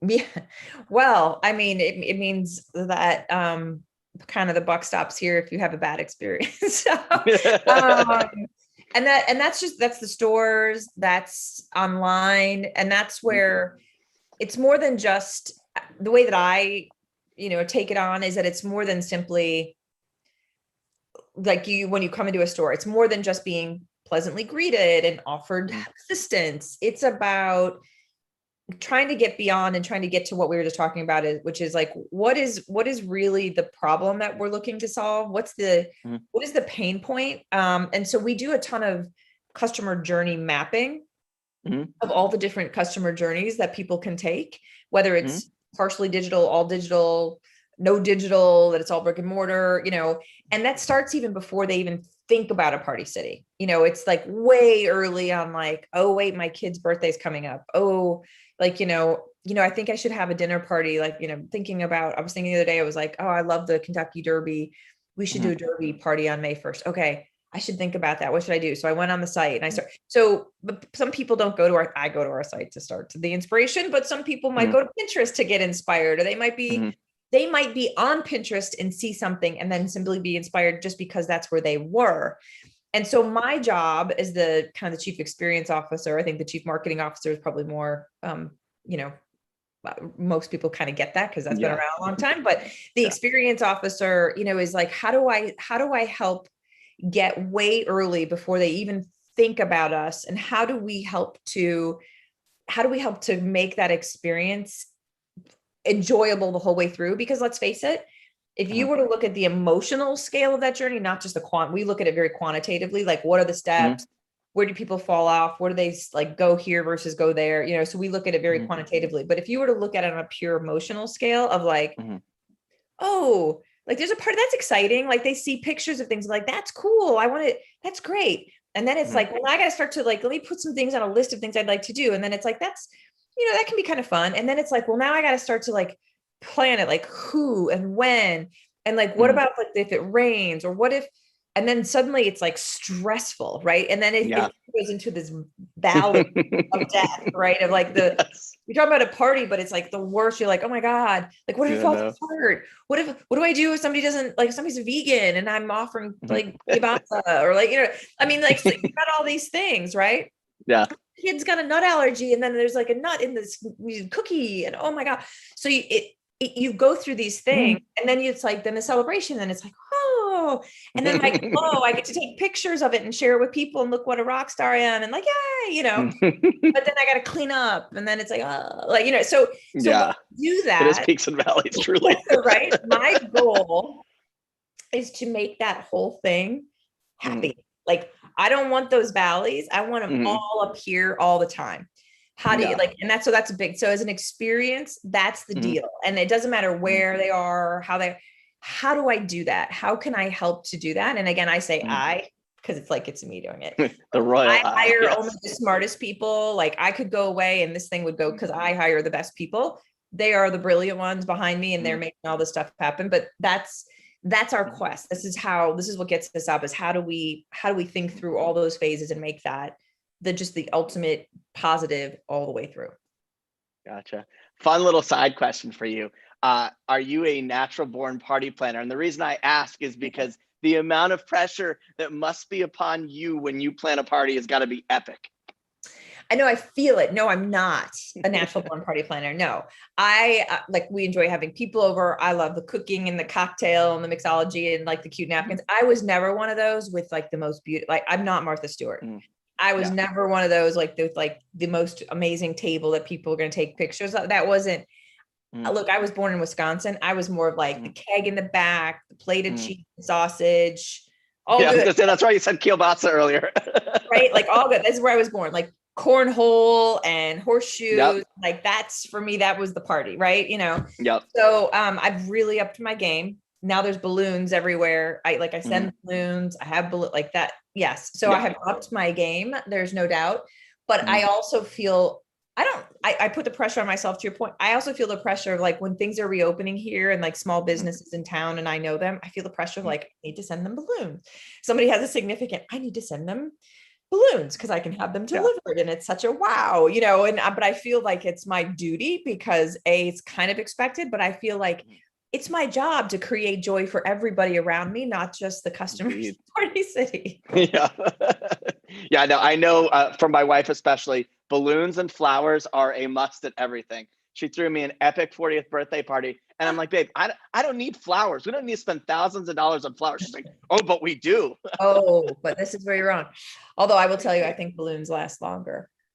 That's very true. And you guys don't sell flowers, so forget about it. We don't, but we do sell balloons, and we are testing alcohol in some of our stores. So we're now like, right. Yeah, selling. Yeah. So see, we are trying to get to that one easy, right? Because what I don't that have to stop and like pick up your alcohol and your snacks. So we're testing snacks and alcohol in some of our shops. So smart. Yeah. I mean, that's sort of like fundamental to party, And if you're going to make joy easy, what way to make it easier? Yeah, that's right. How do you make it easier? That's exactly right.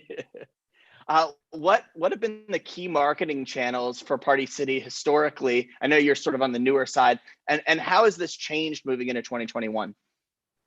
Yeah, I mean, look, I can talk you through, like I have moved us, we did more, look, we were always doing some, we would call it digital, the search, email for sure. There was some TV, radio.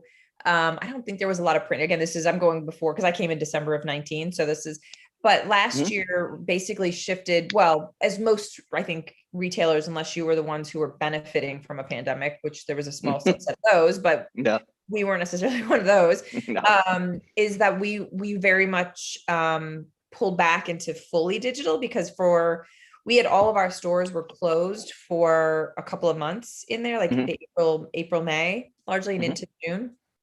And so we pulled back on our spend and put it all into digital, because our website was the only door open for several weeks.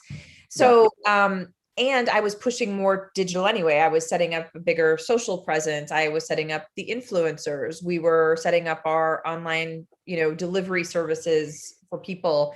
So it only made sense strategically. And as we go into this year, we are all digital. All our media is digital. And I would even include email marketing in there, because it's all done digitally, but it's a full-on digital presence, and not because we expect everybody to come through the digital door in terms of the partycity.com, but because all of our customer journey work has shown us that at some point in time, your celebration journey is impacted online. Whether it's because you see something because of a social platform that you're on, that you see something that gives you the inspiration, or because you received an email, or you got a text, so you're kind of living in a digital ecosystem. So we've really tried to hone ourselves into that space to be better and better. Well, that perfectly dovetails into what I was going to talk about next. And I think it's somewhat of your specialty from what I've read about you. How valuable has research and data been for you and your teams? And what does that process look like for you guys internally? Yeah. What is who said it? It's this quote for God, it's something, it's like all others bring data. It's the it'll come to me. It's a great quote. It's a great quote. And so I should have had it like in my head, but you just prompted me with this question. Is it like God is in the details, something's in the data or something? No, it's like, I'm going to find it and I'm going to tell you. You better before we're done here. Okay. Please, please. But yes, look, at the end of the day, my undergraduate degree is in engineering. Okay. And then I have an MBA from University of Chicago. And all of this is, while I'm very proud of these really prestigious schools I went to, they're super quanti schools, that is what they are. And so from the very big beginning, I have been very data loving. So, I was probably one of, I don't know, I was one of the only, handful of people that graduated from business school at Chicago with a marketing degree. But I always said that my marketing degree was much more data and fiscally oriented than anybody else's, because that's what that is what we did. Like that was who we were it was a very quantitative driven experience. And so from the very early days, I started, all of my I started all of my work basically with a data perspective.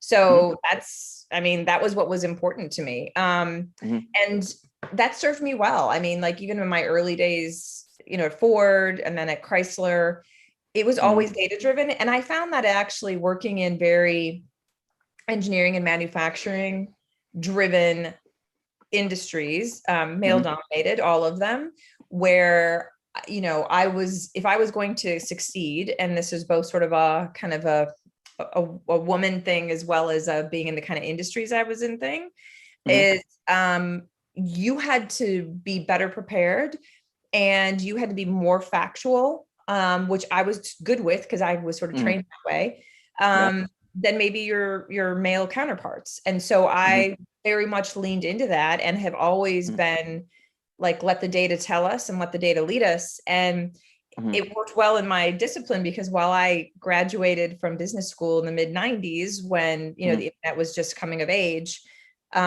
it served me well as we became, you know, a digitally driven industry, the marketing industry, that is, and it served me well. And so I have continued to embrace that. And I continue. What's also fun about being data and insight driven is that I love learning, and it's constant learning evolution, constantly learning something new.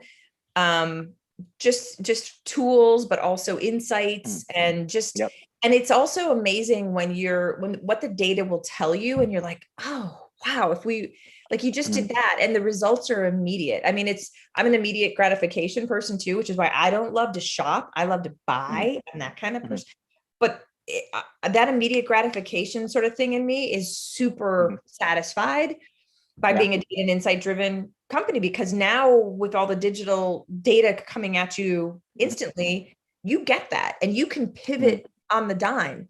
And so we've just built an organization that is doing that. Now we've got a long way to go, because we're putting in a lot of that infrastructure and those tools, but we all are very data loving. It's sort of one of the things that we're putting into our DNA. And is there any particular methodologies or data that you brought into the company that you said we've got to pivot here a little bit and do this? Well, I mean, look, we had a ton of we had a ton of research and insight work to be done. Actually, that came through the journey mapping exercise and process. That data driven process was the first thing that I brought to bear, which was like, before we get going, we have to do a journey mapping exercise of our customer, straight up. And that is something that not a lot of companies do. I mean, I think more and more do now, but a lot of companies do that emotional one that we went through, not the quantitative one. And there are not as many CX experts out there as you might think. And I, you know, as much as like, this is not my first CX job, I still brought in an expert in it, a foremost expert in the CX platforms, to help us to devise the proper customer journey mapping exercise. And it's the beauty about a customer journey mapping exercise is it's not like you give it to a consultant and they run off and do. It's you bring in a consortium of people from all different parts of the organization that touch the customers in different ways. And it's exercise that's done over multiple days. And then there's a quantitative element that's added into it, and you pulsed against it, or you get a bunch of the raw data, and then you do some of the more qualitative, and you kind of push them together and you present. So it's a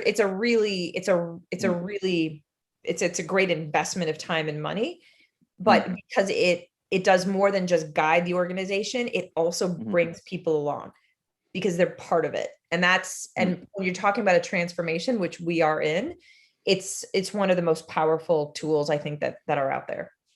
And do you get a lot of your data from loyalty information? You know, we do. And when you say loyalty information, you know what? Loyalty cards. No, and we don't have loyalty cards today, which is why I'm sort of pausing with my answer. Is that we don't at this moment have that because we are building a better CRM infrastructure at this current stage, where we're trying to get the right level of details, but what we do have and what we're starting to build from is really we coin it a golden ticket, if you will. Okay. I like that. Very Wonka. Right. Right. And in this golden ticket, it is like all this key information. So you think about where, like when you go places, that you shop a lot, like Amazon. Let's pick, everybody shops Amazon. Let's talk about it. Yeah. Right? Everybody shops Amazon. So when you think about that, and you can be like, oh, I want to rebuy that thing I bought a year ago. Well, you can go in and you see in your history. You also know that when you go, they serve you up things that are kind of in line with what you've purchased before, or what kind of seem, like they would fit your profile. So what we are trying to do is a similar kind of thing. And like, that's a version of a golden ticket. For us, the golden ticket is your information, yes, but also things like, well, if you shop for somebody's birthday last year, chances are they're going to have a birthday at the same time this year. Okay. So, and if we know that it was your son or daughter and they liked, Paw Patrol, we can come back this year and it's a year older. Maybe there's the next version of that. And we can, again, get in advance and help you by being early on, be like, the birthday's coming up. Here's some things that might be of interest. We can help you plan it now. And again, take something off of your plate so that when I talked about evening out that stress all the way across, now you're not stressing about, oh my God, the birthday's coming up, I got to figure something out. We're trying to take care of that for you. Let us do the thinking and the work for you. You can kind of like answer yes or no, but that golden ticket component is really when you're talking about the loyalty and the CRM, that's what we're building towards. So then, yes, it can be about loyalty to get you to repurchase. It's more about trying to make your experience easier, right? It's like celebrations are a part of us. There's things that happen every year, certain celebrations. And then there's other celebrations. We may figure out that you love casino nights. Okay, great. Well, we can capture that in your profile for you, and then serve that up to you and make it easy for you to go back and or a picture that maybe you took of one of your events that you loved and you want to remember, like, this was a great one and you can repeat this. And we can keep that picture and all the stuff you bought with it and make that easy. So that's kind of the way that we're going. So it's a slightly different type of what I would consider the traditional loyalty. Okay. Well, when you mentioned serving it up to me, it actually was a great segue into talking about the social and digital presence of Party City. And obviously you're here with Influential, so we have to ask, is influencer a part of your strategy, and what are your thoughts on it? Oh my God, it's a huge part of our strategy. Influencers are mad. We brought them in last year, so we didn't have an influencer strategy until last year. And we brought them in and they made a huge difference. Like, we called them the Joy Squad. Love it. We brought them in and they helped to devise like some of these solutions. So again, more than helping to market the stuff that we sell, right? We encourage them to solve problems. Oh, summer camp is closed. Oh, how do we do a play date in a pandemic? Oh, like, how do I do a virtual birthday party? What games do we play? A virtual birthday party. This is what we encourage them to do. And so that was the role they played. This year we've upped it, and now it's not just because it was largely moms last year. And so this year we've upped it, and it's not just moms. It's also like I would call it younger singles, doing, because like TikTok, there's always these great new crazes. Like there was these big thing forever. So we're trying to use influencers to lean in there so that we can help to set trends, but also quickly react to a trend. And then we've got celebrities. So for New Year's Eve, we did the FU 2020 campaign, which is Forget You 2020. And we had the balloons and all the cool stuff to go along with it. It was a huge hit. And we got a bunch of celebrities to help us with that. And so one was CeeLo Green. I won't do any karaoke for you, but F you. Forget You. So we had him do that, and he did it, which was great, with the So that was. Did he do that on social? Yeah, of course. Yeah. TikTok, Insta, all of it. Oh yeah. Oh my gosh. Yeah. How fun is that? I love it. Yes. So. All right. Well, it was good. I was going to say, we're running out of time. A question I always have to ask before we turn. We'll probably get like one question in from the audience, but what I want to ask you is, what are you personally looking forward to the most in the upcoming year? Actually, both personally and professionally. What am I looking forward to most? I'm just so excited that things are coming back. Like, I get my second shot, by the way, Monday. So Right I'm super close. And I like for my best friend who happens to be CEO of a different public company. She and I are like, I've seen her once, but you know, it's like none of us really wanted to travel again. You have to set the right tone, and we can't tell our people not to travel if we're going to be traveling. So we're getting together personally for a week vacation. We're probably going to work during it, but we're going to go sit by on a cabana and like, you know, I'm so Where are you going? we're going to go to Amelia Island, which is kind of fun. Oh, fun. So, Yeah. it's going to be great. So, but we're excited about just that, like the idea of being able to travel with a friend and like feel like you can without being looked at side eyes, and that you can, and we'll both have had our second shots, and like there's something where it's like a rebirth. So from a personal standpoint, that's it. I'm excited that I've got 2 boys, and that they're both going to have an internship, and that there's a chance that they're at least hybrid and not fully remote, that there's going to be some in office and some, you know, and that they're going to be able to go and travel some as well again this summer.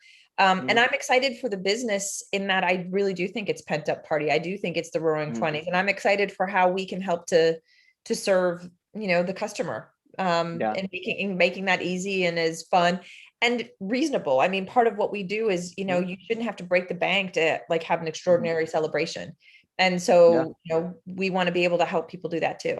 Hey, and do you want the quote? It's Edward Deming, by the way. Yes. And it's Edward Deming. Did you manage to do that while you were talking this whole time? Dude, of course. In God we trust, all others bring data. That is excellent. I love Edward Deming. Yeah. Yeah. It's funny because after these sessions, they always deliver us this little block that's like a quote that you said. And so it'll be that quote, but then like sub-quoted for Edward Deming. So that's perfect. Yeah. Also, are you guys making any plans to come back to office work, or what is the corporate stance on that? We are. We're looking at the fall right now. Because I think, you know, what we're trying to gauge, and by the way, it's going to be different because I think like most companies are going to find that we don't have to have everybody in the office all the time, that there's a group of people depending on your job where hybrid makes sense. And so we're working through that kind of thing, but the fall seems like the right time. It gives people a chance for those who are going to get vaccinated to be fully vaccinated. It allows, the summer is still a little question marky in terms of like, is there any issue, like the J&J thing, is there going to be any weird issue? Is there going to be a spike? Are things going to close?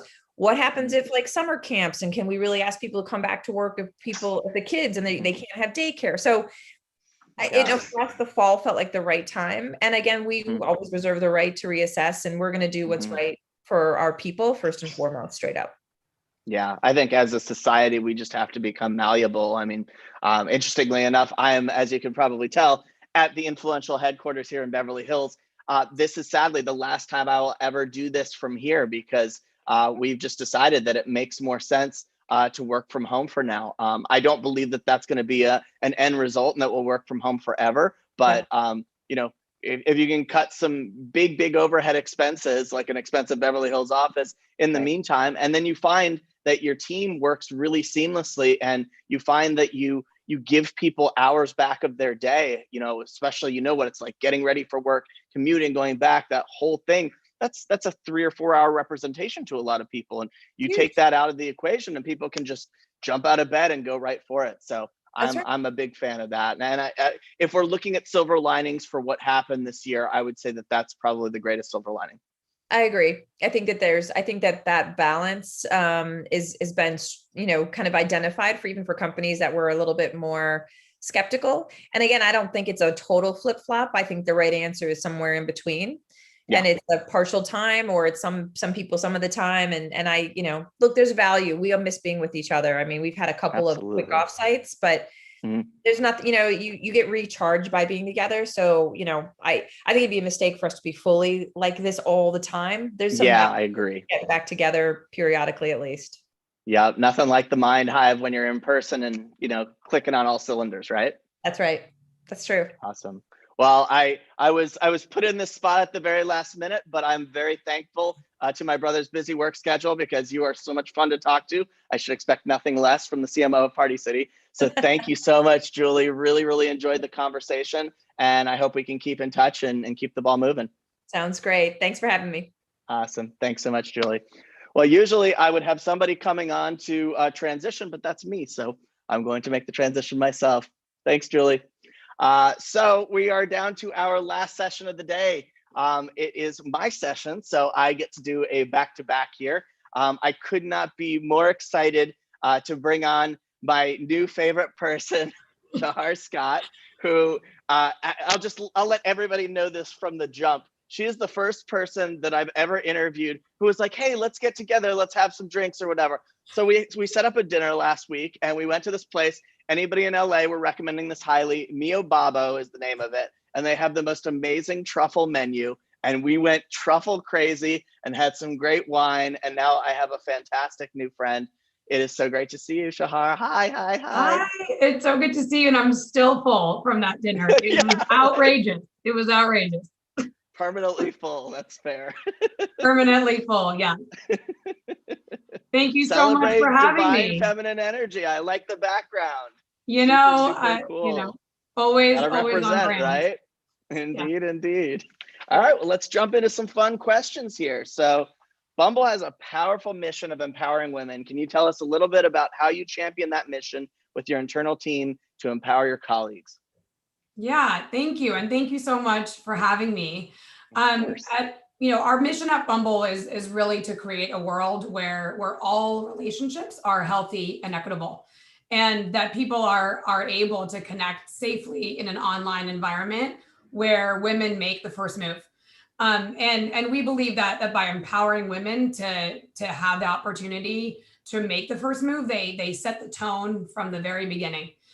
So that's, it's a core value of ours, not only internally and how we create a culture for people to participate in meetings and in decisions, but also in how we want our community to really thrive. So we really believe in that movement, giving women a chance to really set the tone, and it leads to a more empowered relationship. So yeah. I love it. Yeah, no, I think it was like the best innovation of the entire dating app world was that you guys swung it that way. And really, I think that it has to start that way. If guys are just bulldogging around chasing girls, I think it makes for some less than desirable scenarios, I believe. Yeah, agreed. So I have to ask you this because this is obviously huge news. The Bumble IPO was obviously some huge recent news. What's it like to work at a company that's just gone IPO, and are there big changes as a result? Yeah, it's such a great question, and it definitely is an exciting time for Bumble. It was an honor to be here when that happened, and I would say that I wouldn't say that there has been big changes. We're still fully committed to our mission and the values, and there's a lot more work to do. And super proud to be at this company right now and to continue doing the work that they've started back in 2014, long before I started. So I wouldn't say that there's been massive changes. It's obviously an exciting time, and we'll remain focused. Lots to do. Yeah, I can only imagine, especially because you're pretty much brand new to this. So this is quite an adjustment for you, correct? Yeah. I've been at Bumble for 6 months. Okay. Yeah. Nice. And so you've yet to really have those in-person meetings and stuff, or are you looking forward to that sort of stuff? I mean, I can't wait. I was just hearing Julie talk, and I agree. That's been the hardest part, right, of this year is for everyone, is just being physically distant, and certainly onboarding at a new company and not having met really anyone. I can't wait to be able to go to visit the team in Austin and London and really just get the opportunity to connect with people in person. And is your LA office going to be opening anytime soon? We don't have, we used to have a hive in LA. We've never had an actual office here yet. So okay. Yeah, hopefully. Wait, break down what a hive is. That's right. Oh, well, so the hive is a community space and an opportunity for people to get together. And we've had events in them, and they're just a spectacular experience if you've ever had the chance to be in one. And so hopefully we'll be able to do more of those when we're all fully vaccinated and able to get back together. But I think as you were saying, the silver lining of Zoom, right, is that we've been able to connect in this way and prove that we can all be very productive from home. So, but yes, I can't wait to get in person to meet my team. Yeah. Well, I mean, I can attest to anybody, you are way fun in person. So need to have that happen quickly. Thank you. Absolutely. Especially when there's truffles involved. Yes, truffles and wine, no matter Truffles what. and wine. We're gonna have a hard time topping that one. That's for I sure. know. We set the bar really high from the We get-go. really did. So another huge thing that I couldn't skip. Your CEO, Whitney Wolfe Herd, is the youngest woman to ever take a company public at age 31. Tell me about what it's like to work with such an inspiring person and what you've learned in the process. Yeah, I mean, Whitney is amazing, and I like genuinely feel inspired every single day, and also just humbled to be at Bumble right now, to be part of this journey and where the team is. One of my favorite things about Bumble, this is a key mantra of ours internally, is that actually I think really speaks to the culture at Bumble, is instead of fighting for a seat at the table, let's just build a bigger table. And I like that. you know, we, in the same way that we want our community to feel empowered, we want to lift and support our team, right? And to really make people feel included. And so there's no table that is not big enough to be part of it. And I think that speaks to Whitney's leadership and the kind of people that she is looking for to bring on to the team. Oh, that's awesome. Can you tell us a little bit about the different ways that people use Bumble as, you know, to further both their personal and their professional goals, and how the app is structured to promote female empowerment within those features? Yeah, so Bumble, as most people probably know it, is an online dating app, right? And the vision was always to really allow people to build healthy and equitable relationships in all facets of their life, so not just romantic ones. And what the team saw kind of early on, as they saw how people were using the app, there were people that were actually like hacking their profile and using it to say, you know, Shahar, I'm not here for love, but I'm actually here to make new friends. And that kernel of insight and how people were organically using the platform is what led to the team really having the confidence to launch Bumble BFF, which allows a friendship finder and an opportunity to connect with people in a platonic way. And then later Biz, and allow people to connect professionally. So the same philosophy that exists for people who are looking for a romantic relationship does span into other facets of their life and other relationship types. So the woman first approach is really what we're looking to bring to the forefront of human connection. And when it comes to those other offshoots, are men allowed in that action at all, or is this all for women? No, of course we are inclusive, and we're working. We actually have a team that is dedicated on thinking about underrepresented groups and how we can make people, all people, feel included, and also that Bumble is an app for them. But we definitely have men on the platform, lots of men on the platform as well, and you know, we've seen that the benefits of the connections that are made on the platform really benefit all genders. And are BFFs and Biz separate apps, or did they all live in the same app? So they're different modalities, but in the same Bumble app. Okay. Yeah, so you can kind of toggle back and forth and be like, today I want to go on a date, tomorrow I want to meet someone new. You know, that if I move to a new city, or professionally, if you're changing industries and looking to connect with other people. So we do see a lot of actual crossover, which is interesting, but obviously I think intent and why you would want to use certain features depends on your life stage and where you are. And when did each of those sides of the business launch? So Bumble BFF launched in 2016 and Bumble Biz in 2017. And then Date launched back in 2014. So lots of innovation, which is awesome. Nice. And I think it is smart to keep it all in the same app, because then it's all just part of one family, and you have the same user base, and you can just kind of, go in the lane that you feel like that day. Exactly. Very, very cool. I love it. What did you see over the last year from Bumble users, new and existing, and how the pandemic affected the ways that they use the service? Yeah, I mean, I'm sure a lot of your guests have been saying the same thing, but I think, this year in particular, and how we've all been physically distant due to the lockdown has changed fundamentally the way that people communicate, and especially how they date, right? And find love or build relationships, especially in moments of feeling isolated. And while online dating, I think a long time ago was taboo, now it's totally normalized, and it is largely how people meet each other. I mean, if you think about a lot of the relationships that you've probably maintained this year have either been on your computer or on your phone, right? Because we couldn't see each other. So, I think what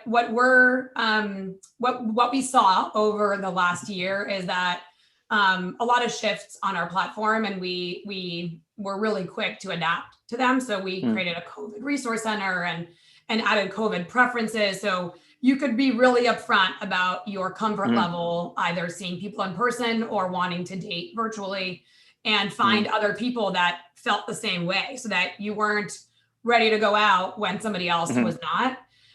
So that allowed for people to maintain the level of connection that they felt comfortable with. And then we also saw just a huge uptick in video calls, as you would imagine, and just video chats in general, and call times going up, because people just do feel more comfortable first, meeting online than they do, and then, choosing, do they want to actually meet in real life? And I don't think that the slow dating movement that we saw over the last year will go away just because people have been vaccinated.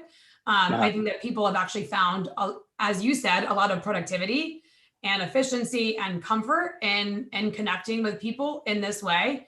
Although obviously meeting in person to have truffles and wine is the best. Can't compare.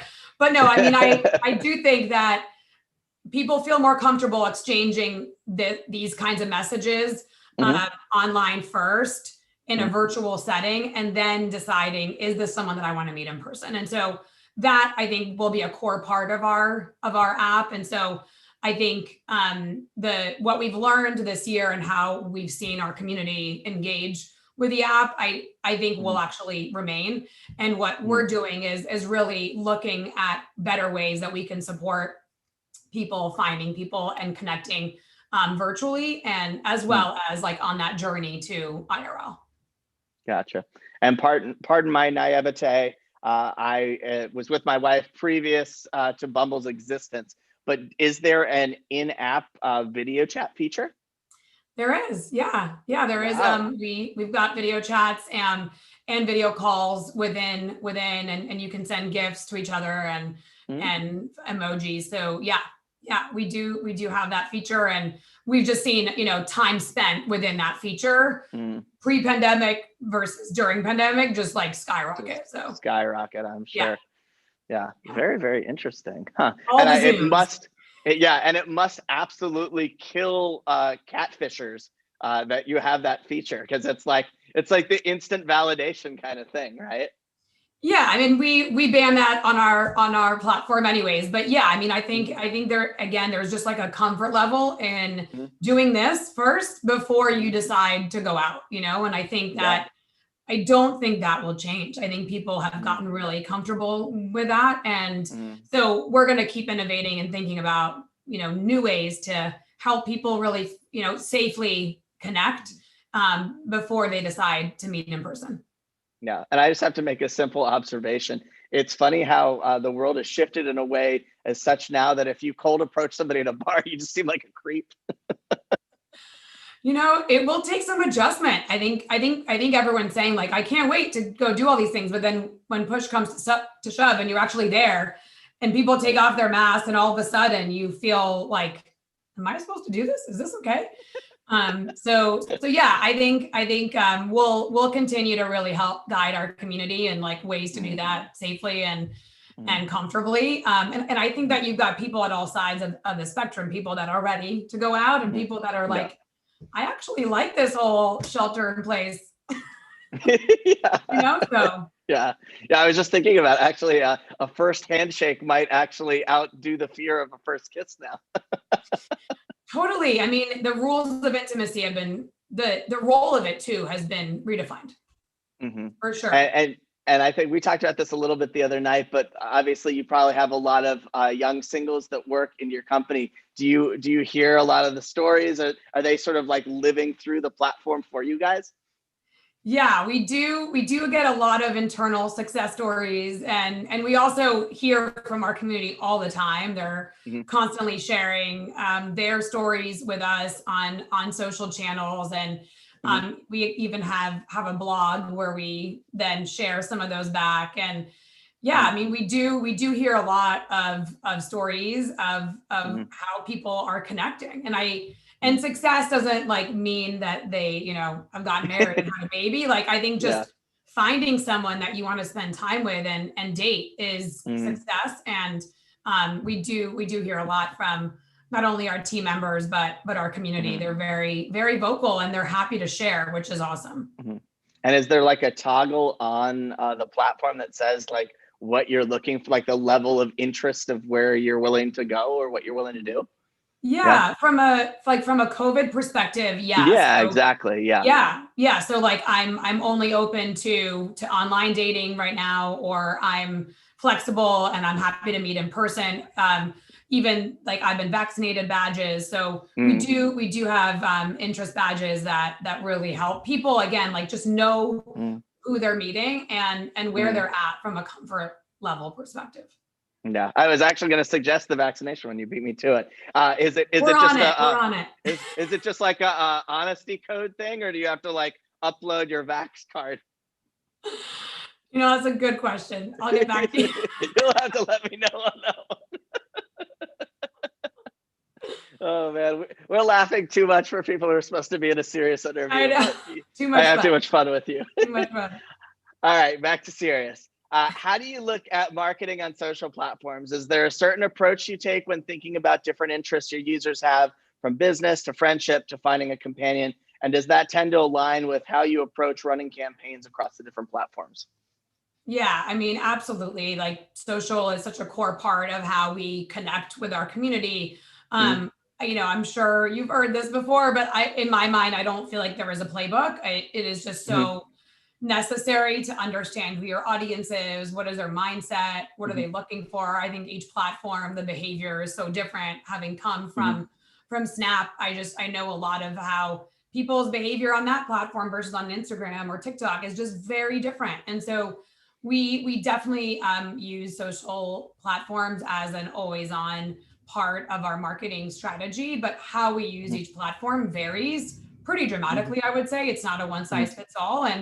And there are ways for us to find common ground and really interesting content, depending on, again, like the users that we're trying to connect with, and also the mindset that they're in. So are they looking for more inspirational content on Instagram because you're just scrolling through a feed, versus like having a conversation and really getting to know Bumble users, which is something that we probably would do more of on TikTok. So we definitely use the platforms. It's a core part of how we launch campaigns, and also just have an always on connection point with our community and future community who might be considering Bumble. But I'd say that each platform we use like totally differently.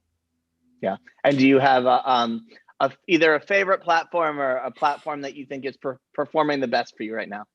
That is a tough question. I mean, we use all the platforms. And so I don't think that I have a favorite. I think that we see very different results on each platform. I think it depends on what we're measuring, right? Obviously, is it just engagement or downloads? And we use them very differently, obviously, accordingly. But I wouldn't say that I have a favorite. I love how Bumble shows up on Instagram. I think that we have a very strong point of view, and I think that it really resonates with people who are, again, just looking to be inspired. Yeah. And we share like awesome success stories, and oh, nice. Yeah, it's a very timely platform. Also, I think, you know, that there's an opportunity to be very relevant. And you have to treat the platforms like your kids. You gotta love each one of them equally. We do. I don't have a favorite. They're all my favorites. Very diplomatic. Well, just for my scope of things, and I should have looked beforehand, but I'd love to talk through it with you and have you educate the crowd. What does a Bumble TikTok campaign look like?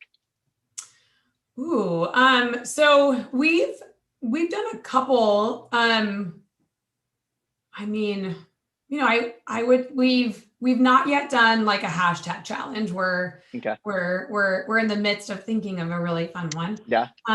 But we've launched, so our latest campaign, I would say, is Find Them on Bumble, that we just launched in a lot of our key markets. And the way that we use TikTok was really to have real, authentic Bumble users tell their stories of why they love Bumble and why Bumble has really helped them find what they're looking for.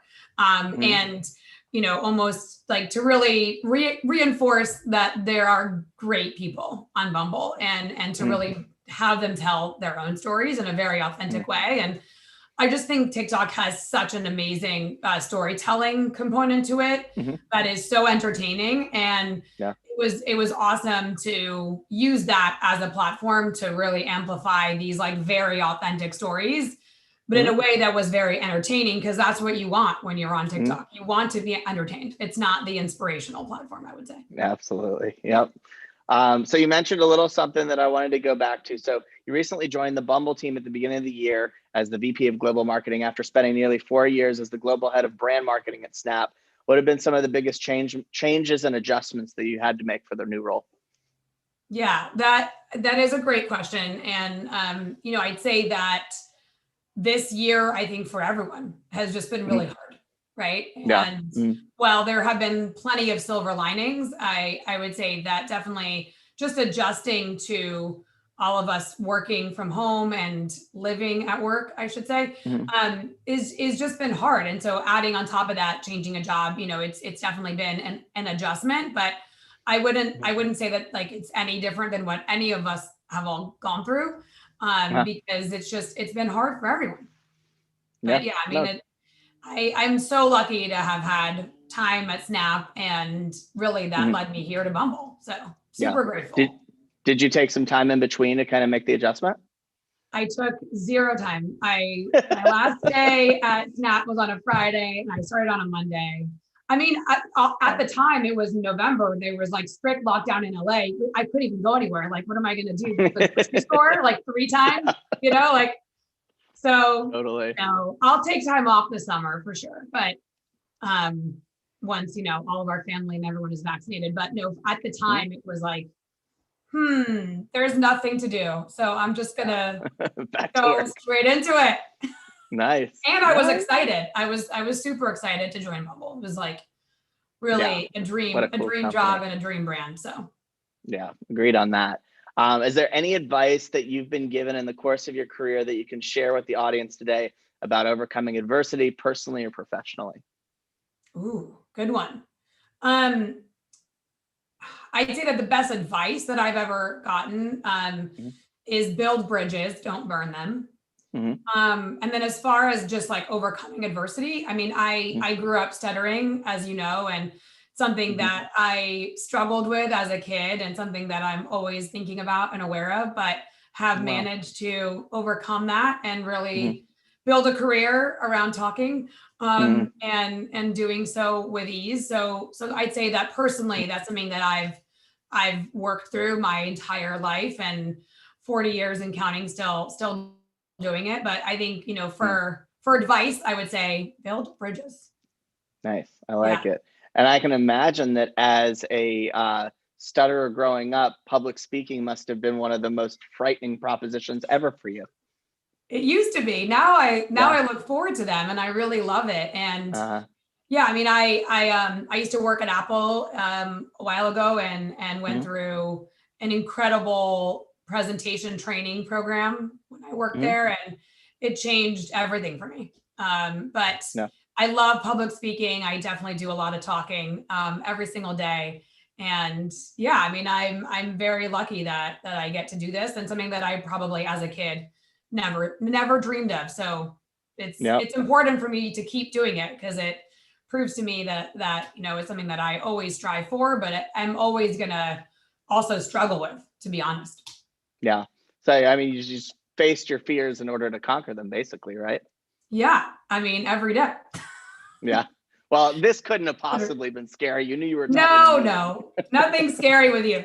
But no, I mean, and especially this year, it's been an amazing opportunity to not only participate in events like this, but also to join and listen to people that you would normally not get to see or speak with. And so obviously we've met at a bunch of industry events that we just don't have the opportunity to go to anymore, but we will again. Soon but enough. We haven't. And doing this, it's like we can still hang out, we can still connect. And it's not lost on me how important these sort of opportunities are, for sure. Yeah.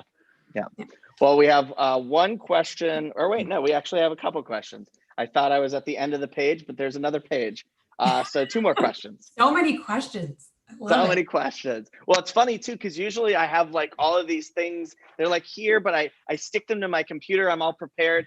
And then Ryan, my brother, threw me a curveball today and had me doing the interview before this. So I couldn't get set up. And so I started looking down, and then I started like sticking them quietly when you weren't paying attention. So sorry, I'm a little off my game, but because it's with you, I'm okay. Chris, you're doing amazing. You don't need Post-it. You could do this in your sleep. Literally, probably. Maybe.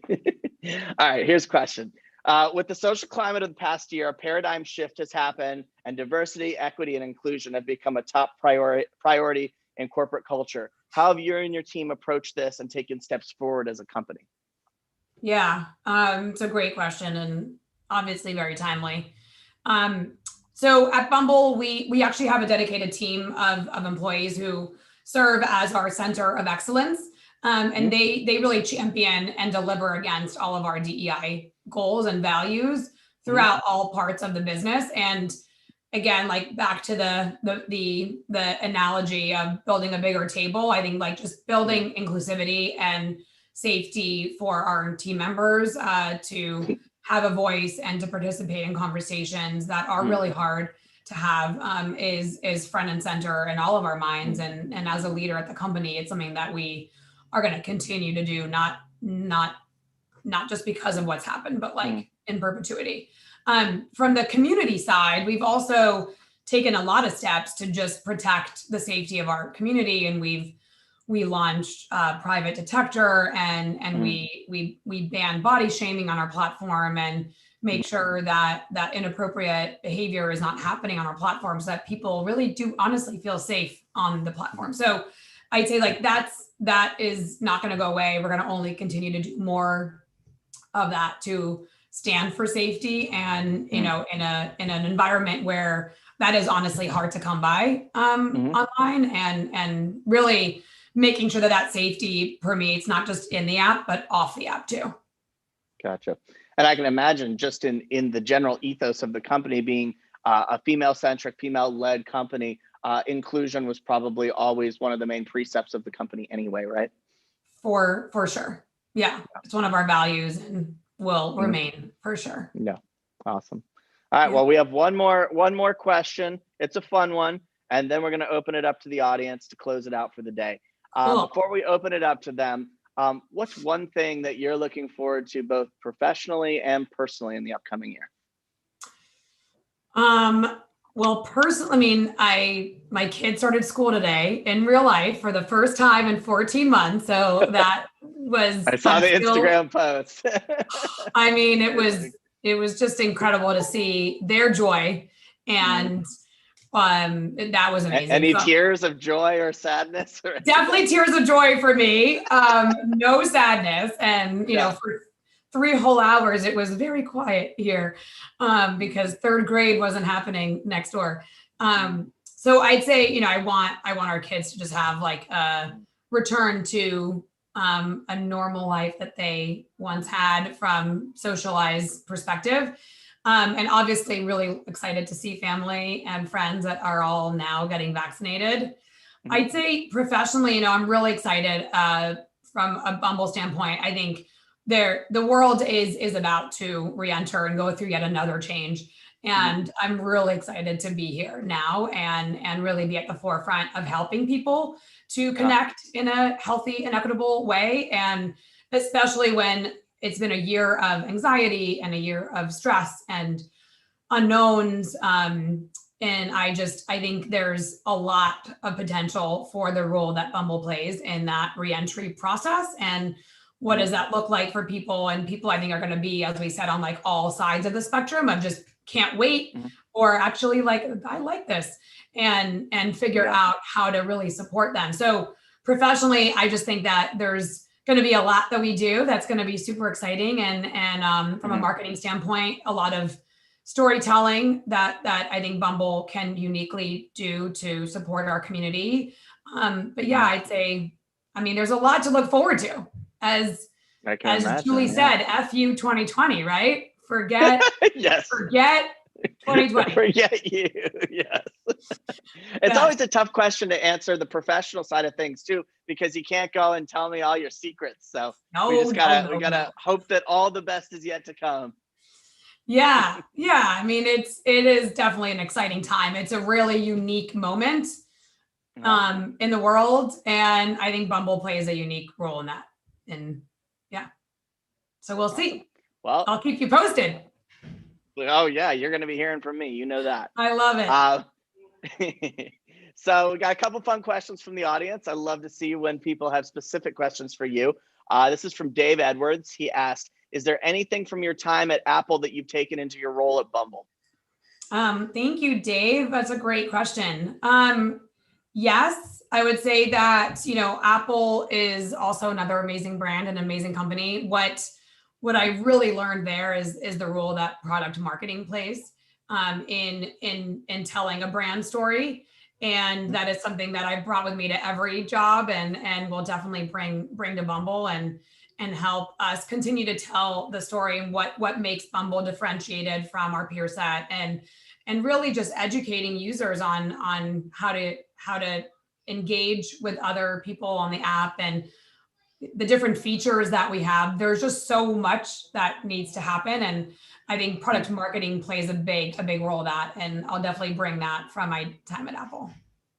Very cool.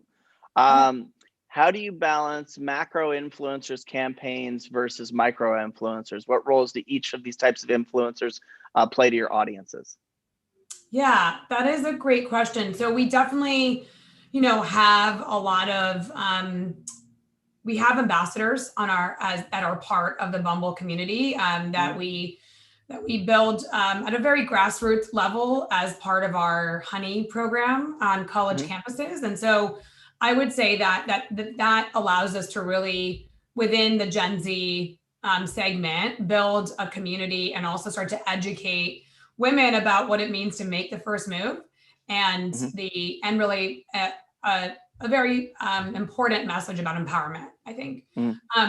Definitely on social platforms, we have a lot of influencers that we partner with as we're launching in new markets or launching new features to really, again, I think help build that word of mouth and also create excitement around things. So definitely use them differently. I think that depending on the market and the channel, they definitely play a different role depending on how big their networks are. But I think bigger, more important than their network size, we look at engagement. And is it mostly women or men that are engaging with that influencer? How high is their engagement rate? Because Bumble and telling the story of Bumble it should be a conversation. And so we look for influencers that reflect obviously our brand, but also that have really strong engagement within their networks and communities. Okay. Yeah, and they're so a big part. Cool. Yeah. So we get two things here. We get Q&A and then we just get chat, which is just random people saying, cute, funny things. Have to mention this one to you because I think you'll like it. So Paige Goldstein says to us, Bumble has an amazing honey program. I'm a part of it. Yellow heart. There's no question that, but for me, what is a honey program? Thank you, Paige. That's so awesome. We love hearing that. So the honey program is our college ambassador program, and it allows us to really, again, like just build a community within college campuses, and we host events, and we show up and bring merch, and we have speakers come in. Whitney's done a bunch of Zooms over the last year to really engage with the honeybees and share her story. And it's an opportunity, again, for us to really talk about what does women making the first move mean. And it's an amazing program. And we also invite them to come to the Hive when we host those events and different events that we host in real life. And the honeybees are a core part of our team of our Hive. Yeah. Okay. That's so cute. I love it. And I guess Paige was motivated to even ask a question. She says, how do you personally embody the mission and values of Bumble? Yeah. Paige, we have to meet up for you probably just made her day. yeah, that's great. I think for me, I mean, it is a profound mission for sure. I'd say that on a daily basis, the value of making the first move is something that I do take very seriously and instill in my kids and on the team, and make sure that people's voices are heard and that they feel included and that they feel safe coming to the table with ideas that might be wild or never been done before. And we really encourage that kind of courage for people to come to the table with ideas. So for me personally, it's something that I hold my team accountable to making the first move. I hold myself accountable to making the first move. And I just think it's a beautiful thing, and it's very rare and differentiated. Well, I mean, like I said earlier, you made the first move so that we would go and hang out, and here we are having a blast. So Paige Goldstein, this is proof positive that she practices what she preaches. I love it. Oh, wow. Well, Shahar, we did it. We have made it to the end. Yeah. We definitely closed on a high note. This is always fun to do. I look forward to doing it again with more truffles and wine in the near future. Yes, likewise. Thank you so much for taking the time with us today. This was so much fun. Thank you for inviting me. Thank you for having me. I'm excited to see you again in real life. Again. Absolutely. Awesome. All right. Well, now I got to read a bunch of boring stuff. Okay. Carry on. Thank you so much, Shahar, for closing our day on influencer marketing. It was a great day of speakers, and we are excited for our next upcoming Brand Innovators events. Join us next month, Thursday, May 20th at noon Eastern for our next full day of sessions. It's already shaping up to be one of our best to date, so we hope that you can join us. We also hope that you will join Brand Innovators tomorrow at 8 a.m. Eastern Time for their second ever international live cast on consumer engagement. They will be joined by marketing leaders from Bose, Bird, Blend Tea, GSK, and many more. Later in the day, tomorrow at noon Eastern, Brand Innovators will host a summit on purpose-driven marketing with leaders from Banfield Pet Hospitals, Hugo Boss, Giving Tuesday, Johnson & Johnson, SAP, Unilever, Lyft, and many more.